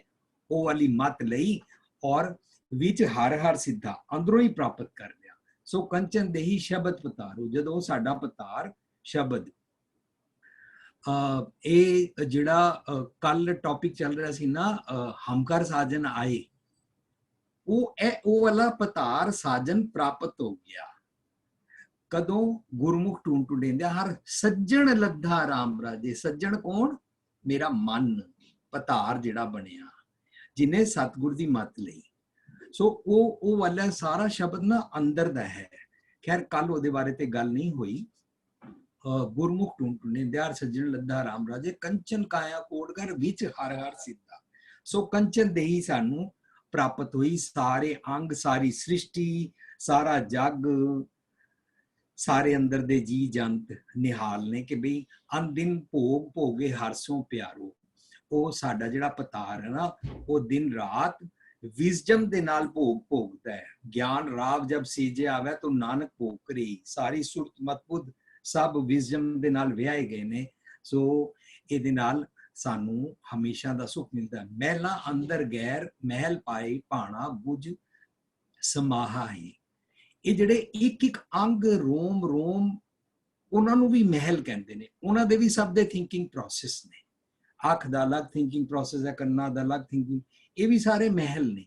ਮਹਿਲਾਂ ਅੰਦਰ ਗੈਰ, ਇਹਨਾਂ ਦੇ ਅੰਦਰ ਉਹ ਜਿਹੜਾ ਮਨਮੁਖ ਪਤਾਰ ਸੀ ਨਾ, ਜਿਹੜਾ ਦੁਰਮਤ ਲੈਂਦਾ ਸੀ ਨਾ, ਜਿਹੜਾ ਦੂਜੇ ਲਾਇਆ ਕਰਕੇ ਕਾਮ ਕ੍ਰੋਧ ਫਸਾਉਂਦਾ ਸੀ, ਉਹਨੇ ਇਹਨਾਂ ਦੇ ਅੰਦਰ ਗੈਰ ਵਾਲੀ, ਮਨ ਕੀ ਮਤ ਵਾਲੀ, ਜਮ ਵਾਲੀ, ਵਾਈਸਿਸ ਵਾਲੀ ਮਤ ਪਾਈ ਹੋਈ ਸੀ। ਪਰ ਇਹਨੇ ਅੰਦਰ ਦਾ ਭਾਣਾ ਬੁੱਝ ਲਿਆ ਨਾ, ਤਾਂ ਇਹਨੂੰ ਸਮਝ ਆ ਗਿਆ। ਇਹਨੇ ਵੀ ਉਹਨਾਂ ਸਾਰੇ ਮਹਿਲਾਂ ਨੂੰ ਫਿਕਸਅਪ ਕਰ ਲਿਆ, ਕਿਉਂਕਿ ਇਹਨੇ ਆਪਣਾ ਮਹਿਲ ਪ੍ਰਾਪਤ ਕਰ ਲਿਆ। ਗੁਰ ਤੇ ਮਹਿਲ ਪ੍ਰਾਪਤ ਹੈ ਜਿਸ ਲਿਖਿਆ ਹੋਵੇ ਮਤ। ਸੋ ਇਹਨੇ ਉਹਨੂੰ ਬੁੱਝ ਲਿਆ ਕਿ ਅੰਦਰ ਕੰਚਨ ਕਾਇਆ ਕੋਟਗੜ ਹੈ, ਅੰਦਰ ਹੀ ਰੱਬ ਜੀ ਵਸਦੇ ਨੇ, ਅੰਦਰੋਂ ਹੀ ਮੈਨੂੰ ਸੱਚ ਦਾ ਗਿਆਨ ਲੈਣਾ ਹੈ, ਅੰਦਰੋਂ ਹੀ ਮਨ ਰੇ ਥਿਰੋ ਮਤ ਕਤ ਜਾਹੀ ਜੀਓ। ਇਹਨੂੰ ਸਮਝ ਆ ਚੁੱਕੀ ਹੈ। ਸਾਰੀ ਬੋਡੀ ਸ਼ਬਦ ਨਾਲ ਟਿਊਨਡ, ਰੱਬ ਜੀ ਨਾਲ ਇੱਕ ਮਿਕ। ਕਦੋਂ? ਜਦੋਂ ਘਰ ਸਾਜਨ ਆ ਗਿਆ। ਇੱਕ ਜੇ ਮੈਨੂੰ ਤੁਸੀਂ 2 ਮਿੰਟ ਦਿਓ ਤਾਂ ਤੁਸੀਂ ਸਕਰੀਨ ਤੇ ਇੱਕ ਸ਼ਬਦ ਸ਼ੇਅਰ ਕਰੋ। ਮੁੰਦ ਰਹਿਣ ਦੁਹੇਲੜੀਆ। ਸਤਵੀਰ ਜੀ। ਹੈਪੀ ਜੀ ਕਰ ਰਹੇ ਨੇ ਜੀ, ਨਾਲ ਦੇ ਨਾਲ ਆ ਰਿਹਾ ਵੀਰ ਜੀ। ਰਿਪੀਟ ਕਰ ਦਿਓ ਵੀਰ ਜੀ ਇੱਕ ਵਾਰੀ ਸ਼ਬਦ। ਮੁੰਦ ਰਹਿਣ ਦੁਹੇਲੜੀਆ ਜੀਓ। ਜੀ ਆ ਗਿਆ ਵੀਰ ਜੀ, ਸਕਰੀਨ ਤੇ ਆ ਗਿਆ। ਮੁੰਦ ਰਹਿਣ ਦੁਹੇਲੜੀਆ। ਮੈਸੇਜ ਵਿੱਚ ਆਇਆ ਵੀਰ ਜੀ, ਚੈਟ ਬਾਕਸ ਵਿੱਚ ਆਇਆ। ਨਹੀਂ ਵੀਰ ਜੀ, ਸਕਰੀਨ ਤੇ ਵੀ ਆ ਗਿਆ। ਹਾਂਜੀ, ਹੁਣ ਦੇਖੋ ਜੀ, ਇਹਦੇ 'ਚ ਅਸੀਂ ਕੁਇਕ ਕਰਦੇ ਜਾਵਾਂਗੇ। ਜਿਹੜੀ ਮੁੰਦ ਰਹਿਣ ਹੈ, ਮੁੰਦ ਰਹਿਣ ਦੁਹੇਲੜੀਆ ਜੀਓ, ਨੀਂਦ ਨਾ ਆਵੇ। ਜਦੋਂ ਸਾਡੀ ਮਤ ਡੁਐਲਿਟੀ 'ਚ ਫਸਦੀ ਹੈ ਨਾ, ਅਸੀਂ ਅਪਸੈਟ ਹੋ ਜਾਂਦੇ ਆ, ਆਤਮਕ ਤੌਰ ਤੇ ਅਪਸੈਟ। ਹੁਣ ਚੈਨ ਦੀ ਨੀਂਦ ਨਹੀਂ ਆਉਂਦੀ, ਵੀ ਆਰ ਅਪਸੈਟ। ਦੂਜੀ ਪੰਕਤੀ, ਸਾਤਨ ਦੁਬਲੀਆਂ ਜਿਉ ਪਿਰ ਕੇ ਹਾਵੇ। ਅਸੀਂ ਵਿਜ਼ਡਮ ਵੱਲੋਂ ਕਮਜ਼ੋਰ ਹੋ ਗਏ, ਮਨ ਬਲਵਾਨ ਨਹੀਂ ਹੈ। ਮਨ ਕੋਲ ਬਲ ਛੁੱਟ ਕੇ ਉਹ ਬੰਧਨ ਪਰ ਹੈ, ਅਵਗੁਣਾ ਦੇ ਬੰਧਨ ਪੈ ਗਏ, ਕਮਜ਼ੋਰ ਹੈ। ਔਲ ਸ਼ਰੀਰ ਧਰਤੀ ਦੇ ਭੋਗੇ। ਅਸੀਂ ਸ਼ਰੀਰ ਪੂਰਤੀ ਦੇ ਸਾਰੇ ਧਨ ਥੀ, ਦੁੱਬਲ ਕੰਥ ਹਾਵੇ ਕੇਵ ਨੈਣੀ ਦੇਖੀਏ। ਸ਼ਿੰਗਾਰ ਮਿੱਠ ਰਸ ਭੋਗ ਭੋਜਨ, ਸਭ ਝੂਠ ਕਿਤੇ ਨਾ ਲਿਖੇ। ਸਾਰਾ ਕੁਝ ਇੰਜੋਏ ਤਾਂ ਕੀਤਾ, ਪਰ ਡੁਐਲਿਟੀ 'ਚ ਫਸੇ ਹੋਏ ਆ, ਤ੍ਰਿਸ਼ਨਾ 'ਚ ਫਸੇ ਹੋਏ ਆ, ਚੈਨ ਨਹੀਂ ਹੈ। ਮੈਂ ਮਤ ਜੋਬਨ ਗਰਭ ਗਾਲੀ, ਦੁੱਧਾ ਥਣੀ ਨਾ ਆਵੇ। ਮੇਰੀ ਮਤ ਵਿਜ਼ਡਮ ਦੇ ਨਾਲ ਵਿਆਹੀ ਨਹੀਂ ਜਾਂਦੀ, ਭਾਵ ਸੱਚ ਦੀ ਮਤ ਲੈਂਦੀ ਨਹੀਂ, ਸਾਜਨ ਹੈ ਨਹੀਂ ਹੈ। ਜਿਸ ਤਰ੍ਹਾਂ ਦੁਨਿਆਵੀ ਇਸਤਰੀ ਦਾ ਵਿਆਹ ਹੋਣ ਤੋਂ ਬਾਅਦ ਉਹ ਜਦੋਂ ਬੱਚਾ ਜੰਮਦੀ ਹੈ ਤਾਂ ਉਹਦਾ ਦੁੱਧ ਆਉਂਦਾ ਹੈ, ਇਸ ਤਰ੍ਹਾਂ ਵਿਜ਼ਡਮ ਰੂਪੀ ਦੁੱਧ ਇਸ ਸਾਰੇ ਤਨ ਨੂੰ ਮਿਲਦਾ ਹੀ ਨਹੀਂ ਹੈ। ਉਹਦੇ ਦੁੱਧਾ ਥਣੀ ਨਾ ਆਵੇ। ਨਾਨਕ ਸਾ ਤਨ ਮਿਲੇ ਮਿਲਾਈ, ਬਿਨ ਫਿਰ ਨੀਂਦ ਨਾ ਆਵੇ। ਸਤਿਗੁਰ ਦੀ ਮਤ ਬਗੈਰ ਨਾ ਉਹ ਚੈਨ ਨਹੀਂ ਪਾਉਂਦੀ ਹੈ। ਹੁਣ ਦੂਜੇ ਪਦੇ ਵਿੱਚ ਕਹਿੰਦੇ ਨੇ, ਮੁੰਦ ਨੀ ਮਾਨਣੀਆਂ ਜੀਓ ਬਿਨ ਧਣੀ ਪਿਆਰੇ। ਹੁਣ ਇੱਥੇ ਆ ਕੇ ਕਹਿੰਦੇ ਨੇ, ਕਿਉਂ ਸੁਖ ਪਾਵੇਗੀ ਬਿਨ ਉਰਤਾਰੇ। ਨਾ ਬਿਨ ਘਰ ਵਾਸ, ਨਾ ਹੀ ਪੁੱਛੋ ਸਖੀ ਸਹੇਲੀਆਂ। ਨਾ ਬਿਨ ਨਾਮ ਪ੍ਰੀਤ ਪਿਆਰ, ਨਾ ਹੀ ਵਸੈ ਸਾਚ ਸੁਹੇਲੀਆ। ਸੱਚ ਮਨ ਮੱਜਨ ਸੰਤੋਖ ਮੇਲਾ। ਹੁਣ ਇੱਥੋਂ ਇੱਕ ਨਵੀਂ ਚੀਜ਼ ਆਈ, ਇਸਨੇ ਸੰਤੋਖ ਦੇ ਨਾਲ ਸਤਿਗੁਰ ਦੀ ਮਤ ਲੈ ਕੇ ਮੇਲ ਕੀਤਾ। ਗੁਰਮਤੀ ਸ਼ੋ ਜਾਣਿਆ। ਵਾਓ, ਇਹਨੂੰ ਸ਼ੋਭ। ਨਾਨਕ ਨਾਮ ਨਾ ਛੋੜੈ ਸਾਤਨ, ਨਾਮ ਸਹਿਜ ਸਮਾਣੀ। ਮਤ ਔਰਗਨਸ ਨੂੰ ਸੰਤੋਖ ਸਿਖਾਉਂਦੀ ਹੈ। ਫਾਈਨਲੀ ਆਖਰੀ ਪਦੇ ਚ ਕਹਿੰਦੇ ਨੇ, ਮਤ ਨੂੰ ਹੁਣ ਸਾਜਨ ਪ੍ਰਾਪਤ ਹੋਇਆ। ਮਿਲ ਸਖੀ ਸਹੇਲੜੀਓ ਹਮ ਫਿਰ ਰਾਵੇ, ਸਾਰੇ ਅੰਗ ਵੀ ਉਸ ਦੇ ਕੋਲੋਂ ਸੰਤੋਖ ਲੈਂਦੇ ਨੇ। ਗੁਰ ਪੁੱਛ ਲਿਖੂੰਗੀ ਜਿਉ ਸ਼ਬਦ ਸਨੇਹਾ, ਸ਼ਬਦ ਸਾਚਾ ਗੁਰ ਦਿਖਾਇਆ, ਮਨ ਮੁਖੀ ਪਛਤਾਣੀਆਂ। ਉਹ ਤੇ ਅਸੀਂ ਪਛਤਾਉਂਦੇ ਸੀ। ਨਿਕਸ ਜਾਤੋ ਰਹਿ ਅਸਥਿਰ ਜਾਮ, ਸੱਚ ਪਛਾਣਿਆ ਸਾਚ ਕੀਮਤ ਸਦਾ ਨੌਤਨ, ਸ਼ਬਦ ਨਿਉ ਨਇ ਲਿਓ, ਨਾਨਕ ਨਦਰੀ ਸਹਿਜ ਸਾਚਾ, ਮਿਲੋ ਸਖੀ ਸਹੇਲਿਓ। ਸਾਰੇ ਅੰਗਾਂ ਨੇ ਵੀ ਵਿਜ਼ਡਮ ਨੂੰ ਫੋਲੋ ਕਰਨਾ ਸ਼ੁਰੂ ਕਰਤਾ। ਵਿਜ਼ਡਮ ਵਿੱਚ ਸੰਤੋਖ ਪ੍ਰਾਪਤ ਹੋਇਆ। ਹੁਣ ਦੇਖੋ ਖੇਡ ਕੀ ਵਾਪਰੀ। ਮੇਰੀ ਇੱਛ ਪੁਨੀ ਜਿਉ ਹਮ ਕਰ ਸਾਜਨ ਆਇਆ। ਸਾਜਨ ਆ ਗਿਆ। ਕੱਲ ਅਸੀਂ ਗੱਲ ਕਰ ਰਹੇ ਸੀ ਨਾ, ਲੋਕੀ ਇੰਜ ਕਰਦੇ ਨੇ, ਸ਼ਰਾਬਾਂ ਪੀਂਦੇ ਨੇ, ਡਾਂਸ ਕਰਦੇ ਨੇ, ਸਭ ਕੁਝ, ਕਿਉਂਕਿ ਉਹਨਾਂ ਦਾ ਅੰਦਰ ਸਾਜਨ ਨਹੀਂ ਆਇਆ ਤੇ ਉਹ ਬਾਹਰੋਂ ਹੀ ਹਮਕਰ ਸਾਜਨ ਆਇਆ, ਗਾ ಗೂ ਕੇ ਆਪਣਾ ਕੰਮ ਚਲਾते ਨੇ। जरा जी बाहर बारिश आ जाए, ओ जी बारिश हो रही है जी, चिम चिम बरसे अमृत तारा, बार बार दी इस तरह गल्लां करके ਅਸੀਂ ਆਪਣੇ ਨਾ ਕੰਮ ਸਾੜਦੇ ਰਹਿੰਦੇ ਹਾਂ। ਪਰ ਇੱਥੇ ਕਹਿੰਦੇ ਮੇਰੀ ਇੱਛ ਪੁਨੀ ਜਿਓ, ਮਤ ਸ਼ੋ ਚਾਹੁੰਦੀ ਸੀ, ਸਾਰੇ ਸਰੀਰ ਬੋਡੀ ਚਾਹੁੰਦੀ ਸੀ, ਹਮ ਕਰ ਸਾਜਨ ਆਇਆ ਜਿਸ ਨੇ ਸੱਚ ਦੀ ਮਤ ਮਿਲਵਰ ਨਾਰੀ ਮੰਗਲ ਗਾਇਆ। ਸਾਰੇ ਅੰਗਾਂ ਦੇ ਨਾਲ ਖੁਸ਼ੀ ਦਾ ਗੀਤ ਗਾਇਆ, ਗੁਣ ਗਾਏ ਮੰਗਲ ਪ੍ਰੇਮ ਰਹਿਸੀ ਮੁੰਦ ਮਨ ਉਮਾਹੋ, ਸਾਜਨ ਰਹਿਸੇ ਦੁਸ਼ਟ ਵਿਆਪੇ, ਸਾਰੇ नस वंजो किल विखो, करता कर है आ गया, सारे जम चले गए। साजन रैसे दुष्ट व्यापे, साथ जब सच लाहो, कर जोड़ सातन करे बिनती, रैन दिन रस पिनिया, नानक पिर तन करे रलियां, इछ मेरी पुनिया। सारा शब्द सिखांदा है कि साजन घर किवें आंदा है। जदों असीं कहंदे ना सुन साजन प्रेम संदेशरा अखी तार लगन, वो साजन मेरे मन प्रेम संदेशा सुन, सुन साजन प्रेम संदेशरा अखी तार लगन, गुर तुठै सज्जन मेलिया, सज्जन दा मेल हो गया, जन नानक सुख सवान, हुण चैन दी नींद आती है। उत्तों शुरू ऐसी डुअलिटी कारण नींद नहीं आती, साजन आ गया, चैन दी नींद आ गई। कंचन काया कोटगढ़ विच हर हर सिद्धा प्राप्त होया, साजन प्राप्त होया। उन्हें सारे अंगा तो गैर दी, मन की मत दी, जम की मत वाली मैल कट दी, सारे महल भी शुद्ध हो गए, क्योंकि उन्हें अंदर दा महल प्राप्त कर लिया। हाँ जी जी जी वीर जी, बड़ी खूबसूरती दे नाल आप जी ਜਿਹੜੀ ਗੱਲ ਬਿਲਕੁਲ ਪਿਰੋ ਕੇ ਕੱਲ ਦਾ ਵੀ ਆਪ ਜੀ ਨੇ ਹਮਕਰ ਸਾਜਨ ਆਏ ਨੂੰ ਵੀ ਨਾਲ ਤੁਸੀਂ ਸਮਝਾਣਾ ਕਰ ਦਿੱਤਾ। परमपाल वीर जी यूएसए तो नाल जुड़े हुए।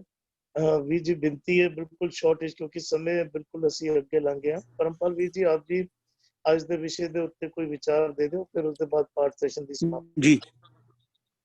जी जी वीर जी। जी वीर जी बहुत धन्यवाद सारिਆਂ ਦਾ। बहुत ही ਮਿਹਨਤ ਕਰਕੇ ਤੁਸੀਂ ਅੱਗੇ ਵਧ ਰਹੇ ਹੋ, ਔਰ ਆਪਾਂ ਇਹ ਚਾਹੁੰਦੇ ਹਾਂ ਵੀ ਗੁਰੂ ਮਹਾਰਾਜ ਸਾਨੂੰ ਕਿਸੇ ਸਿੱਟੇ ਤੇ ਪਹੁੰਚਾਉਣ, ਤਾਂ ਕਿ ਅਸੀਂ ਵਿਦਿਆ ਵਿਚਾਰੀ ਤਾਂ ਪਰਉਪਕਾਰੀ ਦੇ ਉਸ ਮਿਸ਼ਨ ਵੱਲ ਪੂਰੇ ਤੌਰ ਤੇ ਆਪਾਂ ਸਮਰਪਿਤ ਹੋ ਸਕੀਏ।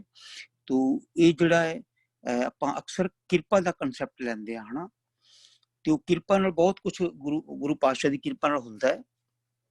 ਮਨਮੁਖ ਦੇਹੀ ਭਰਮ ਪਧਾਰੋ, ਤੇ ਭਰਮ ਜਦੋਂ ਤੱਕ ਰਹੇ ਗੁਰੂ ਸਾਹਿਬ ਕਹਿੰਦੇ ਨੇ, ਫਿਰ ਉਹ ਭਰਮ ਵਿੱਚ ਜਿਹੜਾ ਹੈ ਉਹ ਭਰਮ ਹੈ ਸਗਲ ਜਗਤ ਤੰਦ ਅੰਧ, ਕੋਈ ਜਾਗੇ ਸਾਧੂ, ਇਸ ਤਰ੍ਹਾਂ ਦਾ ਸ਼ਬਦ ਇੱਕ।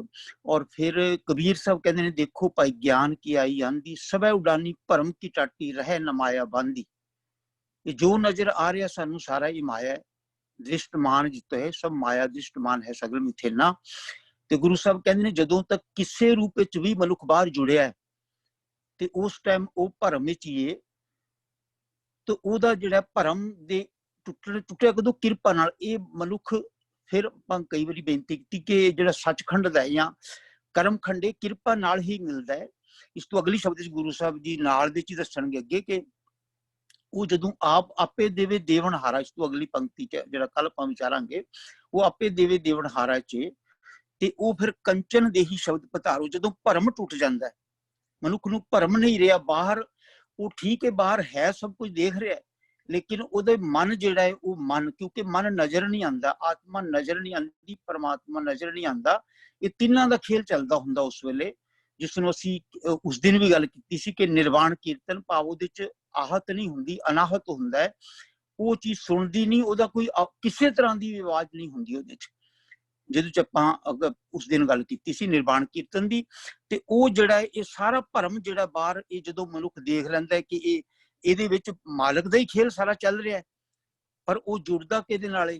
ਉਹ ਉਸ ਰਚਨਹਾਰੇ ਨਾਲ ਜਿਹਨੇ ਇਹ ਸਾਰੇ ਚਿੱਤਰ ਬਣਾਏ ਨੇ। ਤੇ ਉਹ ਫਿਰ ਭਰਮ ਜਿਹੜਾ ਬਾਹਰ ਸਾਰਾ ਹੀ ਭਰਮ ਹੈ ਉਹ ਤੋਂ ਪਾਸੇ ਹੋ ਜਾਂਦਾ ਹੈ ਤੇ ਉਹ ਫਿਰ ਅੱਗੇ ਕੰਚਨ ਦੇਹੀ ਹੋ ਜਾਂਦੀ ਹੈ। ਜਦੋਂ ਉਹਦਾ ਸ਼ਬਦ ਧਾਰ ਬਣ ਜਾਂਦਾ ਹੈ, ਉਹ ਸ਼ਬਦ ਕਿਹੜਾ ਹੈ? ਜਿਹੜਾ ਗੁਰੂ ਸਾਹਿਬ ਕਹਿੰਦੇ ਨੇ ਵੀ ਕੰਚਨ ਦੇਹੀ ਕਦੋਂ ਬਣਦੀ ਹੈ? ਜਦੋਂ ਇਹਦਾ ਮਾਲਕ ਉਹ ਸ਼ਬਦ ਬਣ ਜਾਂਦਾ ਹੈ। ਕਿਉਂਕਿ ਸ਼ਬਦ ਦੇ ਕਈ ਰੂਪ ਹੁੰਦੇ ਨੇ, ਇੱਕ ਸ਼ਬਦ ਦੇ ਗੁਣ ਦੇ ਰੂਪ ਨੇ, ਇੱਕ ਆਪਾਂ ਬਾਣੀ ਦੀ ਵਿਚਾਰ ਕਰਦੇ ਹਾਂ, ਔਰ ਇੱਕ ਸ਼ਬਦ ਜਿਹੜਾ ਹੈ ਉਹ ਵੀ ਜਿਹਨੂੰ ਗੁਰੂ ਸਾਹਿਬ ਕਹਿੰਦੇ ਨੇ ਪਵਨ ਅਰਮ ਸਤਿਗੁਰੂ ਬੇਲਾ ਸ਼ਬਦ ਗੁਰੂ ਸੁਰਤੁਨ ਚੇਲਾ, ਕਿ ਉਤਪਤ ਪਰਲੋ ਸ਼ਬਦੇ ਹੋਵੇ, ਸ਼ਬਦੇ ਹੀ ਫਿਰ ਉਪਤ ਹੋਵੇ। ਉਸੇ ਨੂੰ ਗੁਰੂ ਸਾਹਿਬ ਕਹਿੰਦੇ ਨੇ ਨਾਮ ਕੇ ਧਾਰੇ ਸਗਲੇ ਜੰਤ, ਕਿ ਉਹ ਸ਼ਬਦ ਜਦੋਂ ਉਹ ਆਤਮਾ ਪਰਮਾਤਮਾ ਦੇ ਤਿੰਨੇ ਸੀਧੇ ਚੱਲਦੇ ਨੇ, ਮਨ ਮਰ ਜਾਂਦਾ, ਮਨ ਅੰਤਰ ਬੋਲੇ ਸਭ ਕੋਈ, ਮਨ ਮਾਰੇ ਬਿਨ ਭਗਤ ਨਾ ਹੋਈ। ਮਨ ਆਤਮਾ ਪਰਮਾਤਮਾ ਤਿੰਨੇ ਸ਼ਬਦ ਸੀਧੇ ਚੱਲਦੇ ਨੇ, ਫਿਰ ਇਹ ਸਰੀਰ ਜਿਹੜਾ ਸਾਡਾ ਕੰਚਨ ਵਰਗਾ ਹੋ ਜਾਂਦਾ ਹੈ। ਪਰ ਇਹ ਗੁਰੂ ਦੀ ਕਿਰਪਾ ਨਾਲ ਹੁੰਦਾ ਹੈ, ਪਰਮੇਸ਼ਰ ਦੀ ਕਿਰਪਾ ਨਾਲ ਹੁੰਦਾ ਹੈ। ਕਿਉਂਕਿ ਜਦੋਂ ਮਨੁੱਖ ਦਾ ਸਰੀਰ ਕੰਚਨ ਹੁੰਦਾ ਹੈ, ਕਈ ਵਾਰ ਉਹ ਕੰਚਨ ਹੋਇਆ ਸਰੀਰ ਜਿਹੜਾ ਹੈ ਉਹ ਸਮਾਜ ਦੇ ਪਸੰਦ ਨਹੀਂ ਆਉਂਦਾ। ਔਰ ਜਦੋਂ ਕਿਸੇ ਦਾ ਮਨ ਅਤੇ ਤਨ ਰੰਗਿਆ ਜਾਂਦਾ ਹੈ, ਮਨ ਥੋੜਾ ਥੋੜਾ ਰੰਗਦਾ, ਆਪਾਂ ਵਿਚਾਰ ਕਰਨੀ ਸ਼ੁਰੂ ਕਰਦੇ ਹਾਂ। ਜਦੋਂ ਪੂਰਾ ਰੰਗਿਆ ਜਾਂਦਾ ਹੈ ਤੇ ਕਈ ਵਾਰੀ ਐਸਾ ਹੁੰਦਾ ਹੈ ਕਿ ਸਮਾਜ ਨਾਲ ਤਾਲਮੇਲ ਵੀ ਨਹੀਂ ਬੈਠਦਾ, ਉਸਨੂੰ ਹਰ ਚੀਜ਼ ਹੀ ਮਾਇਆ ਨਜ਼ਰ ਆਉਂਦੀ ਹੈ। ਔਰ ਇਹ ਸਾਰਾ ਫਿਰ ਉੱਥੇ ਗੁਰੂ ਸਾਹਿਬ ਇਹ ਵੀ ਕਹਿੰਦੇ ਨੇ ਵੀ ਗਿਆਨੀ ਧਿਆਨੀ ਜਿਹੜਾ ਇਹ ਵੀ ਗੁਰੂ ਸਾਹਿਬ ਇਹ ਕਹਿੰਦੇ ਨੇ ਜੋ ਜਾਣੇ ਹੋ ਭਗਤ ਗਿਆਨੀ, ਅੱਗੇ ਠਾਕੁਰ ਤਿਲ ਨਹੀਂ ਮਾਨੀ। ਇਸ ਤੋਂ ਵੀ ਉਹ ਗਿਆਨ ਤੋਂ ਉੱਪਰ ਲੰਘ ਜਾਂਦਾ ਹੈ ਤੇ ਉਹ ਸ਼ਬਦ ਫਿਰ ਉਹਦਾ ਪਤਾਰ ਬਣ ਜਾਂਦਾ ਹੈ। ਕਿਉਂਕਿ ਉਹ ਸ਼ਬਦ ਜਿਹੜਾ ਗੁਰੂ ਸਾਹਿਬ ਕਹਿੰਦੇ ਨੇ ਉਹ ਪਰਮਾਤਮਾ ਆਪ ਦਿੰਦਾ ਹੈ, ਜਿਸ ਨੂੰ ਕਿਰਪਾ ਕਰੇ ਉਹ ਸਤਿਗੁਰੂ ਦਿੰਦਾ ਹੈ। ਕਿਹੜਾ ਸਤਿਗੁਰੂ ਮੇਰਾ ਸਦਾ ਸਦਾ ਨਾ ਆਵੇ ਨਾ ਜਾਏ, ਜਦੋਂ ਹਮੇਸ਼ਾ ਲਈ ਸਮਾ ਜਾਂਦਾ ਹੈ, ਫਿਰ ਮਨੁੱਖ ਦਾ ਸਰੀਰ ਕੰਚਨ ਹੋ ਜਾਂਦਾ ਹੈ, ਮਨ ਤੇ ਤਨ ਰੰਗਿਆ ਜਾਂਦਾ ਹੈ। ਕਈ ਵਾਰੀ ਸਮਾਜ ਨਾਲ ਉਹ ਤਾਲਮੇਲ ਨਹੀਂ ਬੈਠਦਾ। ਗੁਰੂ ਸਾਹਿਬ ਕਹਿੰਦੇ ਨੇ ਭਗਤਾਂ ਕੀ ਚਾਲ ਨਿਰਾਲੀ, ਚਾਲਾਂ ਨਿਰਾਲੀ ਭਗਤਾ ਕੀਰੀ ਬਿਖ ਮਾਰੂ ਚਲਣਾ, ਲਬ ਲੋ ਹੰਕਾਰ ਤ੍ਰਿਸ਼ਨਾ ਬਹੁਤ ਨਹੀਂ ਬੋਲਣਾ, ਖਨਿਓ ਤਿੱਖੀ ਵਾਲੂ ਨਿੱਕੀ ਏਤ ਮਾਰਗ ਜਾਣਾ। ਗੁਰ ਪ੍ਰਸਾਦੀ ਜਿਹਨੇ ਆਪ ਤਜਿਆ ਹਰ ਵਾਸਨਾ ਸਮਾਣੀ, ਉਹ ਆਪਣਾ ਆਪਾ ਖਤਮ ਹੀ ਹੋ ਜਾਂਦਾ ਹੈ, ਨਾ ਮਨ ਰਹਿੰਦਾ ਉੱਥੇ। ਉੱਥੇ ਮਨੁੱਖ ਆਪਣਾ ਆਪਾ ਹੀ ਖਤਮ ਹੁੰਦਾ ਹੈ, ਕਿਉਂਕਿ ਮਨ ਕਰਕੇ ਹੀ ਅਸੀਂ ਖੜੇ ਹਾਂ, ਮਨ ਕਰਕੇ ਹੀ ਸਾਡੀ ਹਉਮੈ। ਜਦੋਂ ਇਹ ਸਾਰੇ ਖਤਮ ਹੋ ਗਏ ਤਾਂ ਫਿਰ ਉਹ ਪਤਾਰ ਹੀ ਸਾਡੇ ਵਿੱਚ ਬੈਠ ਜਾਏਗਾ। ਔਰ ਮਨ ਤਨ ਜਦੋਂ ਰੰਗਿਆ ਜਾਏਗਾ, ਕਈ ਵਾਰ ਉਸਨੂੰ ਮਨੁੱਖ ਜਿਹੜਾ ਹੈ, ਜਿਸ ਤਰ੍ਹਾਂ ਗੁਰੂਆਂ ਨੂੰ ਕਿਹਾ ਗਿਆ ਹੈ, ਕੋਈ ਆਖੇ ਭੂਤਨਾ ਕੋਈ ਕਹੇ ਬਤਾਲਾ, ਅਤੇ ਕਬੀਰ ਸਾਹਿਬ ਕਹਿੰਦੇ ਨੇ ਆਪ ਨਾ ਬਿਗੜੋ ਰਾਮ ਕਿਉਂ, ਆਪ ਨਾ ਬੋਰਾ ਰਾਮ ਕਿਉਂ ਬੋਰਾ, ਸਤਿਗੁਰ ਜਾਰ ਗਿਓ ਭਰਮ ਮੋਰਾ। ਜਦੋਂ ਮੇਰਾ ਭਰਮ ਖਤਮ ਹੋ ਗਿਆ, ਪਰ ਹੁਣ ਲੋਕ ਮੈਨੂੰ ਪਾਗਲ ਕਹਿੰਦੇ ਨੇ। ਇਹ ਮਨ ਅਤੇ ਤਨ ਜਾਂ ਸ਼ਬਦ ਪਤਾਰ ਦੀ ਇੱਕ ਆਖਰੀ ਸਟੇਜ ਹੁੰਦੀ ਹੈ।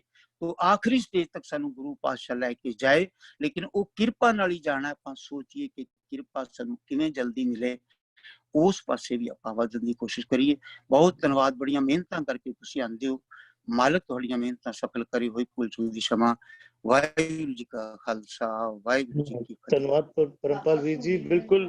बिल्कुल शॉर्ट विच परमपाल जी आप जी ने बहुत खूबसूरत विचार देने कीते हैं।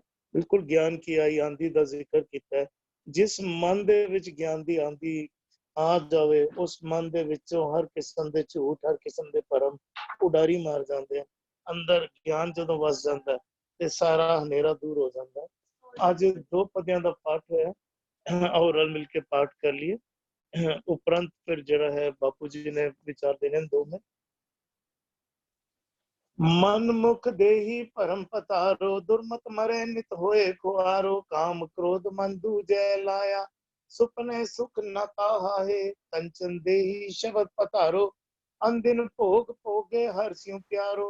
महला अंदर गैर महल पाए, भाना बुझ समाहे। महला अंदर गैर महल पाए, भाना बुझ समाहे। होइयां बेअंत भुलां दी किरपा। वाहिगुरू जी का खालसा, वाहिगुरू जी की फतेह। जी तजिंदर वीर जी, बापू मक्खन जी दी जी बापू जी ऑन है ऑडियो वीर जी। वीर जी तजिंदर वीर जी जी सुखविंदर वीर जी वीर जी 1 मिनट गल शेयर करनी सी। प्लीज वीर जी। हाँ जी, एक ਆਪਾਂ ਨਾ ਕੀ ਕਹਿੰਦੇ ਆ ਸਤਿਗੁਰੂ ਜੀ ਦੀ ਜਿਹੜੀ ਮੱਤ ਹੈ ਨਾ ਗੁਰੂ ਗ੍ਰੰਥ ਸਾਹਿਬ ਜੀ ਦੀ ਵੀਰ ਜੀ, ਇਹਦੇ ਵਿੱਚ ਜਿਹੜੀ ਗੁਰੂ ਗ੍ਰੰਥ ਸਾਹਿਬ ਵਿੱਚ ਪਾਰ ਬ੍ਰਹਮ ਤੇ ਸਤਿਗੁਰੂ ਜੀ ਨੂੰ ਇੱਕੋ ਹੀ ਦੱਸਿਆ ਗਿਆ, 2 ਨਹੀਂ ਦੱਸਿਆ ਗਿਆ। ਕਿਉਂਕਿ ਔਰ ਸਾਨੂੰ ਵੀ ਇਹ ਕਿਹਾ ਵੀ ਕਹਿੰਦੇ ਤੁਸੀਂ ਵੀ ਇੱਕ ਹੀ ਜਾਣਨਾ। ਅਸੀਂ ਆਪਣੇ ਮਨ ਵਿੱਚ ਨਾ ਇਹ ਇਸ ਤਰ੍ਹਾਂ ਹੀ ਸੋਚਣਾ ਹੈ, ਕਿਉਂਕਿ ਜਿਵੇਂ ਸਤਿਗੁਰੂ ਜੀ ਸਾਨੂੰ ਕਹਿੰਦੇ ਨੇ, ਜੇ ਤਾਂ ਕਹਿੰਦੇ ਨੇ ਵਾਹ ਵਾਹ ਬਾਣੀ ਨਿਰੰਕਾਰ ਹੈ, ਨਾਲ ਹੀ ਕਹਿੰਦੇ ਨੇ ਵਾਹ ਵਾਹ ਸਤਿਗੁਰ ਨਿਰੰਕਾਰ ਹੈ। ਸਤਿਗੁਰੂ ਨੂੰ ਹੀ, ਬਾਣੀ ਨੂੰ ਹੀ ਗੁਰੂ ਆਖਦੇ ਨੇ। ਸਤਿਗੁਰੂ ਜੀ ਬਾਣੀ ਹੀ ਗੁਰੂ ਹੈ, ਗੁਰੂ ਹੀ ਬਾਣੀ, ਔਰ ਬਾਣੀ ਨੂੰ ਹੀ ਨਿਰੰਕਾਰ ਕਹਿੰਦੇ ਨੇ। ਉਹ ਫਿਰ ਹੋਰ ਆਖਦੇ ਨੇ, ਕਹਿੰਦੇ ਨੇ ਪਾਰ ਬ੍ਰਹਮ ਪਰਮੇਸ਼ਰ ਸਤਿਗੁਰ। ਸਤਿਗੁਰੂ ਨੂੰ ਹੀ ਪਾਰ ਬ੍ਰਹਮ ਆਖਦੇ ਨੇ, ਸਤਿਗੁਰੂ ਨੂੰ ਹੀ ਪਰਮੇਸ਼ਰ ਆਖਿਆ ਜਾਂਦਾ ਹੈ। ਫਿਰ ਸਤਿਗੁਰੂ ਜੀ ਹੋਰ ਆਖਦੇ, ਕਹਿੰਦੇ ਨੇ ਸਤਿਗੁਰ ਪਰਮੇਸ਼ਰ ਮੇਰਾ। ਔਰ ਫਿਰ ਸਾਨੂੰ ਕਹਿੰਦੇ ਨੇ ਗੁਰ ਪਰਮੇਸ਼ਰ ਏਕੋ ਜਾਣ। ਅਸੀਂ ਸਤਿਗੁਰੂ ਜੀ ਦੀ ਮੱਤ, ਅਸੀਂ ਆਪਣਾ ਸਿਰ ਇਸੀ ਕੀ ਕਹਿੰਦੇ ਆ ਤਰੀਕੇ ਨਾਲ ਸਮਝਾਂਗੇ ਕਿ ਅਸੀਂ ਸੌਂਪਿਆ ਹੈ ਕਿ ਜੇ ਸਤਿਗੁਰੂ ਜੀ ਦੀ ਸਿੱਖਿਆ ਨੂੰ ਅਸੀਂ ਤਨ ਮਨ ਧਨ ਕਰਕੇ ਮੰਨ ਵੀ ਲਈਏ, ਅਸੀਂ ਇਹ ਕੋਸ਼ਿਸ਼ ਕਰੀਏ। ਅੱਜ ਤੱਕ ਸਾਨੂੰ ਇਹੀ ਸਿਖਾਇਆ ਗਿਆ ਹੈ ਕਿ ਇੱਕ ਰੱਬ ਹੁੰਦਾ ਹੈ, ਇੱਕ ਆਤਮਾ ਹੁੰਦੀ ਹੈ, ਤੇ ਇੱਕ ਪਰਮਾਤਮਾ ਹੁੰਦਾ ਹੈ, ਤੇ ਇੱਕ ਗੁਰੂ ਹੁੰਦਾ ਹੈ। ਇਹ ਸਾਨੂੰ ਅਲੱਗ-ਅਲੱਗ ਕਰਕੇ ਸਮਝਾਇਆ ਤਾਂ ਕਿ ਅਸੀਂ ਇਹਨਾਂ ਭਰਮਾਂ ਵਿੱਚ ਉਲਝੇ ਰਹੀਏ ਤੇ ਅਸੀਂ ਉਸ ਇੱਕ ਤੱਕ ਪਹੁੰਚ ਹੀ ਨਾ ਪਾਈਏ। ਸਤਿਗੁਰੂ ਹੀ ਪਾਰ ਬ੍ਰਹਮ ਹੈ, ਸਤਿਗੁਰੂ ਹੀ ਪਰਮੇਸ਼ਰ ਹੈ, ਪਰਮੇਸ਼ਰ ਹੀ ਸਤਿਗੁਰੂ ਹੈ। ਇਹ ਤਿੰਨੋਂ ਅਸੀਂ ਇੱਕੋ ਸਮਝਣ ਦੀ ਕੋਸ਼ਿਸ਼ ਕੀਤੀ। ਬਾਣੀ ਹੀ ਗੁਰੂ ਹੈ ਤੇ ਗੁਰੂ ਹੀ ਬਾਣੀ ਹੈ। ਔਰ ਸਤਿਗੁਰੂ ਜੀ ਨੂੰ, ਪ੍ਰਭ ਨੂੰ ਹੀ ਨਾਮ ਆਖਿਆ ਗਿਆ। ਨਾਮ ਹੀ ਸਾਡਾ ਪ੍ਰਭ ਹੈ, ਨਾਮ ਹੀ ਅਗਮ ਅਗੋਚਰ ਹੈ, ਔਰ ਨਾਮ ਹੀ ਹੁਕਮ ਵਿੱਚ ਸਮਾਇਆ। ਹੁਕਮ ਵਿੱਚ ਹੀ ਪ੍ਰਮਾਤਮਾ ਸਮਾਇਆ, ਹੁਕਮ ਵਿੱਚ ਹੀ ਬਾਣੀ ਸਮਾਈ। ਇਹ ਸਾਰੇ ਇੱਕੋ ਵਿੱਚ ਅਸੀਂ ਲਵਾਂਗੇ, ਸਾਡੇ ਭਰਮ ਦੂਰ ਹੋ ਜਾਣਗੇ। ਅਸੀਂ ਜਿੰਨੀ ਤੋਂ ਜਲਦੀ ਆਪਣੇ ਭਰਮ ਦੂਰ ਕਰਾ ਕੇ ਇਹ ਭਾਣੇ ਨੂੰ ਬੁੱਝ ਕੇ ਅਸੀਂ ਭਾਣੇ ਵਿੱਚ ਸਮਾਣਾ ਹੈ। ਹੁਕਮ ਵਿੱਚ ਜਲਦੀ ਤੋਂ ਜਲਦੀ ਅਸੀਂ ਸਮਾ ਜਾਣਾ ਹੈ। ਅਸੀਂ ਵੀ ਜੇ ਸਤਿਗੁਰੂ ਜੀ ਕਹਿੰਦੇ ਨੇ ਨਾ ਹੁਕਮੇ ਰਿਹਾ ਸਮਾਈ, ਉਹ ਵੀ ਕਹਿੰਦੇ ਨੇ ਪ੍ਰਮਾਤਮਾ ਹੁਕਮ ਵਿੱਚ ਸਮਾਇਆ ਹੋਇਆ ਹੈ। ਅਸੀਂ ਹੁਕਮ ਨੂੰ ਨਹੀਂ ਮੰਨਦੇ, ਅਸੀਂ ਵੀ ਜਲਦੀ ਤੋਂ ਜਲਦੀ ਹੁਕਮ ਸਮਝ ਕੇ ਹੁਕਮ ਵਿੱਚ ਸਮਾਣਾ ਹੈ। ਅਸੀਂ ਇਹ ਗੱਲਾਂ ਆਪਣੇ ਮਨ ਨੂੰ ਸਮਝਾਈਏ ਕਿ ਗੁਰਬਾਣੀ ਸਾਨੂੰ ਪਹਿਲਾਂ ਜੋ ਵਿਚਾਰਾ ਅਨਮਤੀ ਜੋ ਵਿਚਾਰਾ ਦਿੰਦੇ ਨੇ, ਅਸੀਂ ਉਸ ਨੂੰ ਇਗਨੋਰ ਕਰੀਏ, ਕਿਉਂਕਿ ਅਸੀਂ ਆਪਣੇ ਕੀ ਕਹਿੰਦੇ ਮਨ ਰੂਪੀ ਪਧਾਰ ਨੂੰ ਭਰਮ ਨਹੀਂ ਦੇਣਾ, ਭਰਮ ਰੂਪੀ ਪਧਾਰ ਨਹੀਂ ਬਣਾਉਣਾ ਅਸੀਂ ਆਪਣੇ ਆਪ ਨੂੰ। ਅਸੀਂ ਕੋਸ਼ਿਸ਼ ਕਰੀਏ ਸਤਿਗੁਰੂ ਜੀ ਤੁਸੀਂ ਸਾਨੂੰ ਹੋਰ ਦ੍ਰਿੜਤਾ ਬਖਸ਼ੋ, ਹੋਰ ਦ੍ਰਿੜਤਾ ਬਖਸ਼ੋ। ਅਸੀਂ ਤੁਹਾਡੀ ਬਾਣੀ ਨੂੰ ਹੀ ਰੱਬ, ਤੁਹਾਡੇ ਨਾਮ ਹੁਕਮ ਨੂੰ ਹੀ ਰੱਬ ਸਮਝ ਕੇ ਚੱਲੀਏ। ਅਸੀਂ ਤੁਹਾਡੇ ਨਾਮ ਵਿੱਚੋਂ, ਤੁਹਾਡੀ ਬਾਣੀ ਵਿੱਚੋਂ ਹੀ ਤੁਹਾਨੂੰ ਦੇਖਣਾ ਸ਼ੁਰੂ ਕਰੀਏ। ਜੇ ਅਸੀਂ ਨਾਨਕ ਨੂੰ ਪਿਆਰ ਕਰਦਾ ਤਾਂ ਗੁਰੂ ਨਾਨਕ, ਇਹ ਬਾਣੀ ਨੂੰ ਹੀ ਨਾਨਕ ਸਮਝੀਏ, ਇਹ ਬਾਣੀ ਨੂੰ ਹੀ ਰੱਬ ਸਮਝੀਏ। ਬਾਣੀ ਵਿੱਚੋਂ ਹੀ ਸਾਨੂੰ ਜੋ ਅਸੀਂ ਜਿਹਨੂੰ ਵੀ ਪਿਆਰ ਕਰਦੇ ਹਾਂ, ਜਿਸ ਵੀ ਤਰੀਕੇ ਨਾਲ ਪਿਆਰ ਕਰਦਾ, ਸਮਝੀਏ ਉਹ ਬਾਣੀ ਵਿੱਚ ਸਮਾਏ ਹੋਏ ਨੇ। ਤੇ ਬਾਣੀ ਨੂੰ ਹੀ ਸਭ ਕੁਝ ਸਮਝੀਏ ਤੇ ਬਾਣੀ ਦੇ ਵਿੱਚ ਬਸ ਮਰਜ ਹੋ ਜਾਈਏ। ਸਾਡਾ ਰਹੇ ਨਾ ਕੁਝ, ਜਿਸ ਨੂੰ ਆਖਦੇ ਨੇ ਨਾ ਨਦੀਆਂ ਅਤੇ ਵਾ ਪਵੈ ਸਮੁੰਦਰ, ਫਿਰ ਨਾ ਜਾਣੀਏ ਸਮੁੰਦਰ ਹੀ ਬਣ ਜਾਈਏ। ਸਾਡੇ ਆਪਣੀ ਹੋਂਦ ਹੀ ਖਤਮ ਹੋ ਜਾਈ। ਅਸੀਂ ਬਾਣੀ ਨੂੰ ਰੱਬ ਕਰਕੇ ਸਮਝੀਏ ਤੇ ਬਾਣੀ ਨੂੰ ਹੀ ਆਪਣੇ ਵਿੱਚ ਵਸਾ ਲਈਏ। ਬਾਣੀ ਵਿੱਚ ਤੇ ਸਾਡੇ 'ਚ ਕੋਈ ਫਰਕ ਹੀ ਨਾ ਰਹੇ, ਗੁਰਬਾਣੀ ਬਣ ਜਾਈਏ। ਸਤਿਗੁਰ ਕੀ ਬਾਣੀ ਸਤ ਸਰੂਪ ਹੈ, ਗੁਰਬਾਣੀ ਬਣੀ, ਅਸੀਂ ਬਣ ਜਾਈਏ ਗੁਰਬਾਣੀ। ਪਰ ਤਾਂ ਹੀ ਬਣਾਂਗੇ ਜੇ ਅਸੀਂ ਗੁਰਬਾਣੀ ਨੂੰ ਹੀ ਰੱਬ ਕਰਕੇ, ਗੁਰਬਾਣੀ ਨੂੰ ਹੀ ਗੁਰੂ ਕਰਕੇ, ਗੁਰਬਾਣੀ ਨੂੰ ਹੀ ਨਾਮ ਹੁਕਮ ਕਰਕੇ ਮੰਨਾਂਗੇ, ਫਿਰ ਅਸੀਂ ਇਹਦੇ 'ਚ ਸਮਾ ਵੀ ਜਾਵਾਂਗੇ। ਹਾਂਜੀ, ਬਾ ਕਮਾਲ ਵੀ ਜੀ, ਬਾ ਕਮਾਲ। ਥੈਂਕ ਯੂ ਵੀ ਜੀ। ਬਾਪੂ ਜੀ ਜਰਾ 2 ਮਿੰਟ ਸਾਂਝ ਪਾ ਲਓ, ਫਿਰ ਅਸੀਂ ਸਮਾਪਤੀ ਵੱਲ ਹੈਗੇ ਆ। ਵੀਰ ਜੀ ਵਾਹਿਗੁਰੂ ਜੀ ਕਾ ਖਾਲਸਾ, ਵਾਹਿਗੁਰੂ ਜੀ ਕੀ ਫਤਿਹ। ਵੀਰ ਜੀ ਕੁਝ ਸਾਡੇ ਮੁਹਾਵਰੇ ਹੁੰਦੇ ਨੇ, ਉਹਨਾਂ ਮੁਹਾਵਰਿਆਂ ਦਾ ਬਹੁਤ ਵੱਡਾ ਪਿਛੋਕੜ ਹੁੰਦਾ ਹੈ। ਜਿਵੇਂ ਅਸੀਂ ਦੇਖਦੇ ਨੇ ਗੱਡੀਆਂ 'ਤੇ ਲਿਖਿਆ ਤੇ ਆਪਣਾ ਉਸੇ ਬਚੋ, ਉਹ ਇਹ ਮੁਹਾਵਰਾ ਅਸੀਂ ਅਗਰ ਸਿੱਖ ਸਮਾਜ 'ਤੇ ਲਾ ਲਈਏ ਤਾਂ ਉਹ ਜੋ ਕੁਝ ਅੱਜ ਮਾਰ ਪੈ ਰਹੀ ਉਹ ਆਪਣੇ ਕੋਲ ਹੀ ਮਾਰ ਪੈ ਰਹੀ ਹੈ। ਦੂਸਰਾ ਇੱਕ ਮੁਹਾਵਰਾ ਹੈ ਕੁੜੀਆਂ ਚਿੜੀਆਂ ਤੇ ਮਾਵਾਂ, ਕੁੜੀਆਂ ਚਿੜੀਆਂ ਤੇ ਸੱਸਾਂ ਸਾਰੀ ਮੈਨੂੰ ਕੋਈ ਨਹੀਂ ਬਾਪੂ ਜੀ, ਸਮਾਂ ਲਓ ਆਰਾਮ ਨਾਲ, ਕੋਈ ਗੱਲ ਨਹੀਂ, ਆਰਾਮ ਨਾਲ। ਕੁੜੀਆਂ ਚਿੜੀਆਂ ਨੂੰਹਾਂ-ਧੀਆਂ, ਹਾਂਜੀ, ਨੂੰਹਾਂ-ਧੀਆਂ, ਹਾਂ ਆ ਰਹੇ ਸੀ, ਬਹੁਤ ਵਧੀਆ। ਹੁਣ ਇਹਦੇ ਅਸੀਂ ਪਿਛੋਕੜ 'ਚ ਜਾਈਏ ਨਾ ਵਿੱਚ ਬਹੁਤ ਵੱਡੀ ਫਿਲਾਸਫੀ ਹੈ। ਹੁਣ ਕੁੜੀ ਜਿਹੜੀ ਹੈ ਉਹ ਇੱਕ ਚਿੜੀ ਦਾ ਪ੍ਰਤੀਕ ਹੈ, ਭਾਵ ਉਹਨੇ ਉੱਡ ਕੇ ਜਾਣਾ, ਉਹਨੇ ਇੱਥੇ ਉਹਦਾ ਇਹ ਘਰ ਉਹਦਾ ਸਥਾਈ ਨਹੀਂ ਹੈ। ਹੁਣ ਜੇ ਦੂਸਰੇ ਘਰ ਜਾਣਾ, ਉਹਨੇ ਜਿੱਥੇ ਉੱਡ ਕੇ ਜਾਣਾ ਹੈ ਤੇ ਉਹਦੇ ਜਾ ਕੇ ਜਿੱਥੇ ਉਹਨੇ ਰਹਿਣਾ ਹੈ ਤੇ ਉਹਦੇ ਵਾਸਤੇ ਸੁਖਾਵਾਂ ਜੀਵਨ ਉਹਦਾ ਕਿਸ ਤਰ੍ਹਾਂ ਬਣੇਗਾ। ਉਹਦੇ ਵਾਸਤੇ ਇਹ ਹੈ ਕਿ ਕੁੜੀ ਦਾ ਜਿਹੜਾ ਮਾਪੇ ਘਰ ਹੈ ਇਹ ਉਹਦਾ ਇੱਕ ਲੈਬੋਰੇਟਰੀ ਹੈ। ਲੈਬੋਰੇਟਰੀ ਦੇ ਵਿੱਚ ਆਪਣੇ ਅਗਲੇ ਜੀਵਨ ਨੂੰ ਸਹੀ ਗੁਜ਼ਾਰਨ ਵਾਸਤੇ ਉਹਦੇ 'ਚ ਇਹਨੇ ਗੁਣ ਗ੍ਰਹਿਣ ਕਰਨੇ ਨੇ। ਹੁਣ ਇਹ 22-23 ਸਾਲ ਜਦੋਂ ਤੱਕ ਉਹ ਵਿਆਹੀ ਨਹੀਂ ਜਾਂਦੀ, ਉਹਨੇ ਉਹ ਜਿਹੜੇ ਸਮਾਜਿਕ ਜੀਵਨ ਵਾਸਤੇ, ਧਾਰਮਿਕ ਜੀਵਨ ਵਾਸਤੇ ਔਰ ਸਾਰੇ ਉਹਨੇ ਜੀਵਨਾਂ ਨੂੰ ਉਹ ਗੁਣ ਜਿਹੜੇ ਜਿੰਨੇ ਵਧੀਆ ਗੁਣ ਇੱਥੋਂ ਗ੍ਰਹਿਣ ਕਰ ਲੇਗੀ, ਜਿਤਨੇ ਵਧੀਆ ਗੁਣ ਉਹਦੀ ਮਾਂ, ਉਹਦਾ ਬਾਪ, ਮਿੱਠ ਪੁਰੜਾ ਜਾਂ ਬਹੁਤ ਜਿਹੜੀਆਂ ਚੰਗੇ ਗੁਣ ਨੇ, ਪੋਜ਼ਿਟਿਵ ਗੁਣ ਨੇ, ਅਗਰ ਜਿਤਨੇ ਚੰਗੇ ਗੁਣ ਉਹ ਗ੍ਰਹਿਣ ਕਰ ਲੇਗੀ ਔਰ ਉਹ ਗੁਣ ਜਿਹੜੇ ਨੇ ਜਦੋਂ ਚਿੜੀ ਜਿਹੜੀ ਹੈ, ਚਿੜੀ ਨੇ ਉੱਡ ਕੇ ਜਾਣਾ, ਕੁੜੀ ਚਿੜੀ, ਔਰ ਉਹਦੇ ਬਾਅਦ ਇਹਨੇ ਦੂਸਰੇ ਘਰ ਜਾਣਾ, ਭਾਵ ਸਹੁਰੇ ਘਰ ਜਾਣਾ। ਹੁਣ ਜਦੋਂ ਸਹੁਰੇ ਘਰ ਜਾਏਗੀ ਤੇ ਉਹਨਾਂ ਗੁਣਾਂ ਦਾ ਜਿਹੜੇ ਇੱਥੋਂ ਚੰਗੇ ਗੁਣ ਸਿੱਖੇ ਨੇ, ਇਹ 20-22 ਸਾਲ ਦੇ ਵਿੱਚ ਹਰ ਪਹਿਲੂ ਤੇ ਜਦੋਂ ਉਹਨਾਂ ਗੁਣਾਂ ਦਾ ਪ੍ਰਯੋਗ ਕਰੇਗੀ ਸਹੁਰੇ ਘਰ ਦੇ ਵਿੱਚ, ਤੇ ਸੱਸ ਜਿਹੜੀ ਹੈ ਜਦੋਂ ਉਹਨਾਂ ਗੁਣਾਂ ਨੂੰ ਦੇਖੇਗੀ, ਅਸੀਂ ਸੱਸ ਨਾਲ, ਸਹੁਰੇ ਨਾਲ, ਦਿਓਰ ਨਾਲ, ਨਨਾਣ ਨਾਲ, ਉਹ ਮਿੱਠੇ ਸ਼ਬਦ ਜਦੋਂ ਪ੍ਰਯੋਗ ਕਰੇਗੀ, ਇਸਤੇਮਾਲ ਕਰੇਗੀ, ਜੋ ਕਿ ਇੱਥੋਂ ਇਸ ਲੈਬੋਰੇਟਰੀ ਦੀ ਮਾਂ ਦੀ ਲੈਬੋਰੇਟਰੀ ਤੋਂ ਸਿੱਖਿਆ ਸੀ, ਜਦੋਂ ਉਹਨਾਂ ਦਾ ਪ੍ਰਯੋਗ ਕਰ ਦੇਗੀ ਤੇ ਮਾਂ ਜਿਹੜੀ ਹੈ ਸੱਸ ਵਾਸਤੇ ਨਵੀਂ ਆਈ ਹੈ, ਮੇਰੀ ਜਿਹੜੀ ਨੂੰਹ ਆਈ ਹੈ, ਨਵੀਂ ਆਈ ਹੈ, ਜਦੋਂ ਉਹ ਗੱਲ ਦੇਖੇਗੀ ਕਿ ਬਈ ਇਹ ਜਿਹੜੀ ਕੁੜੀ ਹੈ ਇਤਨੀ ਸਿਆਣੀ ਹੈ, ਬਹੁਤ ਵਧੀਆ ਹੈ, ਇਹਦੇ 'ਚ ਸਾਰੇ ਹੀ ਗੁਣ ਮੇਰੇ ਧੀ ਵਰਗੇ ਨੇ, ਤੇ ਭਾਵ ਉਹਦੀ ਸੋਚ ਜਿਹੜੀ ਪਰਿਵਰਤਨ ਹੋ ਜਾਏਗੀ ਤੇ ਉਹ ਪਰਿਵਾਰ ਜਿਹੜਾ ਕੁਲੀਨ ਜਿਹੜਾ ਘਰ ਜਿਹੜਾ ਸੁਖਾਵਾਂ ਪਰਿਵਾਰ ਬਣ ਜਾਏਗਾ। ਆਇੰਦਾ ਵਾਸਤੇ ਉਹਦੇ 'ਚ ਕੋਈ ਪਰੇਸ਼ਾਨੀ ਨਹੀਂ ਰਹੇਗੀ। ਪਰ ਕਰਨਾ ਕਦੋਂ ਪਏਗਾ? ਇਹ ਸਾਰੇ ਗੁਣ ਜਿਹੜੇ ਨੇ ਉਸ ਕੁੜੀ ਨੂੰ, ਉਸ ਧੀ ਨੂੰ ਆਪਣੇ ਮਾਂ ਪਿਓ ਦੇ ਵਿੱਚ ਜਿੰਨੇ ਸਾਲ ਰਹੀ ਹੈ ਉਹਦੇ ਵਿੱਚ ਉਹਨੇ ਪੂਰੇ ਦੇ ਪੂਰੇ ਗੁਣ ਜਿਹੜੇ ਸਿੱਖਣੇ ਚਾਹੀਦੇ। ਤੇ ਉਹਦੇ ਨਾਲ ਕੀ ਹੈ ਕਿ ਮਾਂ ਪਿਓ ਵੀ ਇੰਨੇ ਸੂਝਵਾਝ ਵਾਲੇ ਹੋਣੇ ਚਾਹੀਦੇ, ਸਿਆਣੇ ਹੋਣੇ ਚਾਹੀਦੇ ਨੇ, ਤਾਂ ਕਿ ਕੁੜੀ ਦਾ, ਹੁਣ ਮੇਰੀ ਘਰ ਵਾਲੀ ਕਹਿ ਰਹੀ ਸੀ ਤੇ ਕੁੜੀ ਦਾ ਆਪਣਾ ਘਰ ਨਹੀਂ, ਬਿਲਕੁਲ ਜਦੋਂ ਉਹ ਜਿਹੜੀ ਸੱਸ ਹੈ ਜਦੋਂ ਉਹਨੂੰ ਧੀ ਬਣਾ ਲੈਂਦੀ ਨਾ, ਤੇ ਫਿਰ ਇਹਦਾ ਆਪਣਾ ਘਰ ਬਣ ਜਾਂਦਾ ਹੈ, ਔਰ ਉਹ ਉਹਦਾ ਸਥਾਈ ਘਰ ਅਗਲਾ ਸਾਰੀ ਉਮਰ 20 ਸਾਲ ਦੇ ਜਾਂ 22 ਸਾਲ ਦੇ ਬਾਅਦ ਵਿਆਹ ਜੀਵਨ ਜਿਹੜਾ ਅਗਲਾ ਜੀਵਨ ਹੈ, ਅਗਲੀ ਉਮਰ ਜਿਹੜੀ ਉਹਨੇ ਉਸੇ ਘਰ 'ਚ ਕੱਟਣੀ, ਤੇ ਉਹੀ ਉਹਦਾ ਜਿਹੜਾ ਪੱਕਾ ਘਰ ਹੈ। ਇਹੋ ਜਿਹੇ ਵਿਚਾਰਾਂ 'ਚ ਵਾਹਿਗੁਰੂ ਜੀ ਕਾ ਖਾਲਸਾ, ਵਾਹਿਗੁਰੂ ਜੀ ਕੀ ਫਤਿਹ।